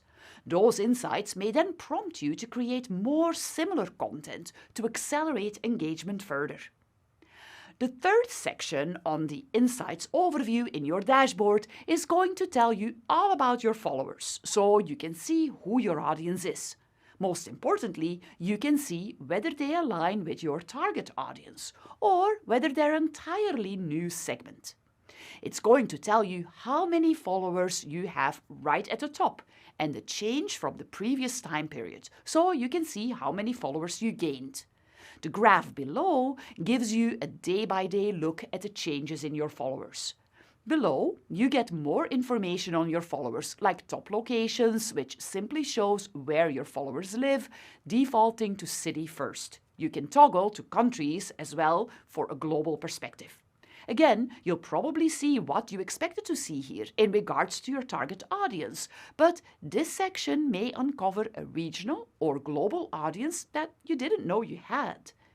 Next is age range, which shows you the age of your followers segmented into different demographics.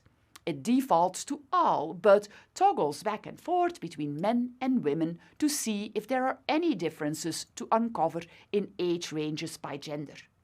The next portion is gender, which shows you the breakdown of your followers. Again, use this data to see if you are engaging with your target audience or if you have new audience that you need to be aware of. Finally, Instagram shows an incredibly helpful chart when your followers are on the app, by day of the week and by time, broken into 3-hour segments. This takes the guesswork out of when to post for you. Simply post when your followers are there. As you can see, Insights is going to give you a lot to work with. But if you want more expansive analytics, like having the ability to view customized timeframes, track audience changes over time, and run reports, you might want to look into using a third-party app. Third-party apps can also fold in creation and scheduling tools as well. As you look to engage more with your audience, drive traffic to your site, track your KPIs, and grow your brand awareness, make sure to use all of the tools you have at your disposal, including Instagram Insights.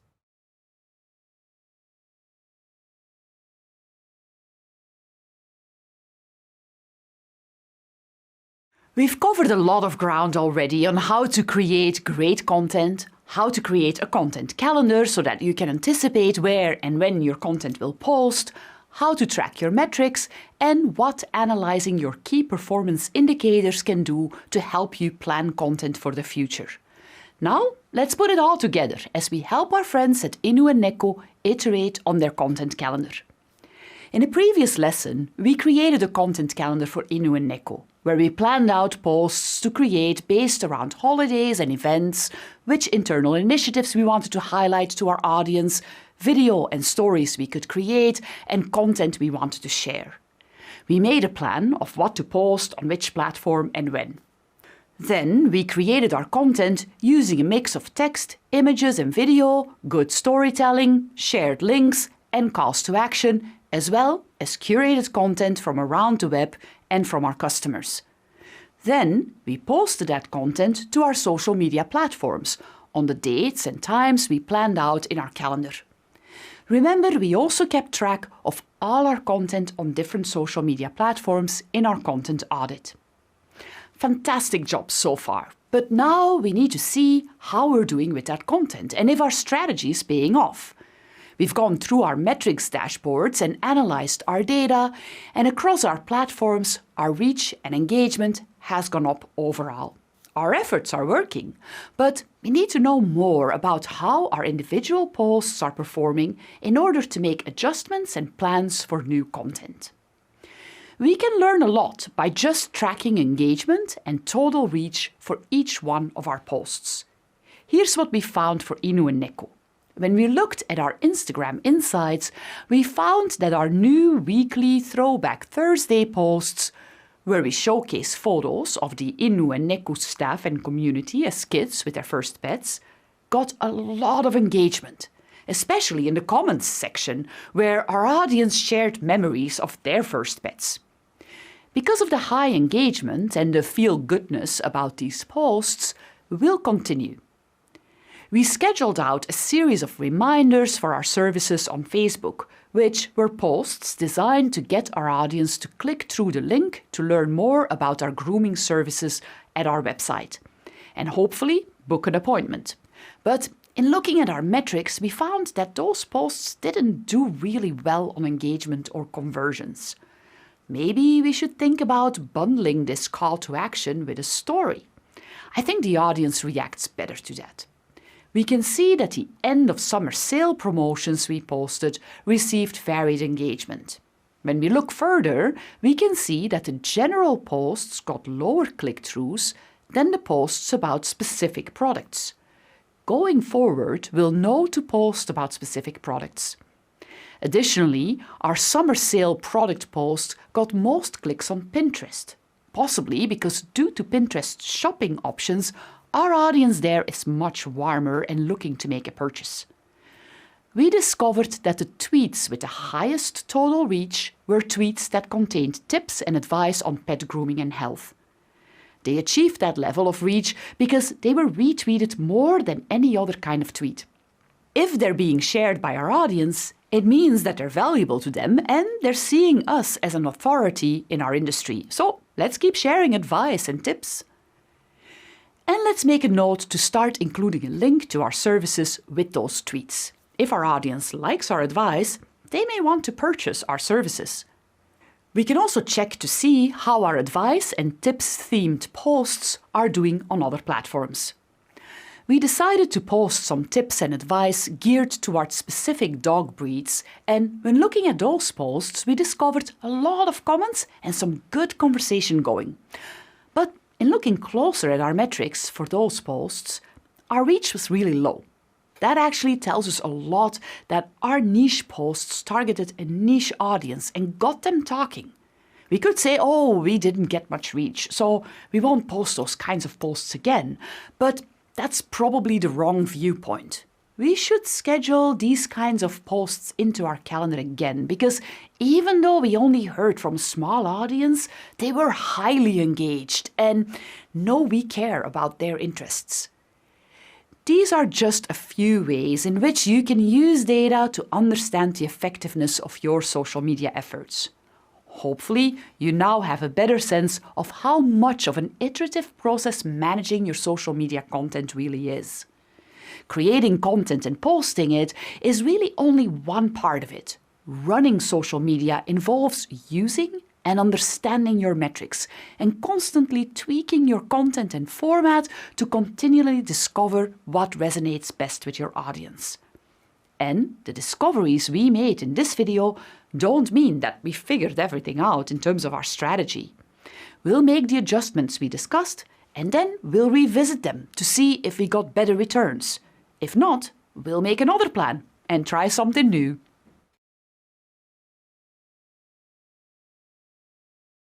Congratulations, you're getting very close to the end of this course. I love how digital media and social media provides us with data on how people interact with our content.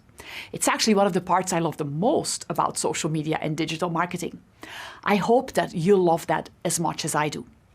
You now know how to evaluate the success of your social media activity, and that is a big deal.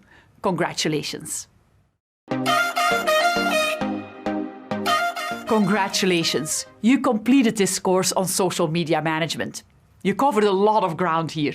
This course is an essential part of our Facebook Social Media Marketing Professional Certificate, and you now know how to perform many of the essential tasks social media marketers take on. You know how to build a presence for a business on social media and how to build its brand. You can create effective social media posts that will help you build a following and achieve your marketing goals. You can create and manage a social media calendar, audit your content, and interact with people on different social media platforms. And finally, you can also evaluate your efforts and optimize your social media activity based on these insights. Great work on this course, and we can't wait to see you in the next course, where you'll learn how you can amplify your presence with social media advertising. See you soon!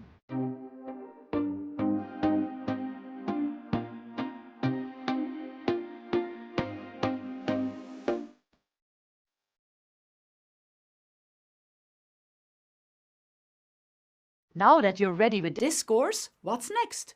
Well, I hope you're excited to learn more about marketing with social media. This course is part of a larger program that prepares you for jobs in social media marketing. It consists of 6 courses. You now understand how to create a business profile and how to create and manage content for your company. But there may come a point where you would like to accelerate the building of your following, or you may want to reach a specific group of people that doesn't seem to be part of your audience yet. That's when you'll want to start exploring advertising. The next course in this program is all about the fundamentals of advertising on social media. After that, you'll find a course that more specifically covers advertising on the Meta platforms. You'll also learn about measuring and evaluating your success. In the final course, we won't cover anything new, but you'll get to practice your new skills in a project and will help you to get ready for the Meta Digital Marketing Associate Certification exam.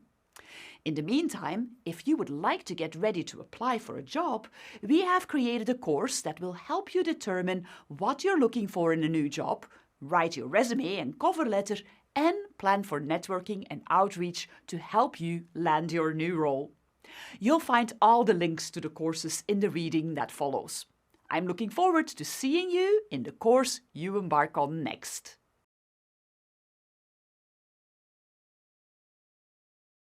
Almost every day, I read news stories or hear my friends and colleagues talk about new and great things you can do with artificial intelligence or AI. You've probably seen the headlines too. We hear about generative AI and tools like ChatGPT, Meta AI, Gemini, and so on.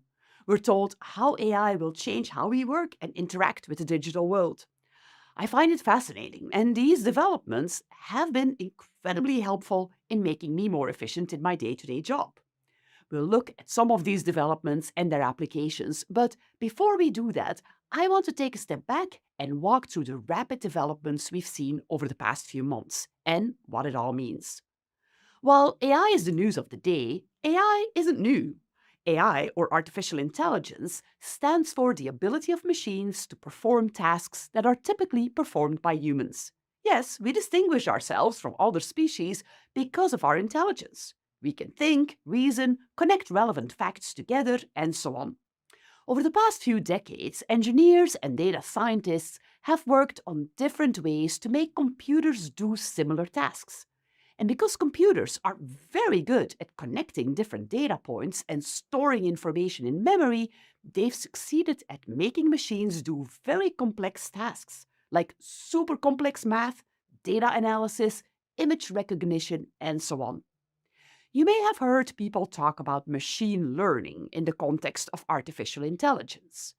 In machine learning, scientists feed a machine a lot of information and patterns or algorithms to teach it how it should react in certain situations.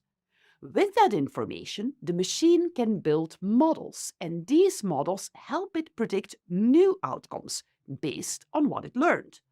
So, before a machine is intelligent, it needs to absorb a lot of information to start to recognize patterns and solve new problems. An example of where artificial intelligence and machine learning are used is in advertising personalization. Platforms like Meta learn from the behavior of their users, and based on the machine's understanding of patterns in behavior, it can tailor ads to align better with your preferences and needs. While we've seen great developments and ever more powerful applications of AI, it's already been used for a few decades. So, what's the hype now? The new developments center around a specific form of AI, generative AI. Most AIs operate on predefined rules and memory. But generative AI can create learning from data to generate new content that's never been seen before, whether it's text, images, or even music. To do this, generative AI uses deep learning, an advanced form of machine learning that's great at making connections between pieces of information, something we humans do all the time when we create new things. Here's how it works. First, a machine, think of it as a big computer, is fed vast amounts of information. And through machine learning, it learns patterns and features from this data. Then, the machine can be prompted with a question, and it answers it by generating new, original material that mimics the input data in a helpful way. Feels abstract? Well, let's look at an example. I will use Meta AI, which I can access at meta.ai. It's free. It gives me a few examples here of what I can ask Meta AI, but I will use it to create an itinerary for a trip I'm planning through Europe with 4 friends. One friend of mine uses a wheelchair, and sometimes that poses extra challenges. Let's see what generative AI can do for me. I'm typing in my question in the search box. I'm giving Meta AI information that will help it answer my question here. I'm doing this in natural language. In other words, I am talking to Meta AI just as I would to a friend or, in this case, a travel agent. Let's click the arrow to generate the answer. Nice, I'm getting a great itinerary here with highlights, ways to travel, and hotel suggestions. Oh, amazing. Everything is wheelchair accessible, so one less thing for me to figure out. This saved me hours of research. You can have a conversation with Meta AI and ask it to dig deeper into the information it already gave you, or just continue asking for what you need. So I'm asking, I heard people talk about a great bistro in Paris that's really old and traditional, but I forgot the name. I only remember it has wood paneling inside and they serve a great crêpe Suzette. Any chance you would know bistros like that? And maybe you have other suggestions for traditional Parisian restaurants. That's what I'm getting as an answer. Several suggestions for bistros. These are all fantastic suggestions. My friends will be impressed. If you're like me, you probably already have 1,000 questions in mind that you would like to ask Meta AI. I'd say go ahead, try it out. Now let's think about what happened in the background here. Meta first trained machines with vast amounts of information and algorithms or models. Based on that, the machines learn to make new connections when given information. These machines I'm referring to are lots of connected servers that live in what we call the cloud. This apparatus of information and models is called a large language model, or LLM. In this case, the model Meta built is called Llama, the large language model Meta AI. In order for us to interact with this large language model, we need a tool or interface to prompt it with questions. In our example, we used Meta AI. Other companies have built their own LLMs or large language models. OpenAI is one of them. Their well-known model, GPT, can be prompted using ChatGPT. Similar to Meta AI, ChatGPT lets you interact with GPT and ask it questions through a conversation. Similarly, you can interact with Google's LLM, Gemini, using the Gemini interface. All the examples I've shown you are great for natural language conversations, but generative AI can do more than that. Not only can it generate new language-based information, Gen AI can also create images, music, code, and even video. How? Well, if the underlying model is trained with tons of pictures, videos, and so on, and taught to recognize patterns and associate these with meaning, it can, based on the same principles we just discussed, generate new images, videos, music, and so on. Clearly, the applications of generative AI are vast and varied, from chatbots that can mimic human conversations, like this one we saw, to sophisticated programs that can create stunning visual art and music. Generative AI extends the boundary of human creativity and efficiency and is rapidly changing the way we work and tackle daily tasks. As businesses integrate AI, understanding and utilizing generative AI will be crucial. It's not just about the technology itself, but how we apply it thoughtfully and creatively to real-world problems. If you haven't tried these tools yet, do it now. All the tools we discussed are free, and to really grasp their power, you have to experience them.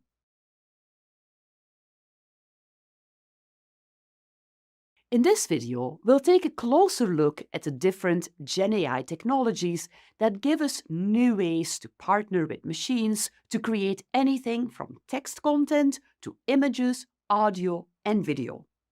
You know how Meta AI, ChatGPT, and Gemini let you have natural language conversations with AI to help you research and generate new content in text format. The models used for text generation use natural language processing, or NLP. NLP enables computers to understand and generate human language. Whether it's chatbots on websites or content generators that draft articles, NLP is behind the magic. It is transforming how we create content. It can help you write emails, for instance, but also changes how we do customer service. Chatbots have become very good at solving problems similar to how humans approach tasks, which is, of course, essential to customer service. There are many more examples of where NLP-based Gen AI is changing how we work, like in writing copy for ads, generating social media posts, recognizing patterns in research data, and much more. Aside from text, generative AI can also generate images. Image generation tools understand images and their patterns and can generate new images from text descriptions. OpenArt.ai is such a tool. You can also generate images in OpenAI's ChatGPT-4, which uses the underlying DALL-E, a model trained on images. Other tools, such as Artbreeder, DaVinci, or Hotpot, also let you create images from text. Apart from creating art with the help of AI, you can also use image-generating tools for prototyping. AI can help you generate illustrations of prototypes, so you don't need a graphic designer's help for every draft. You can also use it to generate images for ads or social media posts. People also use image generators to help them build slides for presentations. There are many more applications. Let's look at an example. Meta AI has a built-in image generation tool. You can find it under the link Imagine. Let's take a look at what image generation can do for us. I would like to create an invitation for my upcoming trip to Europe with my friends. Sending them the information I've gathered in an email would be cool, and I want to catch their attention with an image. I asked Meta AI to create an image for me with some iconic landmarks of the places we want to visit, some traditional food, and something that illustrates the fun we'll have. Let's check out how this worked. What do you think? Did it capture the fun adventure?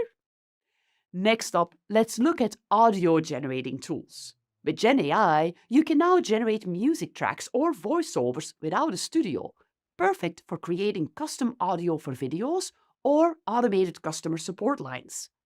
Some examples of tools focused on audio generation are WaveNet from Google, Jukebox from OpenAI, AudioCraft from Meta, 11 Labs, and Stable Audio. There's a wealth of applications for these audio tools. We already mentioned customer service. Now, customer service bots can talk to people in human voices and have a real conversation. These tools also let you create music and sound effects with a few prompts, making a musician out of all of us. And they can also create audiobooks in a flash without the need for someone to read and record the book. The tools to do all this are easy to use. Let me show you how I used 11 Labs to dub a video from this course in German. My German is rusty, so I used AI to create this version of me speaking German by uploading my English spoken video. I uploaded my English language video, told 11 Labs that I wanted to dub this in German, and voila, now I speak German. Soziale Medien bieten unglaubliche Möglichkeiten für Vermarkter, eine Anhängerschaft aufzubauen und mit ihrer Zielgruppe zu interagieren. Aber um im Marketing und in sozialen Medien erfolgreich zu sein.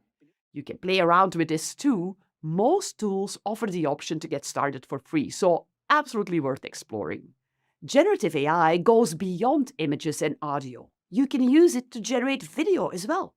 You can create videos without touching a camera by simply writing what you want the video to show. A few examples of tools that help you do that are InVideo.io, Veed.io, and Flicky.ai. These tools use stock footage and images combined with audio to create videos. Some tools, like Synthesia.io, let you use avatars to create videos of people who speak the text you type into the tool. Let's look at a video I created with Synthesia. Using one of their avatars, basically footage of a person and a fragment of text I gave them. As promised, I am sending you a summary of the key points of the proposal we discussed today. I will put you in touch with your pedagogy team right away. This person doesn't look like me, but I could change that. I can provide Synthesia with some footage of me, making it possible to generate this video message using my voice and likeness. I'm sure you can already think of many applications for this technology. It lets you create videos you can post on social media, create video explainers for your website, or create educational videos. You can also add video content to film, documentaries, news reporting, and so on. As amazing as this technology is, there are also ethical considerations we should always keep in mind. When AI is used to generate audio and video using a person's likeness, we sometimes also refer to the result as deepfakes. Deepfakes are images or recordings that have been convincingly altered and manipulated to misrepresent someone as doing or saying something that was not actually done or said. As generative AI tools become increasingly sophisticated, it's also easier to create audio or video content that lets a person say or do something on screen they never really did. Fake news or bullying often result, so it's extremely important that people and businesses set boundaries around how this technology is used. So far, we've seen AI models trained with text, images, or video that can generate new content in these different formats. There's another type of Gen AI technology that's popular and has many interesting applications in business: code generation tools. Code generation tools assist in writing and completing blocks of code. They can write code or translate code from one programming language to another. They can also help generate documentation about the code and find snippets of code you can use to execute certain tasks. There are several popular code generation tools. OpenAI's Codex is one of them. The tool lets you translate natural language into code. The model behind it is trained on both natural language and millions of lines of code in a dozen different coding languages. The tool can be used by developers. Codex is also the tool that powers GitHub Copilot. This tool lets users access publicly available code from GitHub repositories and can detect errors in code and recommends changes to it. When you use Copilot, you can use natural language prompts to help check and polish your code. Other Gen AI coding tools are AlphaCode, Tab9, and Code T5, and there are many more. But you don't have to use a specific coding tool to help you with your programming. GPT-4, OpenAI's latest AI model, is a multimodal tool and can also handle programming tasks. Using ChatGPT, you can also polish your code or even write new code with text prompts. The use of generative AI in coding is quickly changing the software development landscape. AI-powered coding tools often outperform human programmers in complex tasks, and developers can use the tools to speed up their programming tasks considerably. Moreover, for people without programming skills, new possibilities are opening up, helping them to create applications by using text commands. There are still some limitations though, and for now, we see the best performance when these tools are used by seasoned programmers. They help with code generation, faster testing and debugging code, writing documentation explaining the code, translation from one language to another, etc. One last technology I would like to touch on are data generation tools. These are tools that enhance or generate new data from existing datasets without manually collecting new data, sometimes also referring to as synthetic data generation. Tools like Gradle.ai generate synthetic data sets based on a sample of real data with the same characteristics as the real data. Other tools are Mostly.ai and K2View. You can also use ChatGPT-4 to generate datasets from text or data prompts. Generating synthetic datasets can be very helpful in cases where it's hard to collect data because it may be expensive or it may have privacy implications. Think about market research, for instance, where collecting user information isn't cheap and can be complex. Being able to enhance the data you collected with synthetic data that mimic the patterns of your original data can help you get the data you need to conduct marketing analysis tasks. Synthetic datasets are also used to train the models that power generative AI. For these models to become as smart as they are, they need to be trained on vast sets of data, and this is a way to quickly supply the model with more data to learn from. Generative AI is quickly changing the way we do business. Different technologies focus on generating different formats, from text to images, video, code, and data, all of which have their own powerful applications. Embracing these technologies can elevate your work and can help you be competitive and cutting edge. Next, let's take a look at some examples of how different industries have made use of generative AI.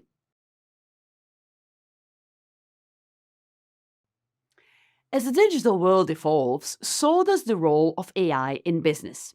Generative AI is not just a futuristic concept, it's here, revolutionizing how companies operate, create, and connect with customers.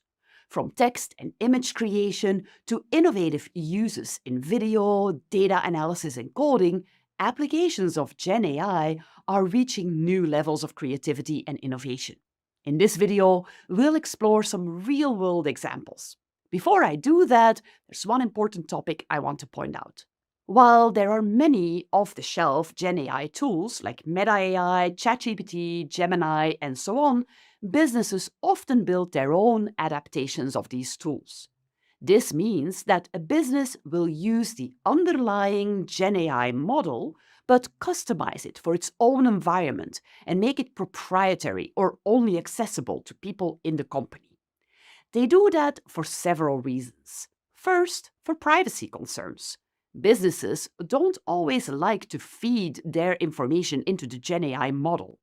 By asking these Gen AI tools questions, the data you provide will be used to further adapt the model. And obviously, companies don't like to feed their company secrets to the system. So many Gen AI tools offer the option for enterprises to use their model privately. Second, businesses often have their own proprietary way of operating, and they may also have important private information. They can decide to feed this information to the private model, so the model uses this information for its training. That will then allow businesses to create a version of the Gen AI tool that provides results that are more in tune with how the organization operates. We refer to that as tuning Gen AI. The examples we will discuss in this video can be achieved by using public tools or by adapting Gen AI to suit a business's needs. Generative AI excels in creating compelling and personalized text, transforming how companies engage with their audiences. Take, for instance, BuzzFeed. The digital media giant harnesses natural language generation to create diverse content ranging from quizzes to articles. By using tools like OpenAI's GPT, BuzzFeed automates the generation of content ideas and drafts, which are then fine-tuned by human editors. This integration of AI not only speeds up content creation, but also helps in tailoring unique content that engages different audience segments. Another application of text generation with Gen AI can be found in customer service, where AI chatbots provide 24/7 support, handling inquiries and resolving issues faster than ever. This enhances customer satisfaction and frees up human agents to tackle more complex tasks. Take Zara, for instance. Their AI chatbot handles thousands of queries daily, from tracking orders to product recommendations, ensuring that customer needs are met promptly and accurately. Images are crucial in marketing and advertising, and small and large advertisers alike are using generative AI to create visually captivating content in their ads. Sometimes GenAI is used to enhance images, but in some cases, images are created with text prompts only. In a campaign to encourage people to help protect wildlife and the environment, Worldwide Fund for Nature used GenAI to create images to feature on billboards and in social media. In the #WorldWithoutNature campaign, WWF asked creators to use GenAI to imagine a world without nature. The bleak, futuristic images were used to help generate awareness for the cause. In marketing, GenAI tools like image generating and natural language processing tools are game changers, and so are video generating tools. Virgin Voyages combined the power of video generating tools with GenAI's capability to create highly targeted content that resonates with audiences, ensuring that messages are both personalized and powerful. They created an advertising campaign in which they encouraged people to create a personalized invitation for a Virgin Voyage cruise using video footage of Jennifer Lopez. Let's take a look at the ad that announced this GenAI campaign. Hi, it's me, Jennifer Lopez, Chief Celebration Officer of Virgin Voyages, here to invite you to celebrate. So come, celebrate your anniversary, your birthday, or just generally being fabulous. Really, Kyle? It's good, right? GenAI is supposed to be inviting people to Virgin Voyages, not doing whatever that was. Just give me that. As I was saying, Why not celebrate on an an award-winning voyage with Michelin-starred chef-curated menus? world-class destinations. Code-generating tools are already embedded in many developer teams. Tools like GitHub Copilot are used to streamline the software development processes. GitHub Copilot assists developers by suggesting whole lines or blocks of code as they type. This AI tool helps developers write code more efficiently by automatically suggesting completions and entire functions based on the context of the code they are writing. One application that has saved developers countless hours is using GenAI for bug fixing. Coding is complex, and in some cases, the code developers write may not execute the tasks it's intended to complete. The code doesn't run properly, and in those cases, we talk about a code bug. Fixing bugs can take a lot of time, as it often involves reading and rereading code to find which lines cause the problem. ChatGPT, for instance, can help find and correct bugs and explain why the original code ran into problems.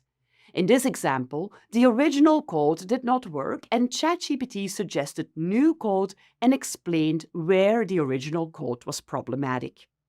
Finally, let's touch on the use of data generating tools, which enhance, expand, and mimic real data. One powerful application of this technology is in healthcare.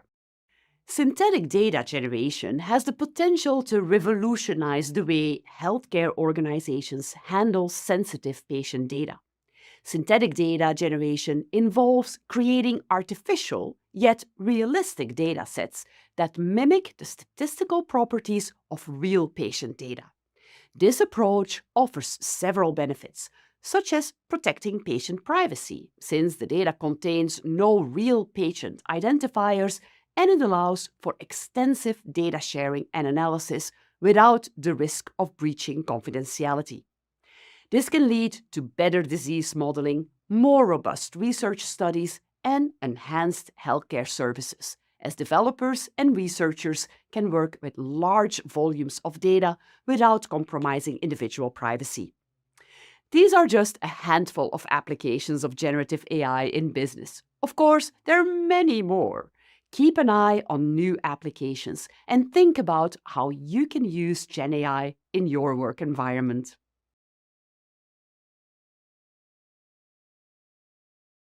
You may have heard about concerns about the ethical use of AI in recent news. There have been instances where AI systems have misused data or acted in ways that raise ethical concerns. These stories underscore the need for robust ethical standards and privacy safeguards in AI development and deployment.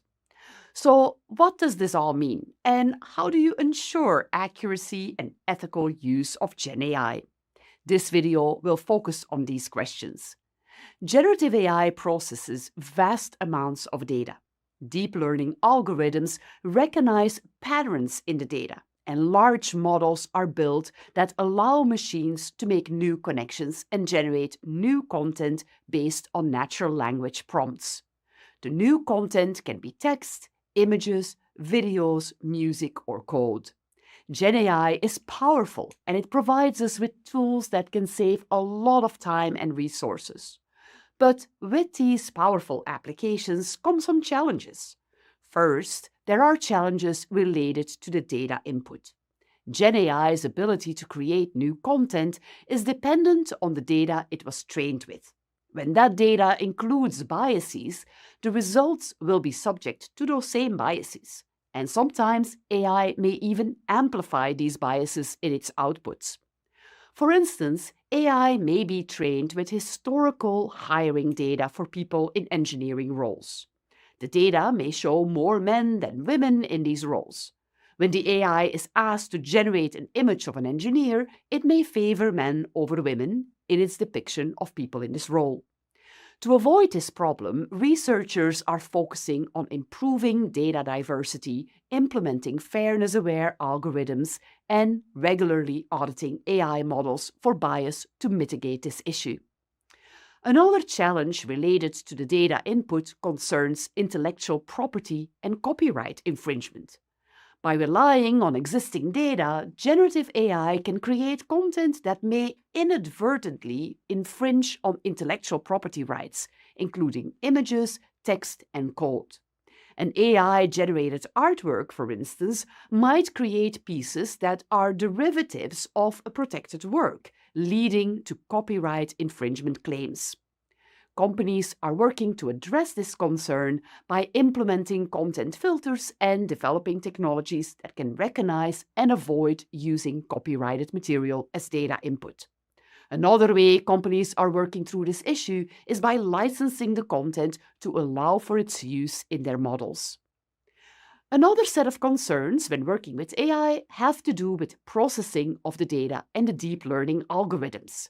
Many AI models, especially deep learning models, are often considered black boxes because their decision-making processes are not easily interpretable by humans. We get an answer in response to our prompt, but we don't really understand how Gen AI came up with that answer. A medical diagnosis AI, for instance, might provide a treatment recommendation without a clear explanation, making it difficult for doctors to trust the suggestion. Companies developing AI models realize that it's important to make their models' decision-making traceable or transparent, and they're focused on providing more elaborate documentation to help with that. Another concern related to the advances in Gen AI is the resources required for training state-of-the-art AI models. A lot of computational power is necessary, and all these computers and servers churning the data require a lot of energy, making it very costly in terms of both financial resources and environmental impact to develop and use Gen AI. Training models like OpenAI's GPT-4, for instance, can cost billions of dollars and consume energy equivalent to that of a small town.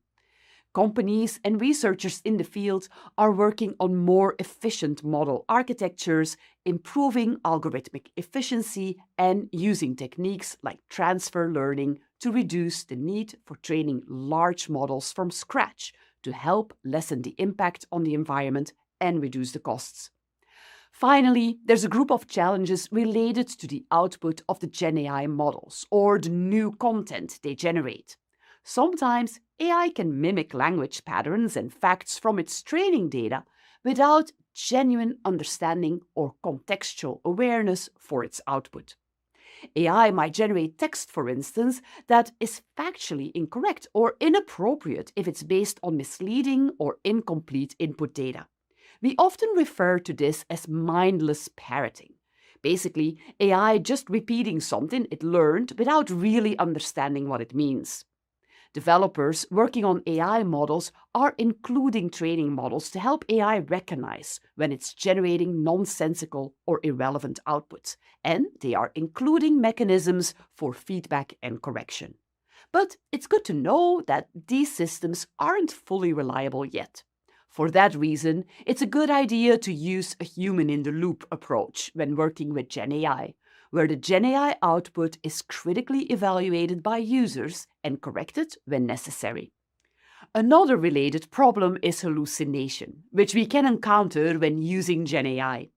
AI models can hallucinate details, meaning they generate plausible but false or non-existent information. For instance, a text-generating AI might invent details about a public figure that are not based on real events, but that could be considered plausible. Techniques to reduce hallucinations include refining training data, using stricter validation during the training process, and implementing cross-checks within the model's outputs. But just as with parroting, these techniques aren't yet an accuracy guarantee, so it's a good idea to keep a human in the loop. A final and one of the biggest challenges is ensuring AI systems act in ways that align with human ethical standards and values. GenAI is programmed to generate new content and provide answers to our questions, and it may not deploy the same value system that is inherent to our society. It may provide us with answers and information that's inappropriate or unethical. Ethical guidelines and value alignment frameworks are being developed to help with this challenge. Regulators and governments are working on establishing ethical guidelines and standards to help ensure the ethical use of AI. But as AI evolves, we will need to stay vigilant and continue to improve the models to impress human values on the machines. Regular audits, updates to AI protocols, and active engagement with ethical discussions are indispensable in this task. We all have a role to play in shaping the use of AI. By staying informed and proactive, you can help ensure that generative AI serves the greater good, enhancing both industry standards and consumer trust.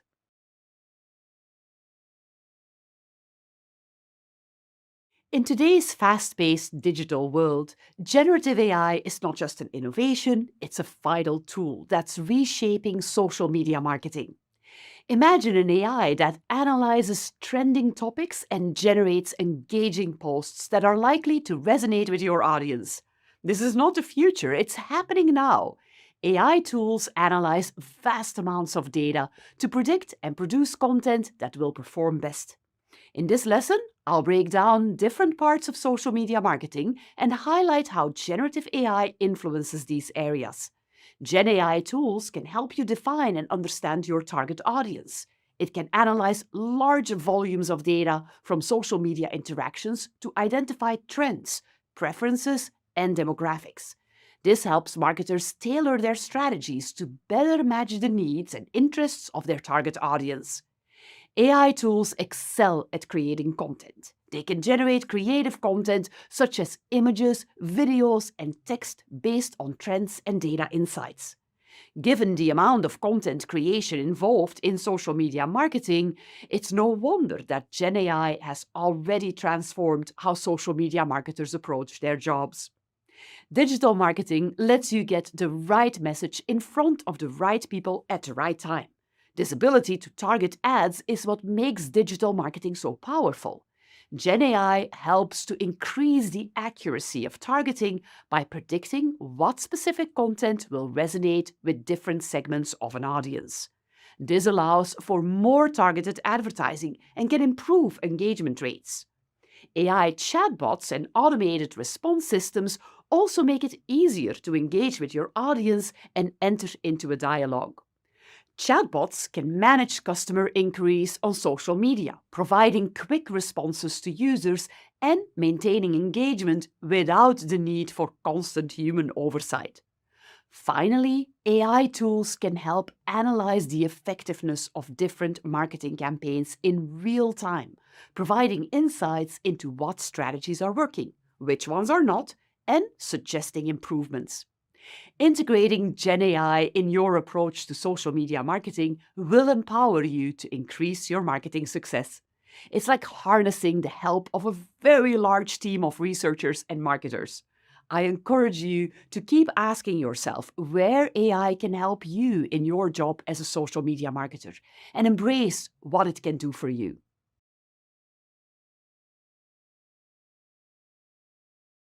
Integrating generative AI into social media marketing strategies can significantly enhance how companies understand and engage with their audiences. In this video, I'll break down different aspects of target audience research and highlight how Gen AI influences these areas. A good understanding of your target audience is a crucial starting point for all social media marketing. Generative AI offers unique capabilities that can significantly enhance target audience research and profiling.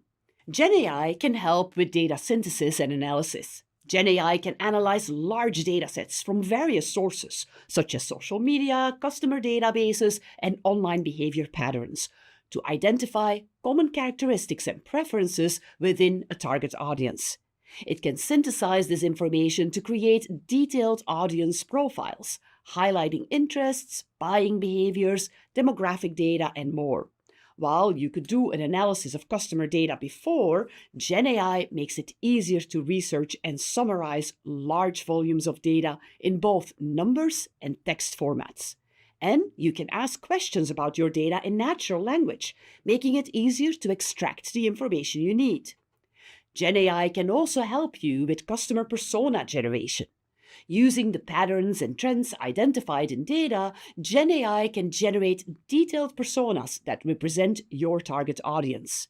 These personas can include not only demographic information, but also psychographic insights like values, hobbies, and lifestyle preferences. While there are specialized Gen AI tools to do this, you can also get started with freely accessible tools like ChatGPT. You can feed it with a description of your current audience, for instance, and add demographic and other data about your audience if you have it. Then you can ask ChatGPT to generate a target persona for you and provide you with more information on the audience's interests and behavior. You can also ask about the media use of your target audience, for instance. You can then use all that information to fill out your customer persona template. Let's try it out to help Kalla and Ivy, a flower shop in Amsterdam. Imra, the owner, would like to expand to offer her custom bouquets online. She knows her typical customer and can describe them, but for her expansion plans, she wants to develop a target persona she can share with her employees, who will help her with her marketing campaign. Let's use ChatGPT to fill in this target persona template. Imra could put this prompt in ChatGPT. Help me create a customer persona. My target audience is women between 30 and 55 years old with some higher education who live in Dutch metropolitan areas. They need to beautify their space and buy my custom flower bouquets for this need. Help me describe their interests. Help me describe common behaviors among this target audience, particularly as it relates to their media usage. And here is the rich information I'm getting back as an answer. ChatGPT repeats the demographic information I provided, and then, just as I asked, it lists the common interests of the target audience, common behaviors, and the typical media usage of this audience. I can use all this information to fill out the target persona template. Now, Imra has a good grasp of her audience, and she did not need to spend time and money on research to get here.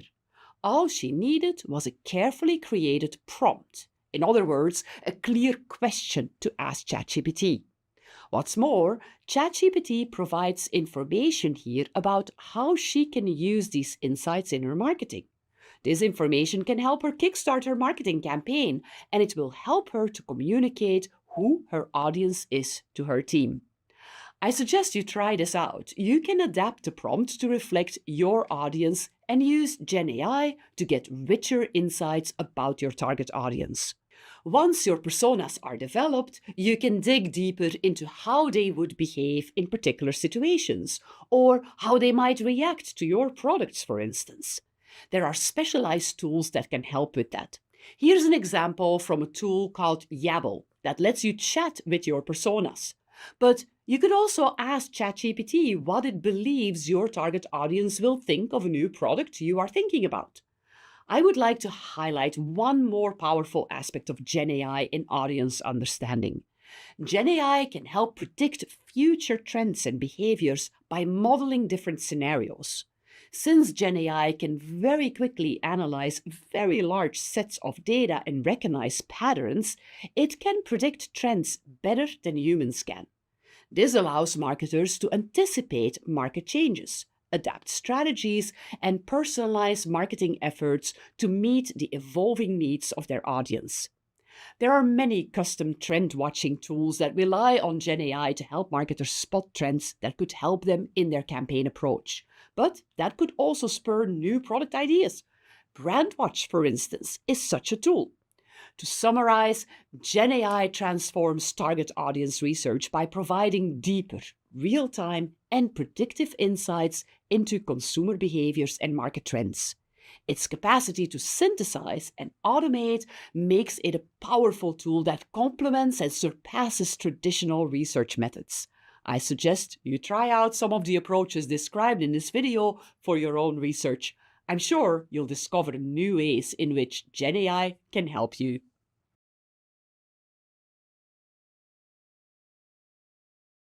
In the fast-paced world of social media, constantly creating fresh and engaging content can be a challenge. Once you've established your presence on the social media platforms that appeal to your target audience, you need to post regularly to keep the conversation going. Generative AI can help with that. In this video, we'll explore how. Generative AI is revolutionizing the way in which we create content. GenAI technology lets us generate pieces of content, images, songs, and videos using regular conversation. GenAI can generate an article with a related image, all with one simple text prompt. It's no surprise then that GenAI can be incredibly helpful for social media marketers. It can enhance creativity and considerably reduce the production time of effective social media content. It's easy to integrate GenAI technology into your social media marketing. General-purpose tools, often with a free version, can immediately help you when you're tasked with posting regularly for your company or brand. Let's start with text generation tools.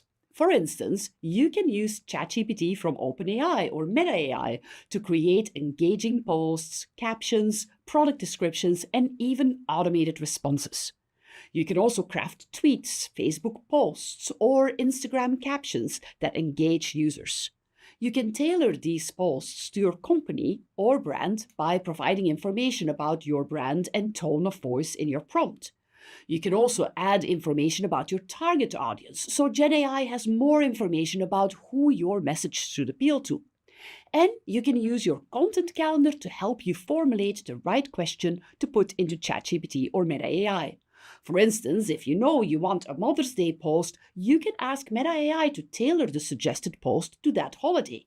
Or you can provide info about the new product launch you're planning and ask ChatGPT to help you generate an engaging post that will appeal to your audience. Getting the question or the prompt right is crucial when you use these general-purpose tools. The art of creating the right question for GenAI is sometimes referred to as prompt engineering. With some trial and error, you can fine-tune your prompt and get responses that work for you. Images are also important in social media content. GenAI image-generating tools like OpenArt, DALL-E from OpenAI, or the Imagine function in Meta AI can help with that as well. You can use these tools to generate unique images for posts, ads, or profile backgrounds. You can also create custom visuals that align with your brand identity without the need for a graphic designer. Here's a practical approach to achieving this with the help of AI-driven image generation tools. First, define your brand identity elements. It's important that you have these elements so you can provide them as input into the GenAI tool you're working with. The following elements are important: Your color palette, specific colors associated with your brand. The typography, preferred fonts or styles used in branding. Your logo and the placement and usage rules for the logo. Imagery style, the type of images that represent the brand. For instance, minimalist, vibrant, professional. Next, you should choose the right AI tool. Select an AI image generation tool that allows for customization and alignment with brand standards. Tools like DALL-E, which is integrated into ChatGPT-4, OpenArt or Canva's AI capabilities can generate images based on textual descriptions, which can include specific instructions related to your brand identity. Then you should create a detailed prompt. When using AI tools to generate images, the key is in crafting detailed prompts that incorporate your brand's visual elements. Let's look at an example. Generate an image of a cozy, minimalist coffee shop interior during the morning. The overall color scheme should reflect our brand's palette of red, black, and white. Include natural lighting and a diverse group of customers to evoke a warm, welcoming atmosphere. I used this prompt in ChatGPT-4, and here's the image it generated for me. This image is a great starting point.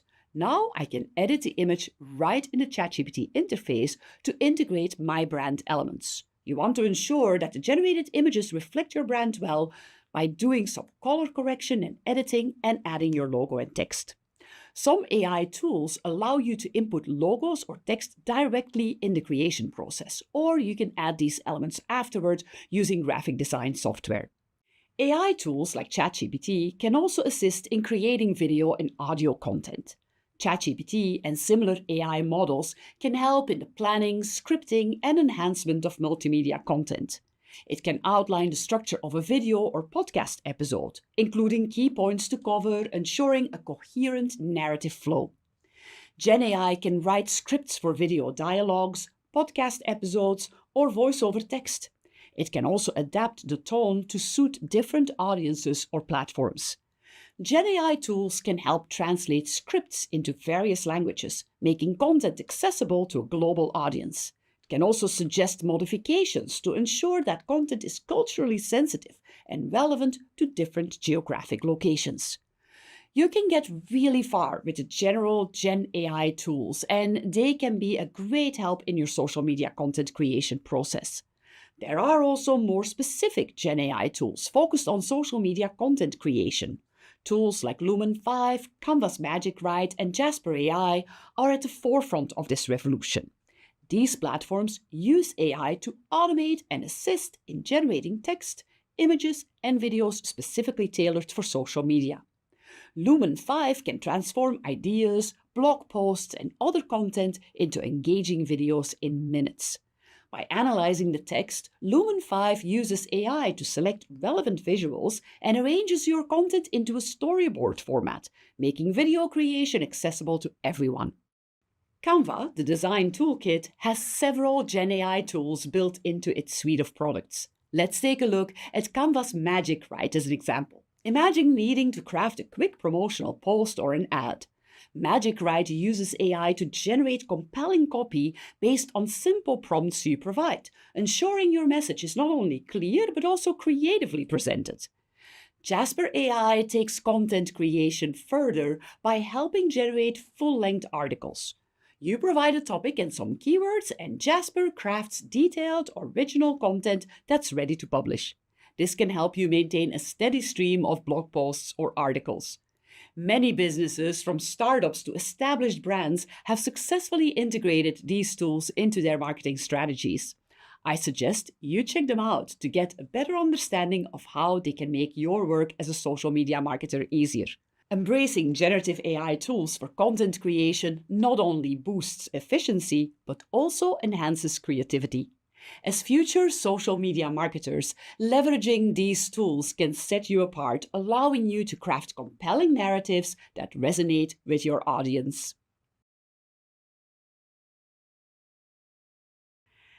As a social media marketer, you may decide to use advertising to reach a new audience.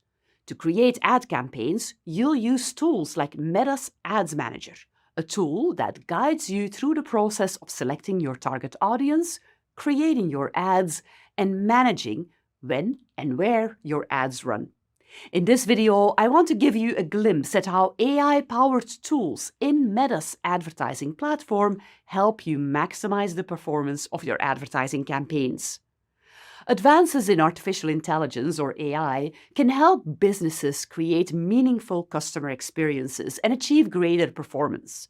Therefore, Meta has integrated different AI tools in its campaign creation workflow, so you can benefit from the power of AI seamlessly while creating ad campaigns in Meta's Ads Manager. Meta refers to this suite of AI tools as Meta Advantage. Using Meta Advantage can help you achieve better results with fewer, more efficient campaigns. It lets you reach a wider audience of potential customers who are more likely to be interested in your business. It helps to deliver a personalized customer experience that encourages people to take action. And using these tools can save you considerable time.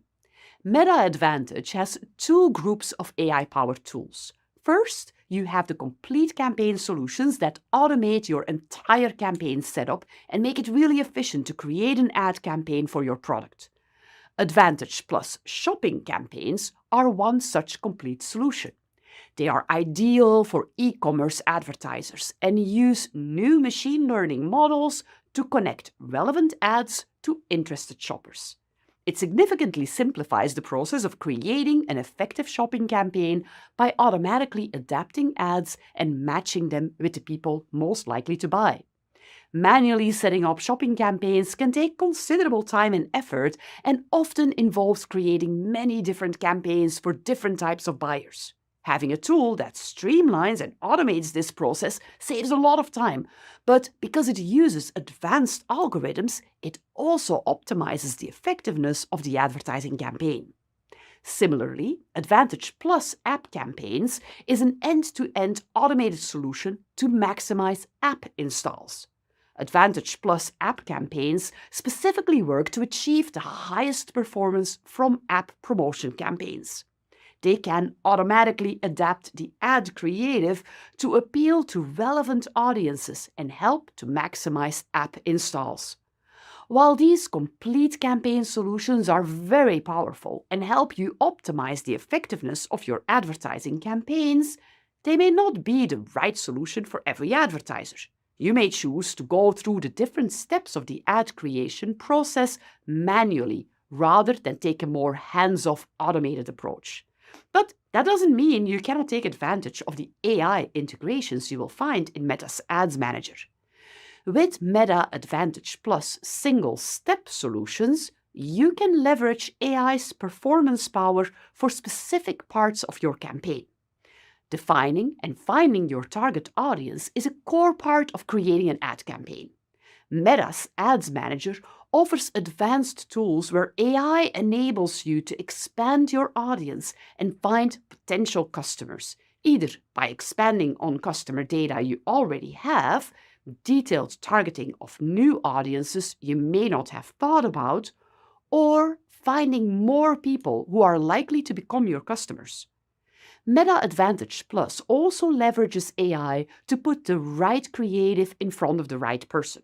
For example, with Advantage Plus catalog ads, advertisers can automatically promote relevant products from a business's entire catalog to people who've expressed interest in those products on your website, app, or elsewhere on the internet. That's a huge time saver for advertisers who would otherwise need to create many different campaigns and fine-tune their targeting to find people interested in all their different products. Another tool, Advantage Plus Creative, uses AI to enhance your ad creative by optimizing the brightness and text placement in your creative to improve the performance of your ads. Advantage Plus Creative has GenAI built in and can generate full images for your ad or change the background of your images. AI also helps in destination automation. Some people in your target audience are more likely to buy on your app, others on your website. And there may be audiences that prefer buying from your Instagram or Facebook store. Advantage Destination uses AI to optimize for conversions from both your website and app, iOS and Android, in a single campaign. When you create and manage a campaign using Meta's Ads Manager, you can choose where your ads can be seen by your audience on Facebook, Messenger, Instagram, or the Meta Audience Network. When you're building your campaign, you can choose to use Advantage Plus placement, which uses AI to automatically place your ads where your audience is most likely to convert across the different Meta technologies. Finally, AI can help you efficiently allocate your campaign budget across different ad sets you may be creating as part of your campaign. Advantage Campaign Budget continuously distributes funds in real time to ad sets with the best performance throughout the course of your campaign. All these automation options are seamlessly integrated in Meta's Ads Manager. When you create ads, you will be offered the options to use them. I suggest you use them when you can, since the power of AI can help you achieve better campaign results than you can by manually turning the dials. Generative AI not only saves you a lot of time in creation and management of your advertising campaigns, but also ensures that campaigns are continually optimized for maximum impact.